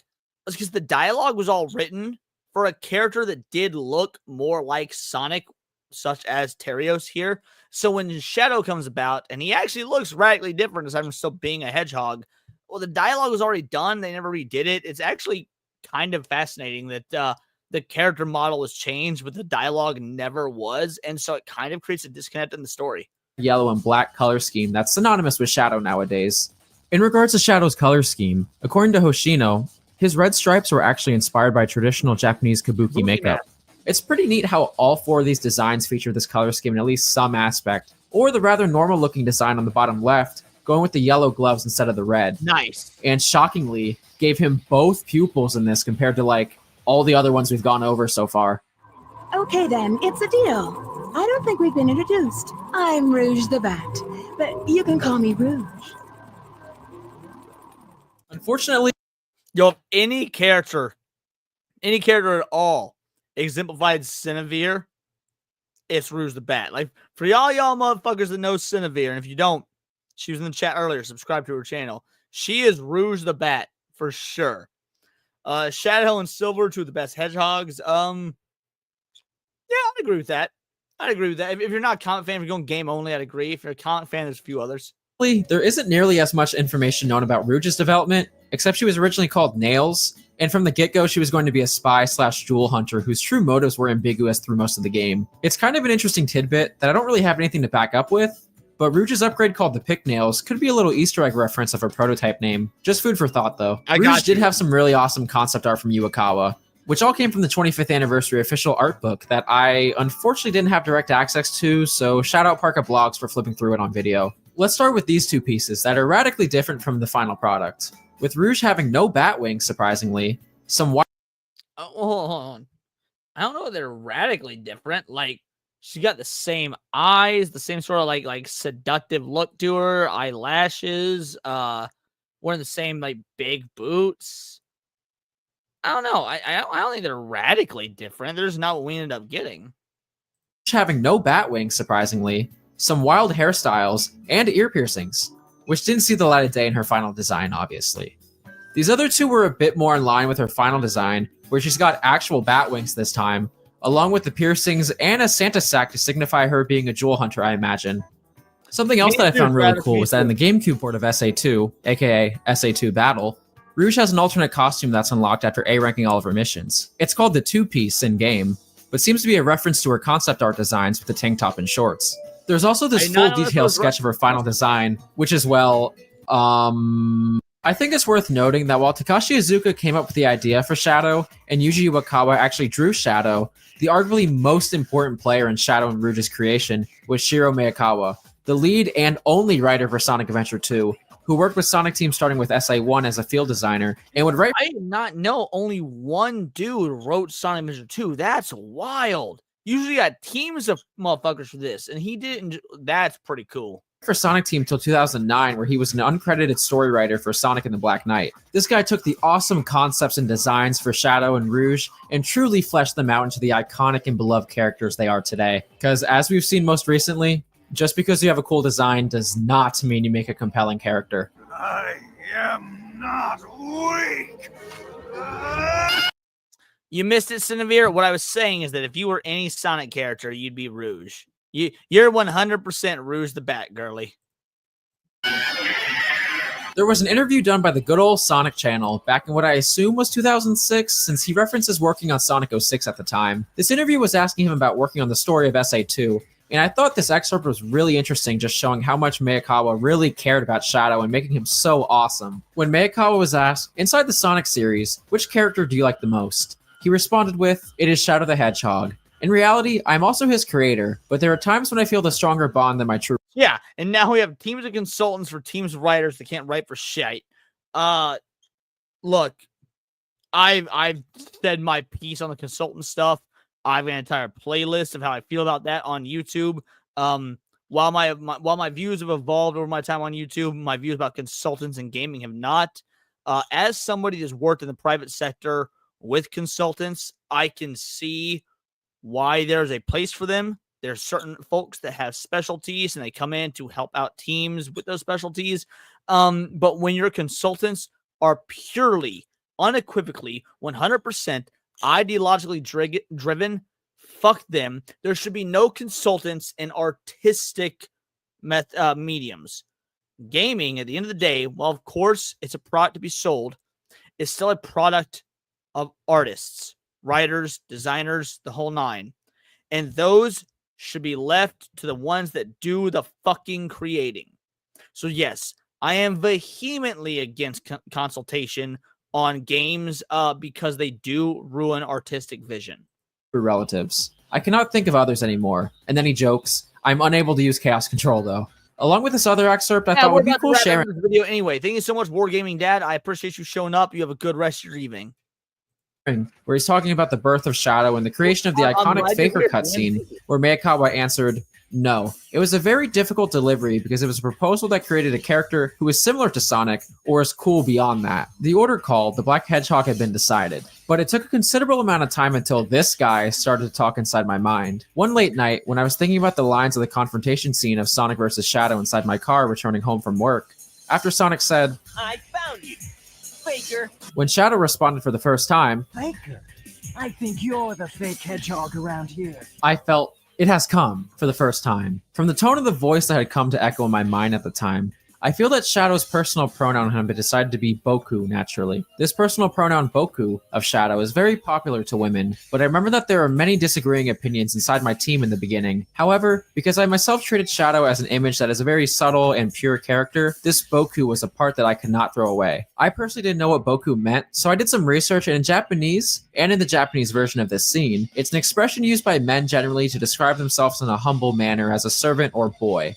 which makes sense in the context of the story, as Shadow believes himself to be a servant to Gerald Robotnik, his creator. The whole interview was incredibly interesting and 100% worth the read if you're a fan of SA2 like myself. As always, check the description as I'll link all my sources there. As a tidbit, Miyakawa drew all of the SA2 storyboards by himself, including this one from the iconic Faker scene we were just talking about. Only drew every storyboard by himself. That is, again, there's teams for this shit in most times. Like, not only is that awesome, but I guarantee you, motherfucker, because of Japanese, Japanese creators and artists and creatives are very often overworked. Look at the manga and anime industry, and frankly, the game industry as well. And this game was being made in the year 2000. I think it was one of the last Dreamcast games made. I think it came out in 2000 or 2001 on Dreamcast.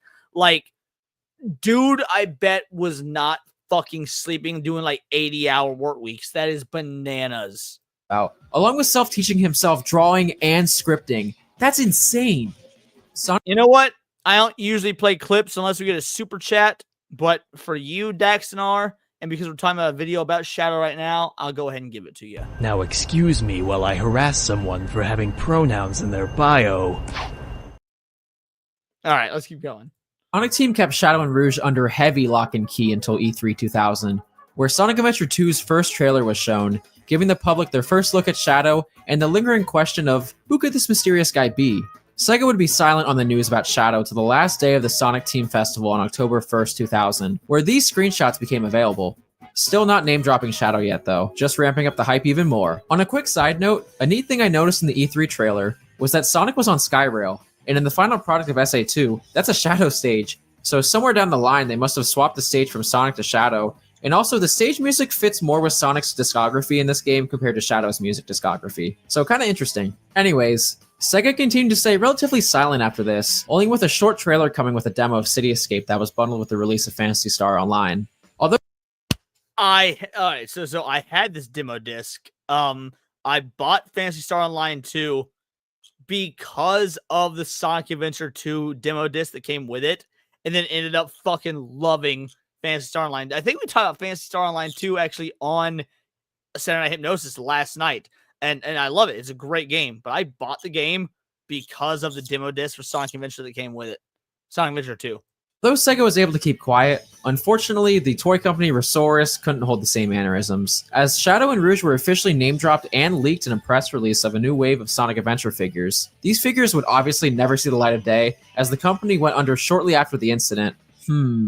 I wonder why. April of 2001 is when the media rollout began for SA2, where Rouge would be officially revealed, and Shadow would be shown off a bit more. It was really interesting to me when researching all of this, as originally, before the official media rollout, SA2 was only supposed to feature Sonic, Knuckles, Eggman, and Shadow, with Tails and the rest of the established cast getting the back burner to almost not being included in the game period to build hype for the newcomers Shadow and Rouge. So much so that producer Yuji Naka, the head creator of the franchise, when asked if Tails was going to be in the game, let alone play, he's in prison now because he did insider trading. He left Sega to work with Square Enix, fucked Square Enix. Yeah, it's a thing. outright said he wouldn't be in the game, or he gave a wait-and-see approach depending on the interview. Once the rollout in April did happen though, Sonic Team also confirmed Tails would be in the game, this time in the mech to counterbalance Eggman. It's kind of interesting to think Tails was almost not playable, or in the game period, since how big of a part he plays in the story. I imagine if he wasn't playable, he would have at least been given the SA2 Amy treatment where he was still story relevant. Right, he's not Nancy Pelosi. He actually went to prison for insider trading. Well, that's going to be it for today. I hope you guys found this video on Shadow and Rouge's development as interesting as I did researching it. I was a little bummed to see there wasn't as much documented history about Rouge, although she's a big player in this game, but I guess it kind of makes sense most of the attention was focused on Shadow. I hope you guys all enjoyed this video, and stay tuned for the next one, and if you did, make sure to like and subscribe, and I'll see you guys in the next video. I don't show up, don't criticize. I'm just living by my own feelings, and I won't give in, won't compromise, cause I only have a steadfast heart to go. I don't know why I can't leave, it might be tough. We're gonna wrap the show. We got about 10 minutes left. I was gonna do anywhere from 3 to 4 hours, so we got 10 minutes left. I'll answer some questions real quick. I'm gonna set up a raid because I love raiding my homies. I think Mike Hollow is streaming right now. I feel like Mike deserves a raid because we adore that motherfucker. So let me set that up real quick, and then for the last 10 minutes, we'll just talk some shit. Why not? Real quick, let's see. Checking his videos. Oh no, does Mike Hollow not allow raids? Mike, you dumb son of a bitch. He doesn't have raid privileges. I'm gonna hit him up and smack him in the fucking face later. All right, so let's see. Who else? Is there nobody else raiding that? Wow.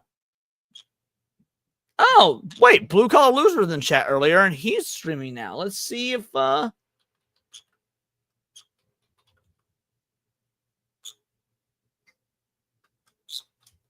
me one moment here.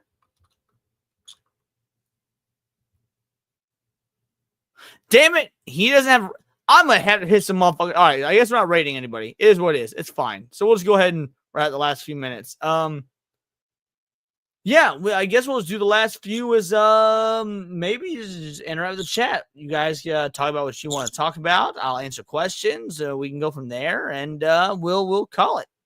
Because I gotta get some dinner before Gooch's stream tonight. because tonight is Late Night with the Gooch, and it's gonna be a great fucking show. Oh, we're done shit now. AOT is the best anime. Cryptic, yo, mod, ban this motherfucker. Now, don't ban them. Time out for like 5 seconds or whatever the minimum timeout is. Time out this motherfucker. Catch you later, Adam. Do truly appreciate it. Let's see. Someone asked about the Discord. Mr. Monkey. The Discord link is in my go to my channel and go to the community page. There'll be a link there. It shouldn't be expired yet, but if it is, I try to update it after every stream. And there were plenty of gifties sent tonight, so I will be doing that. Oh my god, LMA, like, god damn, I cannot believe that was a fucking thing that we heard. What is wrong with people? Like, for real, what is wrong with motherfuckers? That is insane. Yes, it is my conditioner, Tresemme. I use Tresemme. Says that you need to repent, and I guess, since people are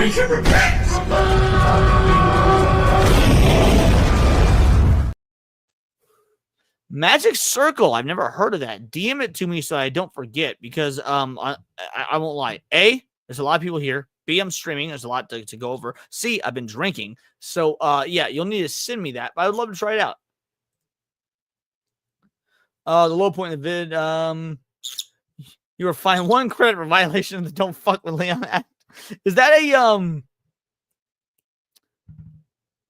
what's it called? Fifth Element reference? Yeah, the opposite of the Adrian Monk. But yeah, guys, just let me know in the chat what you want to talk about these last few minutes, and we'll call it from there. If anyone wants to send any last minute super chats, you get about 7 minutes, 6 minutes by my count to do so. Gotta keep that grift going, because that's how we stay afloat up in this bitch. See, Demolition Man was my other option, because Demolition Man does do the whole, like, he's talking shit in the phone booth to get the paper, and yeah. Do you not have an X or a Discord, Jeremy? Hey, Furious Dan for a 2-banger says, I guess I found Daxonar. Shout out to Leon. Well, I appreciate your mother. I appreciate, yeah, you have. I was gonna say I appreciate your motherfucker, and I thought he just sent me $2. I shouldn't call him motherfucker, so I'll just play the fucking clip. The need for old techniques in video games like file compression. No, I know what you mean there. Oh, you have. Well, then, if you're a member, are you a member? Let's see. You're not a member. Well, if you become a member, you could just join the Words of Paradise Discord, and then you'd be able to DM me whatever. Yeah, no, I was very proud of making that clip. Like, first of all, the dude, that's something you see in movies. And like it was real. That was a real clip of what a cop did. So yeah, I had to throw Smash and Alyssa on there. How do you not recognize your own shampoo slogan? My own shampoo? What? My own shampoo? I missed something. That is why, dude. If influencers like release, if I ever get to that level of like, oh, Leon's an influencer, that fucking faggot ass shit. If I ever get to the point where I can release a product, 100% it's gonna be a fucking shampoo and conditioner bundle, and not one of those mixed things like the shampoo conditioner combos. No, that's gay. You need your own dedicated shampoo, your own dedicated conditioner. I need to check on the new Lupin the Third film. Haven't heard anything on it for a while. Oh, I know it's coming to theaters. I will troll Leon with it, even though I don't. As long as, look, I know you don't believe it, and that's why I sort of give you a pass. It's fine, I guess. But goddamn, it's still like, I'm not fucking bringing up AOT. AOT is brought to you by Maybelline. All right. Yeah, whatever. Go ahead, Glaze Cryptic Beats. He's fine, I guess. Maybe he should get his fucking channel up and running. Oh, ooh la la. I'm sorry. Earlier in the show, we were talking about the Robin Hood movie, and the oodalali lay. And when you say ooh la la, my mind went back to that fucking Robin Hood oodalali stuff. Not too much. I've never actually seen a Tresemme commercial. I just buy it because it's got a good sound to it. My sister recommended it, and she used to be a hairdresser. So glad to see Cinevere and Leon's channels are thriving. Hers might be, mine isn't. YouTube has been on some bullshit with its algorithm lately, and this isn't just a me thing. Even like million-plus subscriber channels like Nuxnor, Quartering, the whole nine are feeling it. Views are way down. I gained 4 subs on Friday, lost 3 of them on Saturday. YouTube is being a bitch right now. That said, glad to see Cinevere thriving because she's amazing. And all y'all motherfuckers. Ooh, can I redirect to a video? Hold on. Because if so, we'll just redirect to a Cinevere video. That would be cool. Everybody would get to give Cinevere a watch.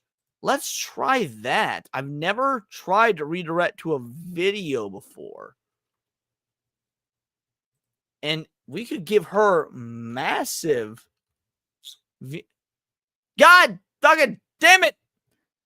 Cinevere doesn't have the option either. I hate this. I fucking hate it. You know what? I'm just gonna redirect you to my video then. It is what it is. I'm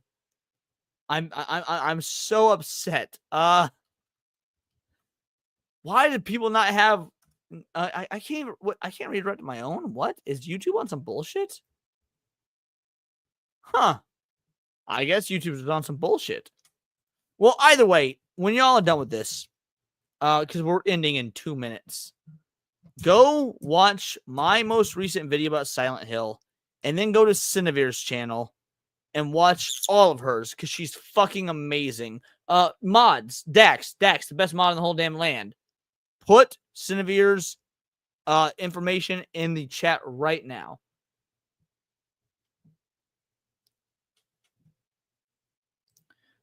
Oh, shoot, Cindy, you got a video coming out today? But I don't even redirect. Well, no, YouTube says you can. It says you type in a name for a stream or video. It specifies either one. So that would be gay if you couldn't. That being said, we're gonna go ahead and do our outros. I say do our outros because I'm used to having a panel, but it's just me. So if you guys are new here, thank you so much for joining. If you got a membership, I will update the link. Although it should still be good. Go to my community tab, hit the button, join, become a Vital Idol.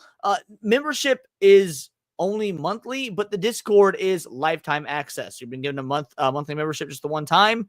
Join the Discord. You have it for the rest of your life. It's great. It's fun. We have a lot of fun discussions in there. Beyond that, Countercast is tomorrow. Who is our guest tomorrow? I have to take a moment to remember. I'm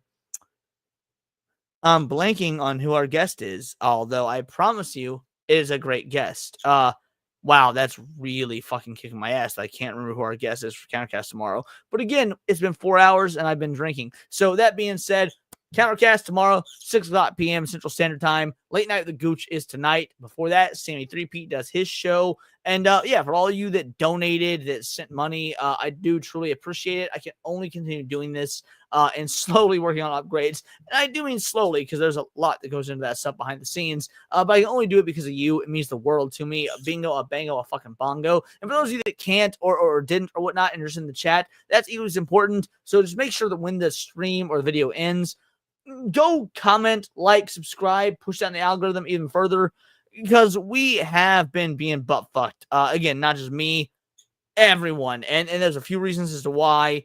YouTube's new AI rules, which seem to be misplaced. YouTube's new clickbait rules seem to be misplaced. There's a lot of shit going down, and it's really affecting channels. So do what you can. Support all of them, myself, Cinevere, and everybody else who's a creator that you do love, support. And until next time, it's all here in the Nerdosphere. This has been Words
Yo, Demon, I saw that. Thank you so much. I did not want to end this without saying